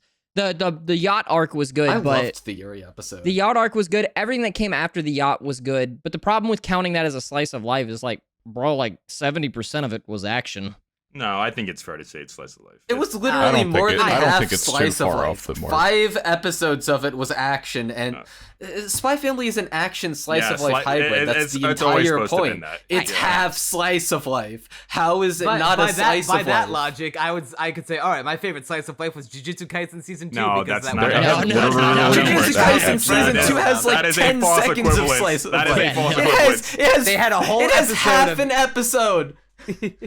No, Spy Family absolutely Dude, I is ain't a slice of taking life. this shit I from don't know you, why this is a debate. Spy You could- Family you- absolutely. you I don't know why we're having a debate. I'm about this. looking at AniList It's right an- now. It says You slice of life on the technically, genre by this list. logic, I rest my by case. this logic, you could argue Vinland Saga is a slice of life. Just a really deep. I mean, slice I of heard life. it gets more into farming and away from violence. No, No, you guys are more of, being like- so disingenuous with This this. is It's so a slice of dumb. life by like all accounts. Like Holy it's a slice shit. of life. Slice. Alright. We're Listen, getting real Spy petty. Family. Listen, with glad Jujutsu this is sparked a Kaisen debate. and fucking Vinland Saga, it's not a part of the show's appeal per se. I mean, maybe you can find that appeal in it, but that's not part of its marketing. That's not part of what it's trying to be. Whereas Spy Family, literally one of the main points of the show is that it is a slice of life action hybrid. It's about how the we family. are juxtaposing It's a action very scenes important thing. against cute family moments. And 7 episodes of it are slice of life. I ain't taking this shit that it ain't slice of life. And I ain't taking this shit that Jujutsu Kaisen is also a slice of life by the same logic. Where is the wholesome family moments in Jujutsu Kaisen? When Sukuna I mean, I lets guess you Yuji could take say- back over, that was when pretty they wholesome. spill coffee on Gojo's shirt and they bond over it. Ooh, yikes! That was one small flashback When they go to the scene beach? compared Yeah, to 7 I desperately episodes. wish the show had more moments like that before they did those character trajectory changing things in the Shibuya arc. But that's a discussion for another day. Skip and Loafer wins. Oh shit! I didn't even realize that. That's fantastic. Yeah, anyway. I did not realize either. I got so heated about the Spy Family discussion Yeah, that I don't know why that I turned into a completely debate. forgot. That was dumb. Like, it's like objectively a slice of life. Like, what are we doing here? I wouldn't say. Listen, objectively. It is Kazu, objectively. Kazu, you're It's my objective. homie. At least you're right. I've had to compliment Kazu on being right twice today. It's Like, you know what? It's weird that it happened twice. I just Because don't know. normally Who, I disagree with him furiously. I didn't know who would watch Spy Family and then it's like, well, a character died. It's no longer a slice of life. Man, like, what do you mean? It's 90%. It's like 90% slice of life. They even tried to with say the action they shit. tried to say it had romance in it. It was fucking definitely. I would not barely say it's a does. romance I because wouldn't there's say totally it's a a focus romance, there. but- But Well, yeah, no, it's a slice it's of not life. really a romance. Anyway. It's a slice of life, like slice of life first, and then like action comedy. And, like and then second. Yor turns it into a slice of lung. Like the reason people talk For about real. this arc is solely because of like how like because there is action stuff, but like the fact that this arc gets highlighted is the fact that Spy's Family is so slice life focused, and then you get into this battle shonen arc where Yor is killing like an entire like rogues gallery. It's like, yeah, it's a slice of life. Hey, I don't know. It could be a shonen, really. Oh wait, it is. nah. Anyway, what was Wow. your favorite best Fucking film of the crazy. year? I'm not gonna hold you. I did not watch a lot of films this year. It's really funny. I did not see this category. My roommates all just watched Suzume like 2 days ago, and I was like, I don't really care for it. I'm not gonna bother. And then I saw this. I was like, fuck, I should have watched the movie. I might have liked it. God damn it. Suzume is It good. was not one of Shinkai's best. I Okay, did see. well, I alright. I We'll thought get into this. I liked Your Name, but I it's like okay, but I liked it. I was kind of hit or miss on Weathering with You, and so that was why I was like, I don't feel like I'm gonna give a shit about Suzume. Seems like he's on a downward spiral. But then they all watched it. That they were like, damn, that was better than Your Name. I was like, motherfucker, I should have watched it. 100%. Your name. Yeah, 100% better than your name. Well, I think it's better than Your Name at the very least. I know so many people with fucking Insanity. videos on it. I did watch Dragon Ball Superhero. That was That was last year. that was 2 years ago, wasn't That it? was 2022. wait, was yeah, it? yeah. Oh, I'm sorry. Yeah. This is fucking. It's listed in the Blu-ray release. That's why I was like, I was wondering why the fuck it was on here. Let's see. I didn't. The Watatin movie, unfortunately. Wait, did it get licensed? Crunchyroll might have. I'm gonna have to check that out later. Did Kaguya, but Kaguya didn't really work as a movie. I watched the Slime movie on a I mean, plane. it technically exists as a movie. Yeah, but I just wouldn't if you have count nothing it. else to nominate. The Time I Got Reincarnated as a Slime, I don't know if that came out this year, if this is just a Blu-ray release, but I did watch it this I think year. it was last I think year. it was. I it? can't remember. I thought I it didn't watch it. Actually, no. It sucked It ass. probably was. It was this year, at 2023 least in probably. America. When did Film Red come out? One Piece. That last year too. That was last year. Yeah. Fuck me. Yeah. Well, yeah, I didn't watch any movie. You know what? I'm just gonna nominate something that I haven't got around to watching, but I know I'm gonna love. Gridman Universe. I'll watch that one day. Wow, you're nominating something you haven't seen. It's the only fucking other option I have is Kaguya, and I'm not nominating that shit. I liked it. It's just not a movie. Well, It is. No, it's the no, only one it you've is. seen. It works better as a show. I agree, but it I don't works know. as- It just Yeah, it just I agree feels too. wrong. But I feel like I'm gonna love Gridman Universe. I'll go with that. I'm sure I'll switch to something that somebody else says. My opinion's not gonna really matter here. I'm sure you'll probably all pick Suzume anyways. Yeah, I did not pick Suzume because I only watched one single film this year. Thank fuck I got to watch it when I went to AX because the subs on questionable websites are fucking awful because they won't release the official subs for some reason.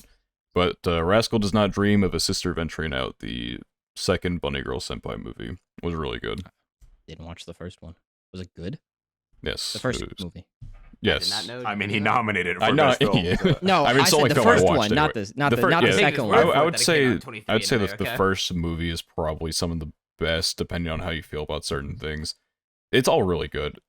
This is probably like the most grounded. I think maybe if they extended it a little bit, maybe adapted a little more, I would have put it at the same level. But it was just a really strong. It was only an hour long, but I think it uses that hour really, really well. Yeah, I don't think I watched anything that maybe came in 2022, but came into North America in 2023. But I don't think I would have picked it over this anyway. So yeah, that is my pick. I saw 4 anime movies that fit the criteria here. Blue Giant, which had its moments, but the manga is just better. Suzume, which is just okay. It's not one of Shinkai's best. Boy and the Heron, which I'm surprised no one else has mentioned yet, but it's good, and I feel like I'll appreciate it more if with time I need to finish watching all of Miyazaki's other movies first. Then maybe I'll obtain a higher appreciation for it. Probably because it's also going to be his last movie. Let's be real. But I will say it doesn't feel like 100% great to say my favorite anime film was the Love Is War movie. But if I compared if I compare it to the other three, I liked it more than all the other three. So. All right, so I saw 2 anime movies this year. One of which was Boy and the Heron. I actually did not like The Boy and the Heron very much. But I did like Suzume, and so that's going to be my pick. Despite all its flaws thematically, I think it is a good, even great movie, and it is Shinkai's second best. I was gonna pick Kaguya, but yeah, I'm gonna go with Suzume. I've only seen the Your Name, Wuthering With You, and this one. It's the best out of those 3, though, easily. And yeah, Damn. I really like everything that it tries to do. A lot of the Shinkai, I guess, cliches, like my issues that I have with him, worked in this movie, I guess, if that makes sense. And yeah, the animation is beautiful, and I really liked the road trip aspect of it, like just going around Japan with this weird chair thing. There was a weird whimsy to the movie that I liked a lot. Wow, Miyazaki's potentially final movie did not even get a nomination. Well, I haven't seen it, Yeah. to be fair, and I don't really care for Ghibli to begin with, so... Should have made a better movie. I don't know. Oh god. Did anybody watch the I mean, I fucking agree. I don't know, man. Sounds like a bit of a skill issue that we didn't nominate it. I just didn't watch it. personally It's on not his Hayao best. Miyazaki's end. Did no one watch that gimmick movie, the one where there's 2 versions of it? I did watch Oh, that. yeah, Okay. I The one so- who loved before. I'm those, curious about so that. it's supposed the to be like you how they can watch split it up like a Pokemon in whatever game. order any you order. prefer. and what yeah. I just don't think it actually works that well in that way. I think if you watch my friends and I called it Diamond and Pearl, like the Pokemon games.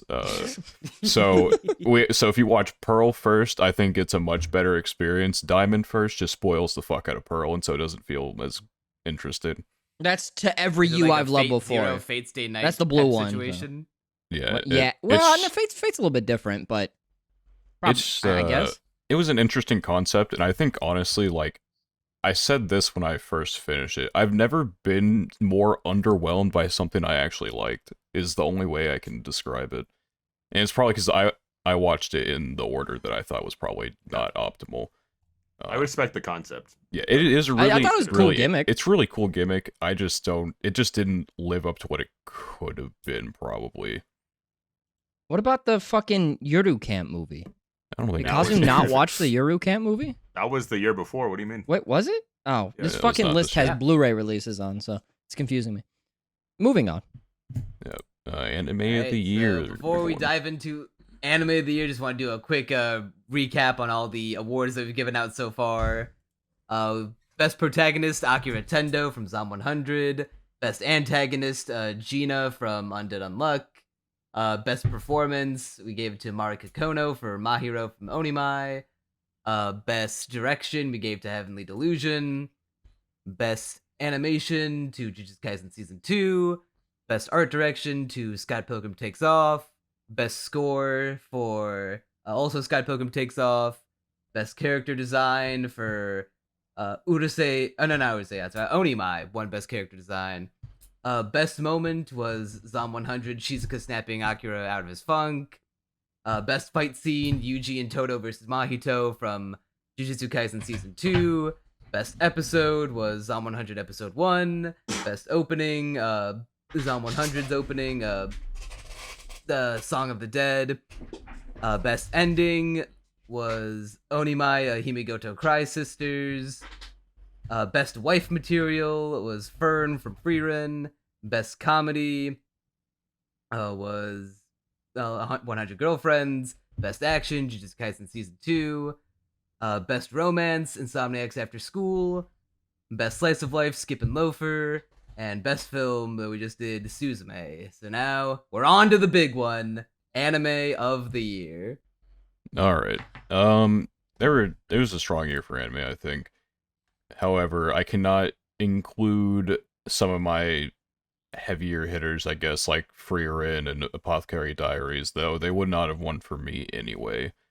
My runner-up, since I couldn't include those, was Jujutsu Kaisen Season 2, despite, it's not like a writing masterpiece by any means, and, the conditions were ass.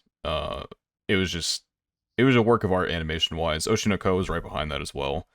But my winner for Anime of the Year 2023 was Vinland Saga Season 2. I just think that it was what it ramped up to be. Like, the first half is, like, so jarring. It shook so many people off that were watching it for, like, the monkey Viking action. And then took its time to develop these, this new cast of characters, the setting that it's in, the historical nature of the show. And it just all culminates into the second core and just really delivers at the end. And it's just such a strong piece of media for sure. All right, well, for my runner-up for Anime of the Year, if the writing in Jujutsu Kaisen Season 2 was just a bit stronger, if Gege didn't blow his load with the Shibuya arc so fast and get all of these big, cool, flashy moments out without taking the time to like flesh out some of the characters that have these cool, big, flashy moments happen to them, then I think Shibuya arc could have gone down as like one of the greatest arcs in all of Shonen, and I still think it's really good. But Anime of the Year, even though it did kind of taper off towards the tail end of it, I resonated most with Zom 100 this year. No show this year hit the same way writing wise. I feel like it was the most thematic, most emotional, at least for me personally. All right, so I guess I'm just going to start with my two runners up. At number 3, we have Spy Family Season 2, because the Your Assassin arc, first of all, is pretty much the best the show has been outside of, most of, admittedly, the first core, or I guess a lot of it. But I still think that Spy Family, despite being, I think, a little too heavy on the slice of life, ironic, because I was the one who said that it's good, that it is the best slice of life, and it is very much a slice of life, and I do appreciate that aspect of it, but it doesn't always feel like this. It feels like, in my ideal world, the slice of life should be more so a cool down from the action scenes, where sometimes it can feel a little over present within the show. At number 2, we have Oshinoko, because I mean, first episode goes without saying, but even later on, it just consistently is good. I don't necessarily mind that it moved away from being a thriller per se. I just like the industry stuff. I like how it tackles the industry. I like its characters. Akane Kurakawa is my favorite of the entire show, and very well, like, one of my favorite characters of the year. Like, I just love her to bits. But number 1, I don't feel entirely satisfied with it, because it should have been a 10. But it tapered off at the end just a little bit, and I was like, oh, I can't give it a 10 in good faith.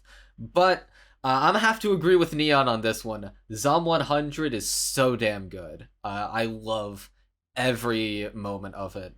And even when it isn't its best, like, if every anime had themes as good as Zom 100 and explored them as well, anime would be amazing. But unfortunately, that isn't every show, but Zom 100 shows that is not a crazy ass take. Zom 100 has themes is and it peak. executes them incredibly. I'm gonna be honest. I think AOTY delivers themes better than Zom 100. What the fuck are you talking I feel so about? bad. Crunchyroll is the number OTY one expert on No, you, as dictated by I feel his so view counts bad, on YouTube. like, dunking on Zom 100 because I like it, but you guys are glazing it way too much. Like, it is not. Whatever. Hold on. Sorry. We can talk about this. We can talk about this later. Yeah. Did you have more to say? No, that's it. Okay. Well, I'll give my runner-ups then. Fuck. My love story with Yamada, I really liked it a lot. Like, like I said, I've glazed it a lot this episode. I love all the characters, their dynamics with each other, the conflicts, even if some of them are cliche, they get resolved in interesting ways, or they get resolved right away. It doesn't feel like stuff is getting dragged along. There is progression between the two leads, and I think it's really good. I love it, and yeah. The Masterful Cat is depressed again today. I was very sad when this one ended. It was definitely a comfort show. It was something that I just love tuning into every week. It just was right up my alley. It was something I needed in the summer when it was airing. I just loved coming home and turning it on. I knew I could just like chill there, eat some food, and just have a good 20 minutes every week just watching this show.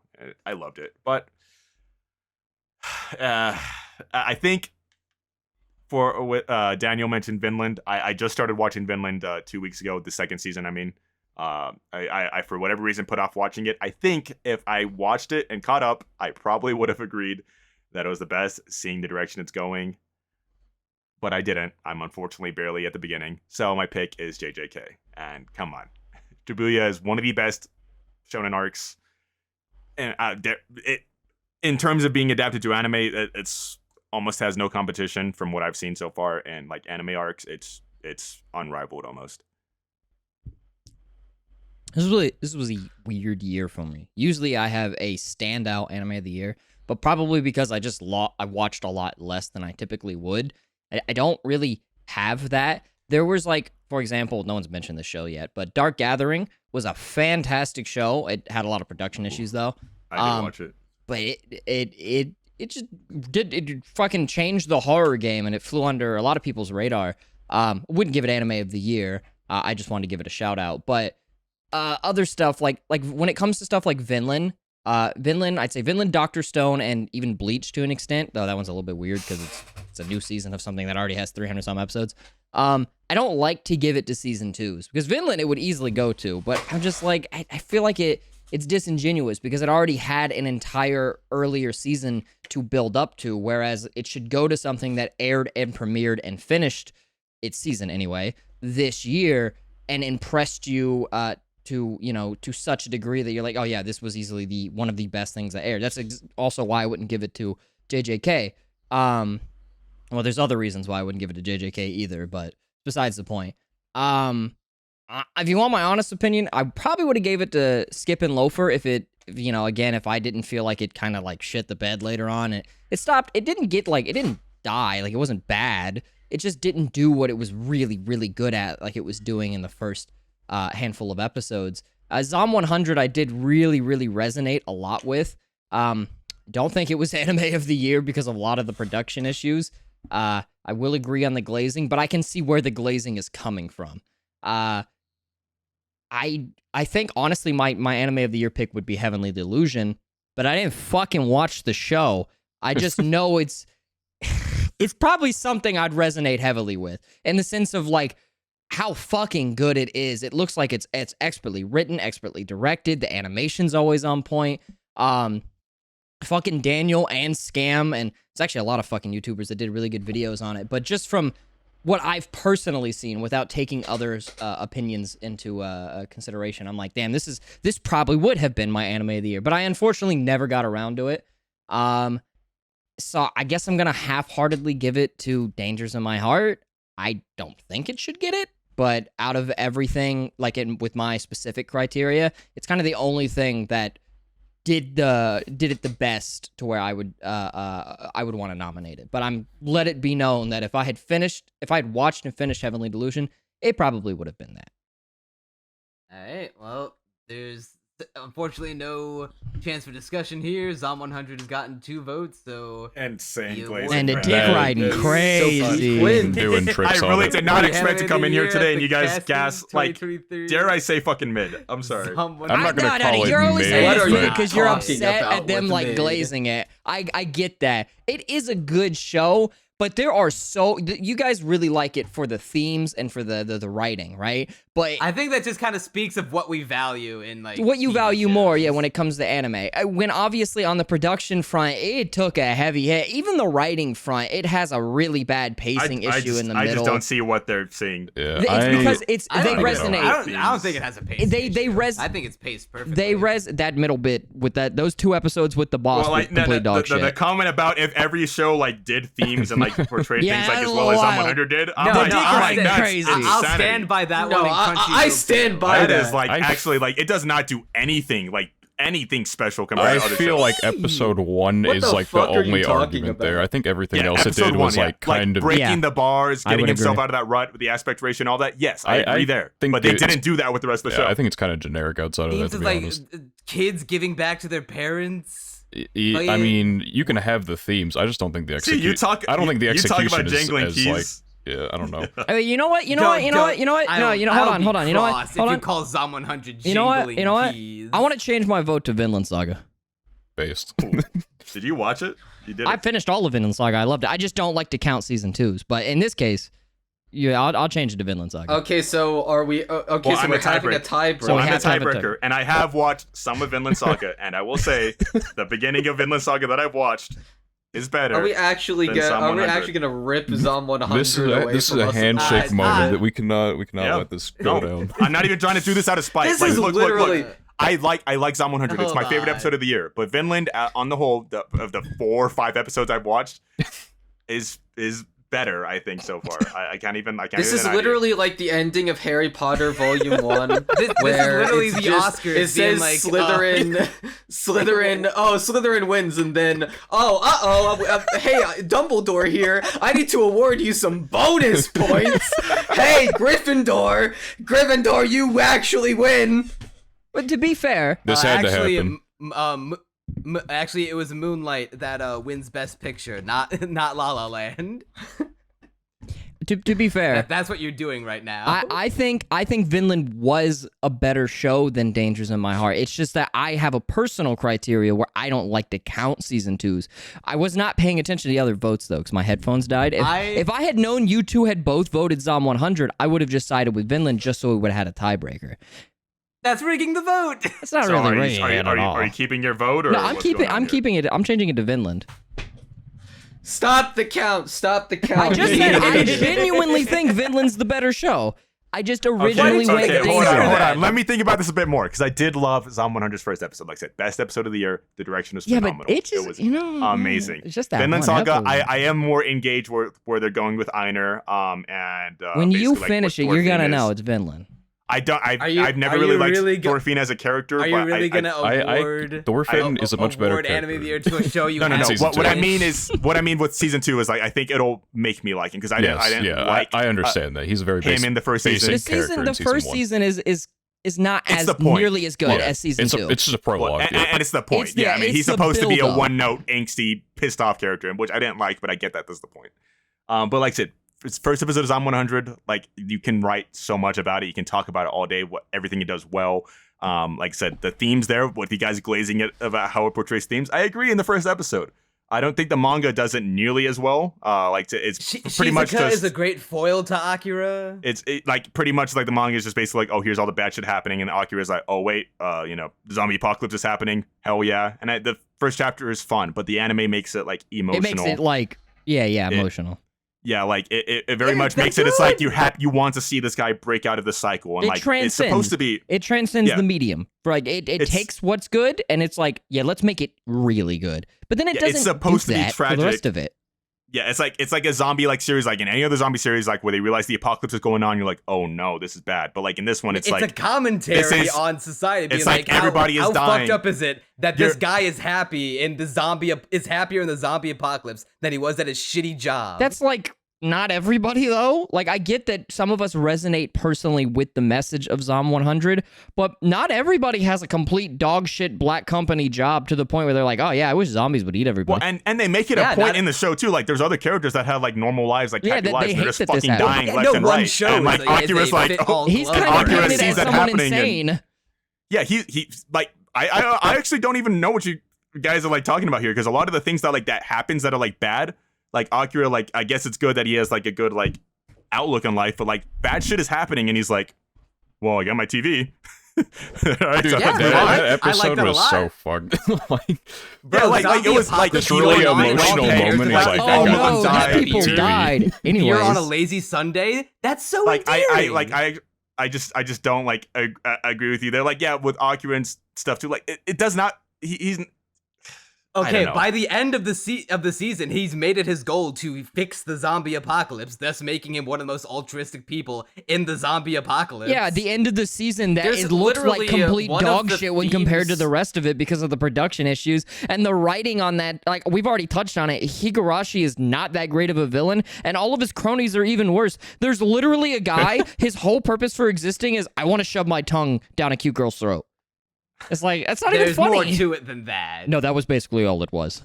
He's a creep. No. There's It's a whole been a every minute. character It's got their own been a minute flashback. since I read that arc in the manga, but I do remember all of them basically being one-note delinquents. Are like, well, the zombie Yeah, apocalypse is there happening. was We can do the whatever guy- the fuck we want. The guy with his And wife, right? Like Dude, he my- was. They're there My- to communicate the themes of that arc. Base and I level think that's themes. where they They're really base get level in- themes. You're They're giving it too much not credit. Base level. They're You're giving it way base- too much they're- credit. I don't think Okay. I'm And, giving and, it and They're base base after level we themes. already They're we go base- through an entire episode. They're executed. We go through an entire episode Okay, of how maybe they're shitty. executed at like a base level. They're not but complex. I'd It's literally rather- this character has a They're- second lease on life. they're a Akira has a slightly- second lease on life, and he is happy, and he's trying to do all these things. And then the other character, he has a second lease on life, and he's using it to worsen the lives of others. That's literally all the four. Yeah, that's all it is. And It's not- not and not- complex. yeah, Not to mention, it's we cool. go through. It's literally a commentary on what, like, it's Isn't the it fact interesting that these two both people that- have the same reaction to the zombie? Oh, and the other one apocalypse, also with happened to different- make his yeah. own fucking list. Yeah, that no, It's it very was just cool. to Yeah, me. that- Well, yeah, that's it goofy, is not. but that- Okay, It's not okay. co- it's- How is like that more that. That's the unbelievable than the good zombie kind of apocalypse goofy. breaking out? Oh, that's honestly, irrelevant here. I think it is more unlikely than the zombie Yeah, apocalypse. what It are is. the It odds is. that a zombie apocalypse People breaks have out? A guy bucket that lists. looks very similar and acts very similar to the main character, but is the exact total opposite and made a book like the main character, happens to meet the main character, and it's the finale of the show. You That's did- way less. okay, And I his hear parents' none of village, the mind you. vibes. In his family's village. in his family's I hear bumfuck none village. of this. I hear none of this about Shizuka, and she did the same thing. All right, What about Shizuka's Shizuka? hot though. Yeah, I don't know what you mean by Shizuka doing the same thing. Shizuka's- Yeah, what are you She talking has a about? book. She has a bucket She list. literally also had She a book. makes Oh, a well, no, bucket no. list Okay, after but the they- fact when she's Or not. inspired by him. No. Yeah, she makes- Oh, you're talking no, about no, in no, the no, first no. episode She has where a her list bucket of list things is you're to literally survive misremembering. and find She a has a door. What the hell are you survival talking sheet. about? No, That's no. not a Hers bucket is list. different. She has an entirely different thing. Yeah, she makes an entire survival It's sheet because also they make called it the Zom clear 100. that It's she- also called the Zom 100, but it's not a bucket list of things like she wants to do before she dies. Yes, No, but things hers that makes you more can- What sense. she I don't wants know, to man. do Hers so makes that more she sense. can Debate is preserve gonna her go survival. anywhere. The whole point. And She yeah, does it to preserve that her makes her an survival. interesting foil to Akira. And then who as she's the taking it characters seriously, meet and he's grow, not. she goes, yeah, you know what? The world's probably fucked and we could maybe save it, but I should not be living my life this way. I should be enjoying it the way I See- want to, and embraces what he Okay, wants the to do. fact that we're even having this conversation about this over Vinland should give you more Then, no, we're insight. having Well, this no, conversation. no, no, no, no, Vinland no, is no, no, an no. argument. That's such a non-argument. We are That is such a having non-argument. we are having this conversation to shit there's- on Zone having 100, this not conversation. to save it. Exactly. Yeah, it's like I you're like talking about this Psalm thing more. 100, Obviously, but that it means ain't you like anime it of more. the year. Like, what? Yeah, no, look, I don't, I'm like sad that I'm shitting on Zom 100, but it's like you guys went super hard on like, and I So you're gonna give I'm it to still an trying anime to, I'm you've still never trying to finished decide. before. That's why we're having He's this seen discussion right Vinland. now. He's seen all of season 1 and I've seen all 5 of season episodes 1 of season and 2. like I said, Okay, I've season seen one an doesn't- equal amount of I both don't give a shows. shit about Zom He's seen 100, more I of haven't. Vinland than he applied has this of fucking. conversation. Okay, look, it's Zom 100. I have not continued past when Beatrix the anime because I've read the manga. Beatrix I haven't gets continued past introduced. when Beatrix introduced, Which is so like both 6 of these or I've 7. seen. I've seen about the same amount of episodes for both, and Zom 100 just up until that point, it's fine. I like when he punches the shit out of the shark. That's cool. That's just so cool. And you know, you guys talking about like the villain stuff. Again, I haven't seen it in the anime, so I guess it's not necessarily relevant to like my perspective here. Still think it's stupid. I still don't think the theming is very deep at all. Really, I'm sorry. It's cool. I think there is some cool things it explores. The first episode does, but Let's then it not just forget doesn't that do the first anything else with it. episode spends the entire time kind of hammering in how shitty his life is and like how these other people are awful. And then we get like a couple of episodes where we're really living high on the premise of the show. And then he meets the fat guy again and he goes, "Oh, I'm shutting down." And you're like, "Okay, I kind of see why let me finish. I kind of see why it's doing this. You know, he needs to go and face those demons that he basically ran away from. The zombie apocalypse enabled him to run away from. The issue is that it's 2 fucking episodes long, and the whole second episode, you know, dedicated to it is complete dog shit, and you don't need half of it. You need Shizuka's backstory, and that's it. That's like at the supermarket, right? Like with the RV? No, that's when he this runs into his is- old boss and they're at the Yeah. camp and he makes him work for him again and he's like, "Oh, Yeah, well, isn't there an RV there? Like I thought that's what. Oh, shit, it's not yeah, there is- supermarket. yeah, Well, there is First they- half of their the yeah, RV episode is fixed. dedicated to Shizuka's backstory. I didn't say Yeah, no, I Shizuka's remember. backstory I wasn't remember important. that arc now. I actually remember that arc. Shizuka's backstory is important. I'm saying the pacing of that arc completely kills what the rest of the show had going for it in terms of the pacing. And you only really needed. I thought it was paced perfectly. You needed to, if it was one episode, sure. He needed to overcome the fears he ran away from, and Shizuka needed to kind of figure out her own thing, and you learned about her at the same time. But the fact that it drags for 2 episodes, it does not need to be 2 episodes. It kills the entire vibe of the series. You're supposed to be a fun comedic series. 2 episodes. I would have felt robbed if Akira switched from I'm finally free to oh shit I'm going back, I'm relapsing. He does for that in 1 every episode. He's literally yeah, like, he "Oh does man, that very it's frequently. tragic that all these people are dying. Well, I have my TV. Hey bud, let's go play Oh some man, games. like I Let's drink some really beer." want to help my dad. those come in small bursts. Oh, Like, Oh, when that sucks! one My girl neighbor, died. my next door neighbor's fucking died. Oh, Even well, though let's go time get to stuff for write a them. note. Well, yep. All right, let's time get to continue my fucked bucket up list. and writes bucket like That he's is totally in character. he's He absolutely could have overcame that in an episode. He's an apathetic character. He cares about people, but he gets over it pretty quickly, right? The main and the main theme of the show is fun, comedy, end of the world. They're living the life that the way that they want to. They spend the whole first episode, and the first episode is amazing, but you could argue it goes on for way too long to get to the fucking point that his life sucks. You could have shortened it a bit. And I would argue if that the first episode only covered half of the shitty black company life, then the later episodes 5 and 6, or whenever he meets the boss again, would have been more warranted to spend more time on it because we didn't get to see a full episode of how miserable he was. But because we spend an entire episode on it, it kind of like, I don't need to see more of this. I get it. He sucked. Let's get past this. He gets past his demons. He learns about his girlfriend. Like, come on. It kills the vibe. And this is a show that's all about vibes. Okay, real quick. I want you to answer this truthfully, Toto. When you wrote down your list before we actually started doing the podcast, did you write down that Dangers in My Heart was your anime of the year? No, I didn't have anything He written said he down. didn't choose the last 2. He didn't choose film or anime. And I also said when I voted that I was half-heartedly voting for Dangers in My Heart because it wasn't what I like particularly wanted to win, but based off my criteria, I just don't like voting for season 2s. My headphones died midway through though, like the call. I've been charging them meanwhile. I'm still charging them and they're still beeping at me. So I didn't hear what anybody else's vote was. So I was just like, I'll go Danger Heart. If I had known you guys already voted Zom 100, I would have voted Vinland because I think Vinland genuinely deserves it more. I just don't personally like to vote for season 2s, but in this case, I love Zom 100. I agree with you on that front. If like both if I gave Zom 100 and Jujutsu Kaisen season 2 the same score, I would give an anime of the year nod to the new show as opposed to the sequel show for the sake of pushing variety, but I feel like Zom 100 was just better than everything else that came out this year. And see, That's a statement for sure. Oh my we're Lord. arguing why I'll see how you feel. Zom 100 better than Jujutsu Kaisen season 2. Look, when it put my pick on the table. Insanity. when You talked shit about the production issues, and Zom 100 was the absolute worst offender of that. Oh, it yeah, it's pretty ended bad. on Christmas. It started in July. It's pretty bad. It's 12 episodes. Okay, I'm not holding that against the show though, because You held it against JJK. You guys all did. I gave it best animation without a second you- thought. Yes, but all you guys' brought up- critiques, I was all the you one who guys' held critiques that were. against I anime. can't in good faith say that it's crunchy. That was crunchy. That was crunchy. That was me, yeah. I mean, I don't know why you're pinning that on Neon. I was the one who said that. because I'm still I pissed off at I his mini disagree. take, so I'm taking all my anger out on it. 4 hours later.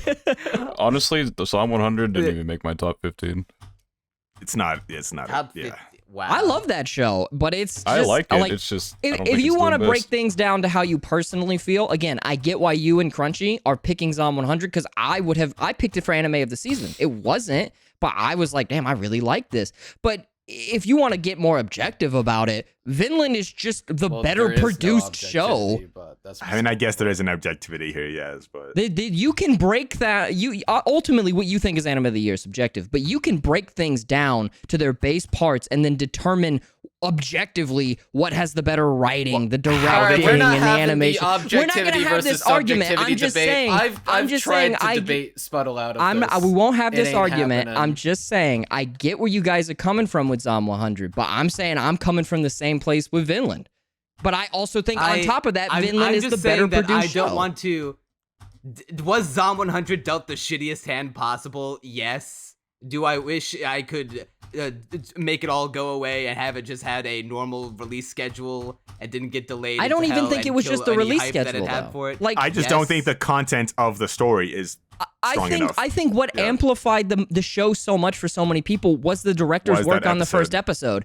And there was no way, it was never going to be feasible for him to do all 12 episodes. So it was never going to be as good as that first part. And the manga content itself, which is basically what the rest of the anime just plainly adapts, is not good enough to be considered this holy shit, best thing that aired all year. You can personally feel that way. Like I said, I get where you're coming from. I resonate with that. I love Akira and the things he went through. I voted him best protagonist. But you're liking that, you like those aspects, and then you're conflating it also with how great episode 1 was, but it just was, you can say JJK would have looked better, because it would have if they had more time. Zom 100, unless you gave that shit 10 years, ain't no way it was all going to be episode 1 level. Yep.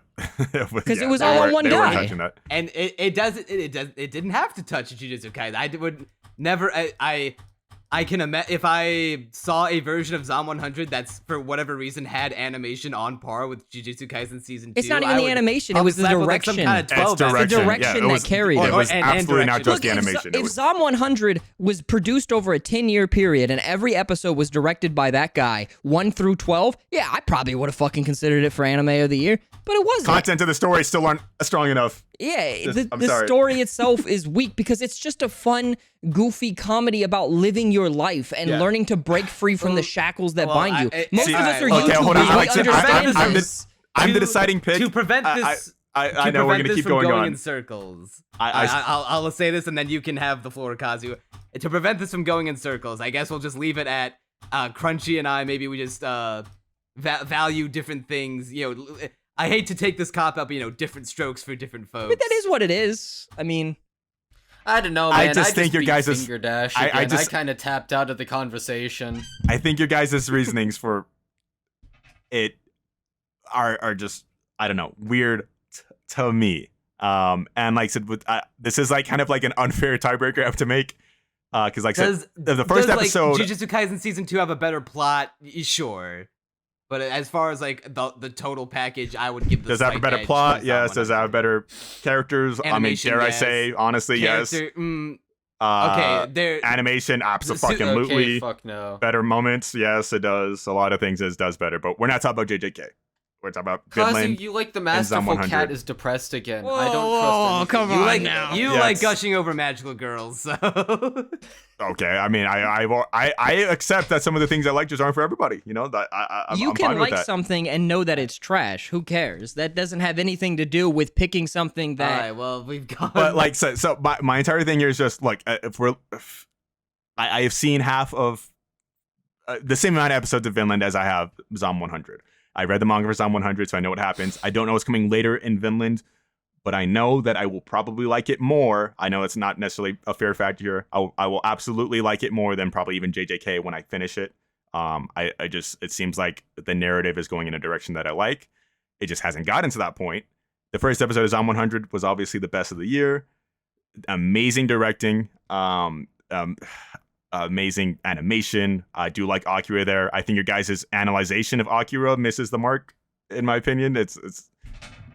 I think their analysis on Akira is pretty accurate.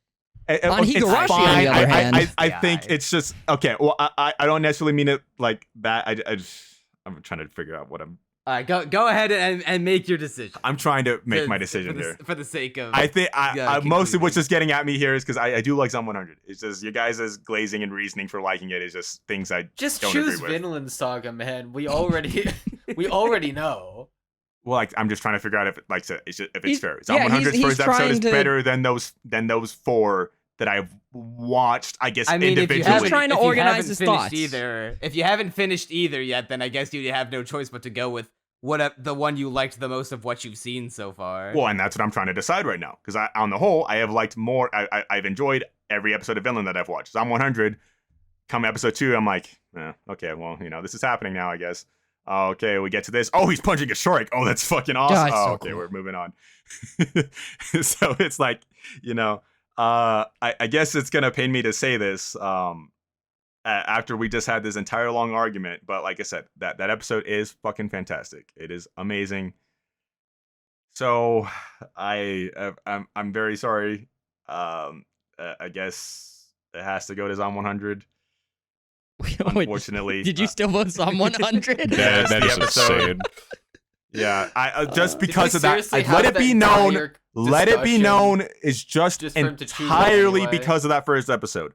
Entirely because of that first episode. If I no. watched 2 more episodes of Vinland, because I'm getting to the part now, I would be like easily Vinland probably. But I just can't. I just Well, don't think we've I can already- say because all I've seen in Vinland so far is Einar shows up to the camp. It's just establishing Thorfinn. Thorfinn is like, I'm fucking suicidal. Kill me. Kill and me. then they start slashing him. And then the guy shows up, beats the fuck out of his guy, and he's like, "What are you doing? Thorfinn, come with me." And then that's basically like what's going on. It's about to get into the stuff that I know is gonna be really good. It's just I can't in good conscience say that has been better than Zom 100, which I gave the best episode of the year. So I know we had that big long discussion. I did just want to say your guys' reasoning is stupid. I'm sorry for you guys glazed it super hard, way too hard. It does not deserve Anime of the Year at all. I really thought this was going to be a shoo-in for JJK. Toto, you disappoint me. But- I mean, with JJK, it would have if it was like Blame 1 through Gege 5. for that. I just don't like some of the direction that the later episodes took, and it's Mappa's fault. Like, if we were doing the perfect world argument like we were doing Zom 100, I'd give it to JJK fucking easy. But also, I don't really like the source material for JJK that much. I think the anime fucking amplifies it into something that can actually be watchable in season 1 and then something good in season 2. But I don't know. I just didn't like some of the last episode, for example. I thought the last episode sucked dog shit. It was so bad. Well, that it is was definitely the because worst. that's The last definitely because of episode the of content of the Jujutsu manga. No, I get why they had Because to do Yuki it. shows up and Yeah, she's like, I get why they had I'm to do stalling for it. time. But then there was And also shit like there's just happens. the grasshopper episode. I think even with the ghosting and shit removed, Friend I didn't Yuta like returns. not the Mahito. What's this fucking the robot guy versus Mahito? I don't like when it Mekamaru. It's a similar case to the Sukuna versus Jogo. I don't like when it just becomes these all squiggly lines with no weight behind them, and I'm like, I mean, it's cool, giant robot, but I would personally give it to Vinland more than something like JJK. You have no idea how much it pisses me off because I really wanted to say Vinland just to piss off Crunchy and you. Like, I believe think me. when you watch, I was debating I'm on glad- watching it last night. I was gonna watch a few more episodes just to justify putting Vinland there because I was like, I need to see more. But again, like I said, I've only seen. I feel like if you watch Vinland, if you watched more Vinland, or if you finish Vinland, you would know that it's anime of the year. But I respect your decision. Believe me. In my heart, I know Vinland is way better than Zom 100 that has the biggest fucking nosedive. Hey man, to Hold be on. fair, Ever. for all But- I fucking know, maybe Skip and Loafer is anime of the year, and I just haven't realized. Yeah, it yet. there's some of us didn't finish all of the shows, or get around to as many as we wanted. But I can say It sounds like they would have held this opinion even if they no, did they finish probably those still other would have. Let's like I'm this. sorry. But I'm saying I respect your decision that even after all that bullshit, you still like you kind of tried to boil it down to be more objective about it. You were like, you know what, I haven't seen enough, appreciate you for that. and I appreciate that. Even if I do think Vinland Saga deserves it more. I just laughed because personally, every time I come on this podcast, I waste their fucking time for like 30 to 40 minutes on something dumb, and that's exactly what just happened again. I think mean, that's look, hilarious. It was a necessary Well, combo to this one have. was a- We needed to It pick was, their it was mind at least about Zom 100. necessary, yeah. I think we argued over Kami Arabi, Yep. and I hadn't even seen the fucking show. At least this one had its place.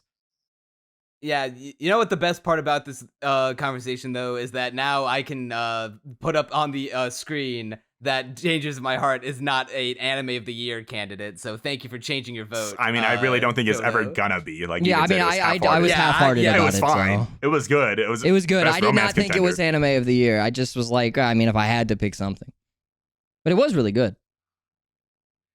Yeah, and I don't respect that masterful cat job. Like, come on, that was good. It's a good show. I didn't say it was. It was just an Masterful honorable mention Cat for me. Fucking sucks. No, it didn't I suck. actually It watched didn't the really first did not. It wasn't that bad. It was It not really that was bad. not. I didn't I think care he's for just. personally. I think he's just mad that I like I said. I think someone just like a 7. Like I don't even think it's bad. I It's just, would say you guys that. are glazing the fuck go out of back it. to the podcast when I was talking about Masterful Cat. You can see I hated it from the beginning. No, I don't really get it. Then Looks I liked terrible. it looks great. It looks. I didn't great. watch past like disagree. one or two, Once you but I got liked it, what I Well, saw. I'm not opening up whatever. another discussion.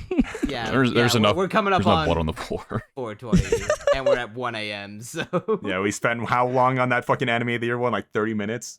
Jesus. I love it. Bro, we probably spent more of that beat beating the half shit an out hour of Dash during someone. that debate. It deserved that ass beating. I felt bad about it. I like the show. Yeah, I had to beat the shit out I of do. it. I do, but I deserved it because of all the glazing they gave it. And I'm so mad that I had to vote for it, but I had to. I had to. I'm glad that you stuck to you broke it down in your head and you stuck to your guns. All right, so with that, that brings the first annual Casties to an end.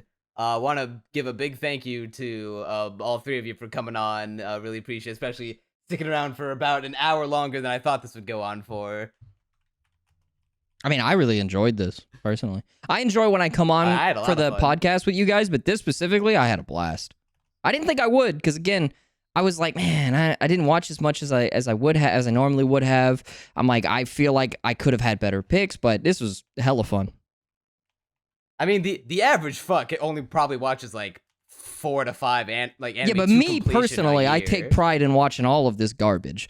So I get disappointed when I don't do that because sometimes you have diamonds in the rough like Heavenly Delusion. I'm like, God damn it, I should have got around to that.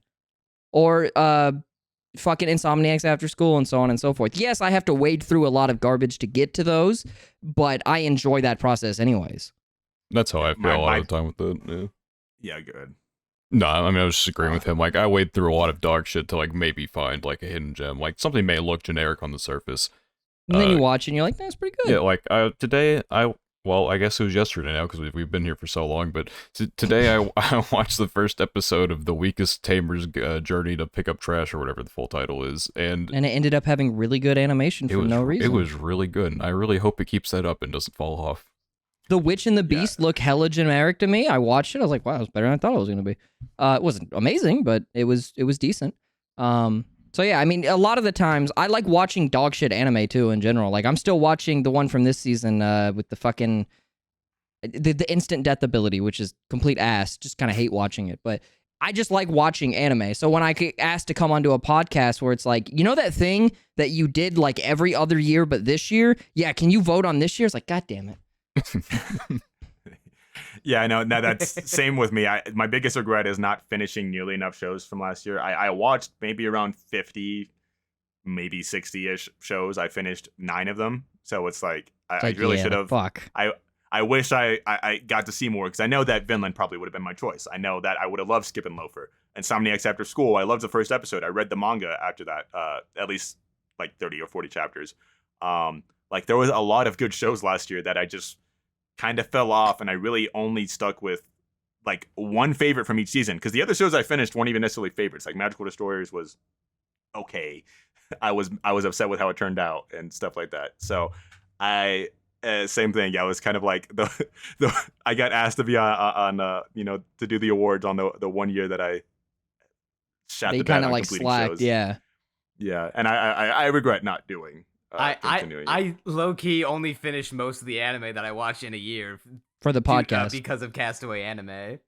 Yeah. Well, I was gonna feel like- finish them for the sake of a video because I like doing like a year-end review, but I got lazy. There's so much fucking shit that if you don't do it as it's going, there's no It's way you're hard to gonna go do it back. at the end of the year. Like even in the season right now, I make a video on Attack on Titan, so I didn't watch for 2 days, and like fucking 10 shows built up. I'm still working on that because like 5 to 6 shows come out every goddamn day, or just about. So to do that for the whole year, it's like, nah, fuck all that.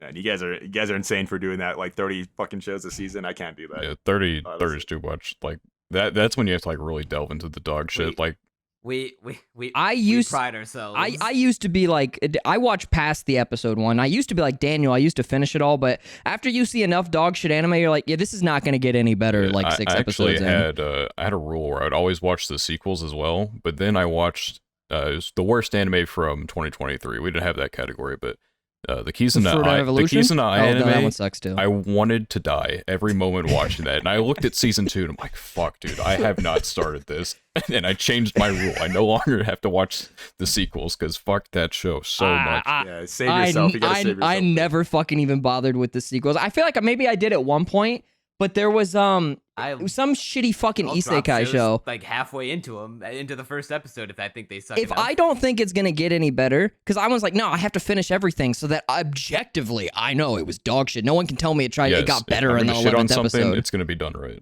Exactly. But then after a while, I was like, nah, I can faithfully shit on something I got 6 episodes into because I know goddamn well it ain't going to get any better. And even if it somehow does, it's not going to make up for the other 6 shitty episodes. Yeah, I had like a weird moment. Like, did any of you watch the pig isekai? I think I watched the first episode. I was not a fan of the first three. The first 3 episodes, bottom tier fiction, garbage. Then it gets better. Episode 4 on, it's honestly really good outside of the production quality being the worst of any anime in like 10 years. It's so bad, but that right there is why I try to give at least 5 to 6 because it can legitimately get better within those episodes, but after that, probably not. Yeah. Nobody talks about Pluto. I'm surprised, but I was going to watch Pluto. That one went under my radar. Yeah, then Netflix dropped all of it. I gas it up, but all of it at once. Aren't they an hour each too? Yeah, an hour each. Yeah, but they're 8 episodes. It's basically a 24 episode anime if you got time wise. Yeah, I mean, I haven't watched it, but I was just surprised. I was looking through the list right now. I was like, oh, nobody mentioned it. Yeah. I mean, I typically just don't watch Netflix shit for that exact reason because they drop it all at once. If they dropped it weekly, I would have watched it. Yeah, it kills discussion for sure. But yeah, I don't know. I never guessed much. JoJo Part 6. I think the only thing. What did they air weekly last year? My Happy Marriage. Yeah, My Happy Marriage, and then they're doing Dungeon Meshi now. Dungeon, this one, yeah. I did not like My Happy Marriage. I did make it. When it I know you probably finished it, Daniel. When the fuck he saves her from the evil family and they burn down the fucking house and everything. It's like 5, relatively. Right? It's like 5 or 6. It falls off pretty hard after that. Like I got there, I was like, I do not like this, and I don't think it's gonna get any better. So if it fell off, that means I probably would have just hated it more. So I just dropped it there. I was like, yeah, fuck this show. It ended like probably like 7.5 area for me. Mm-hmm. It was a decent show. Anyway. All right.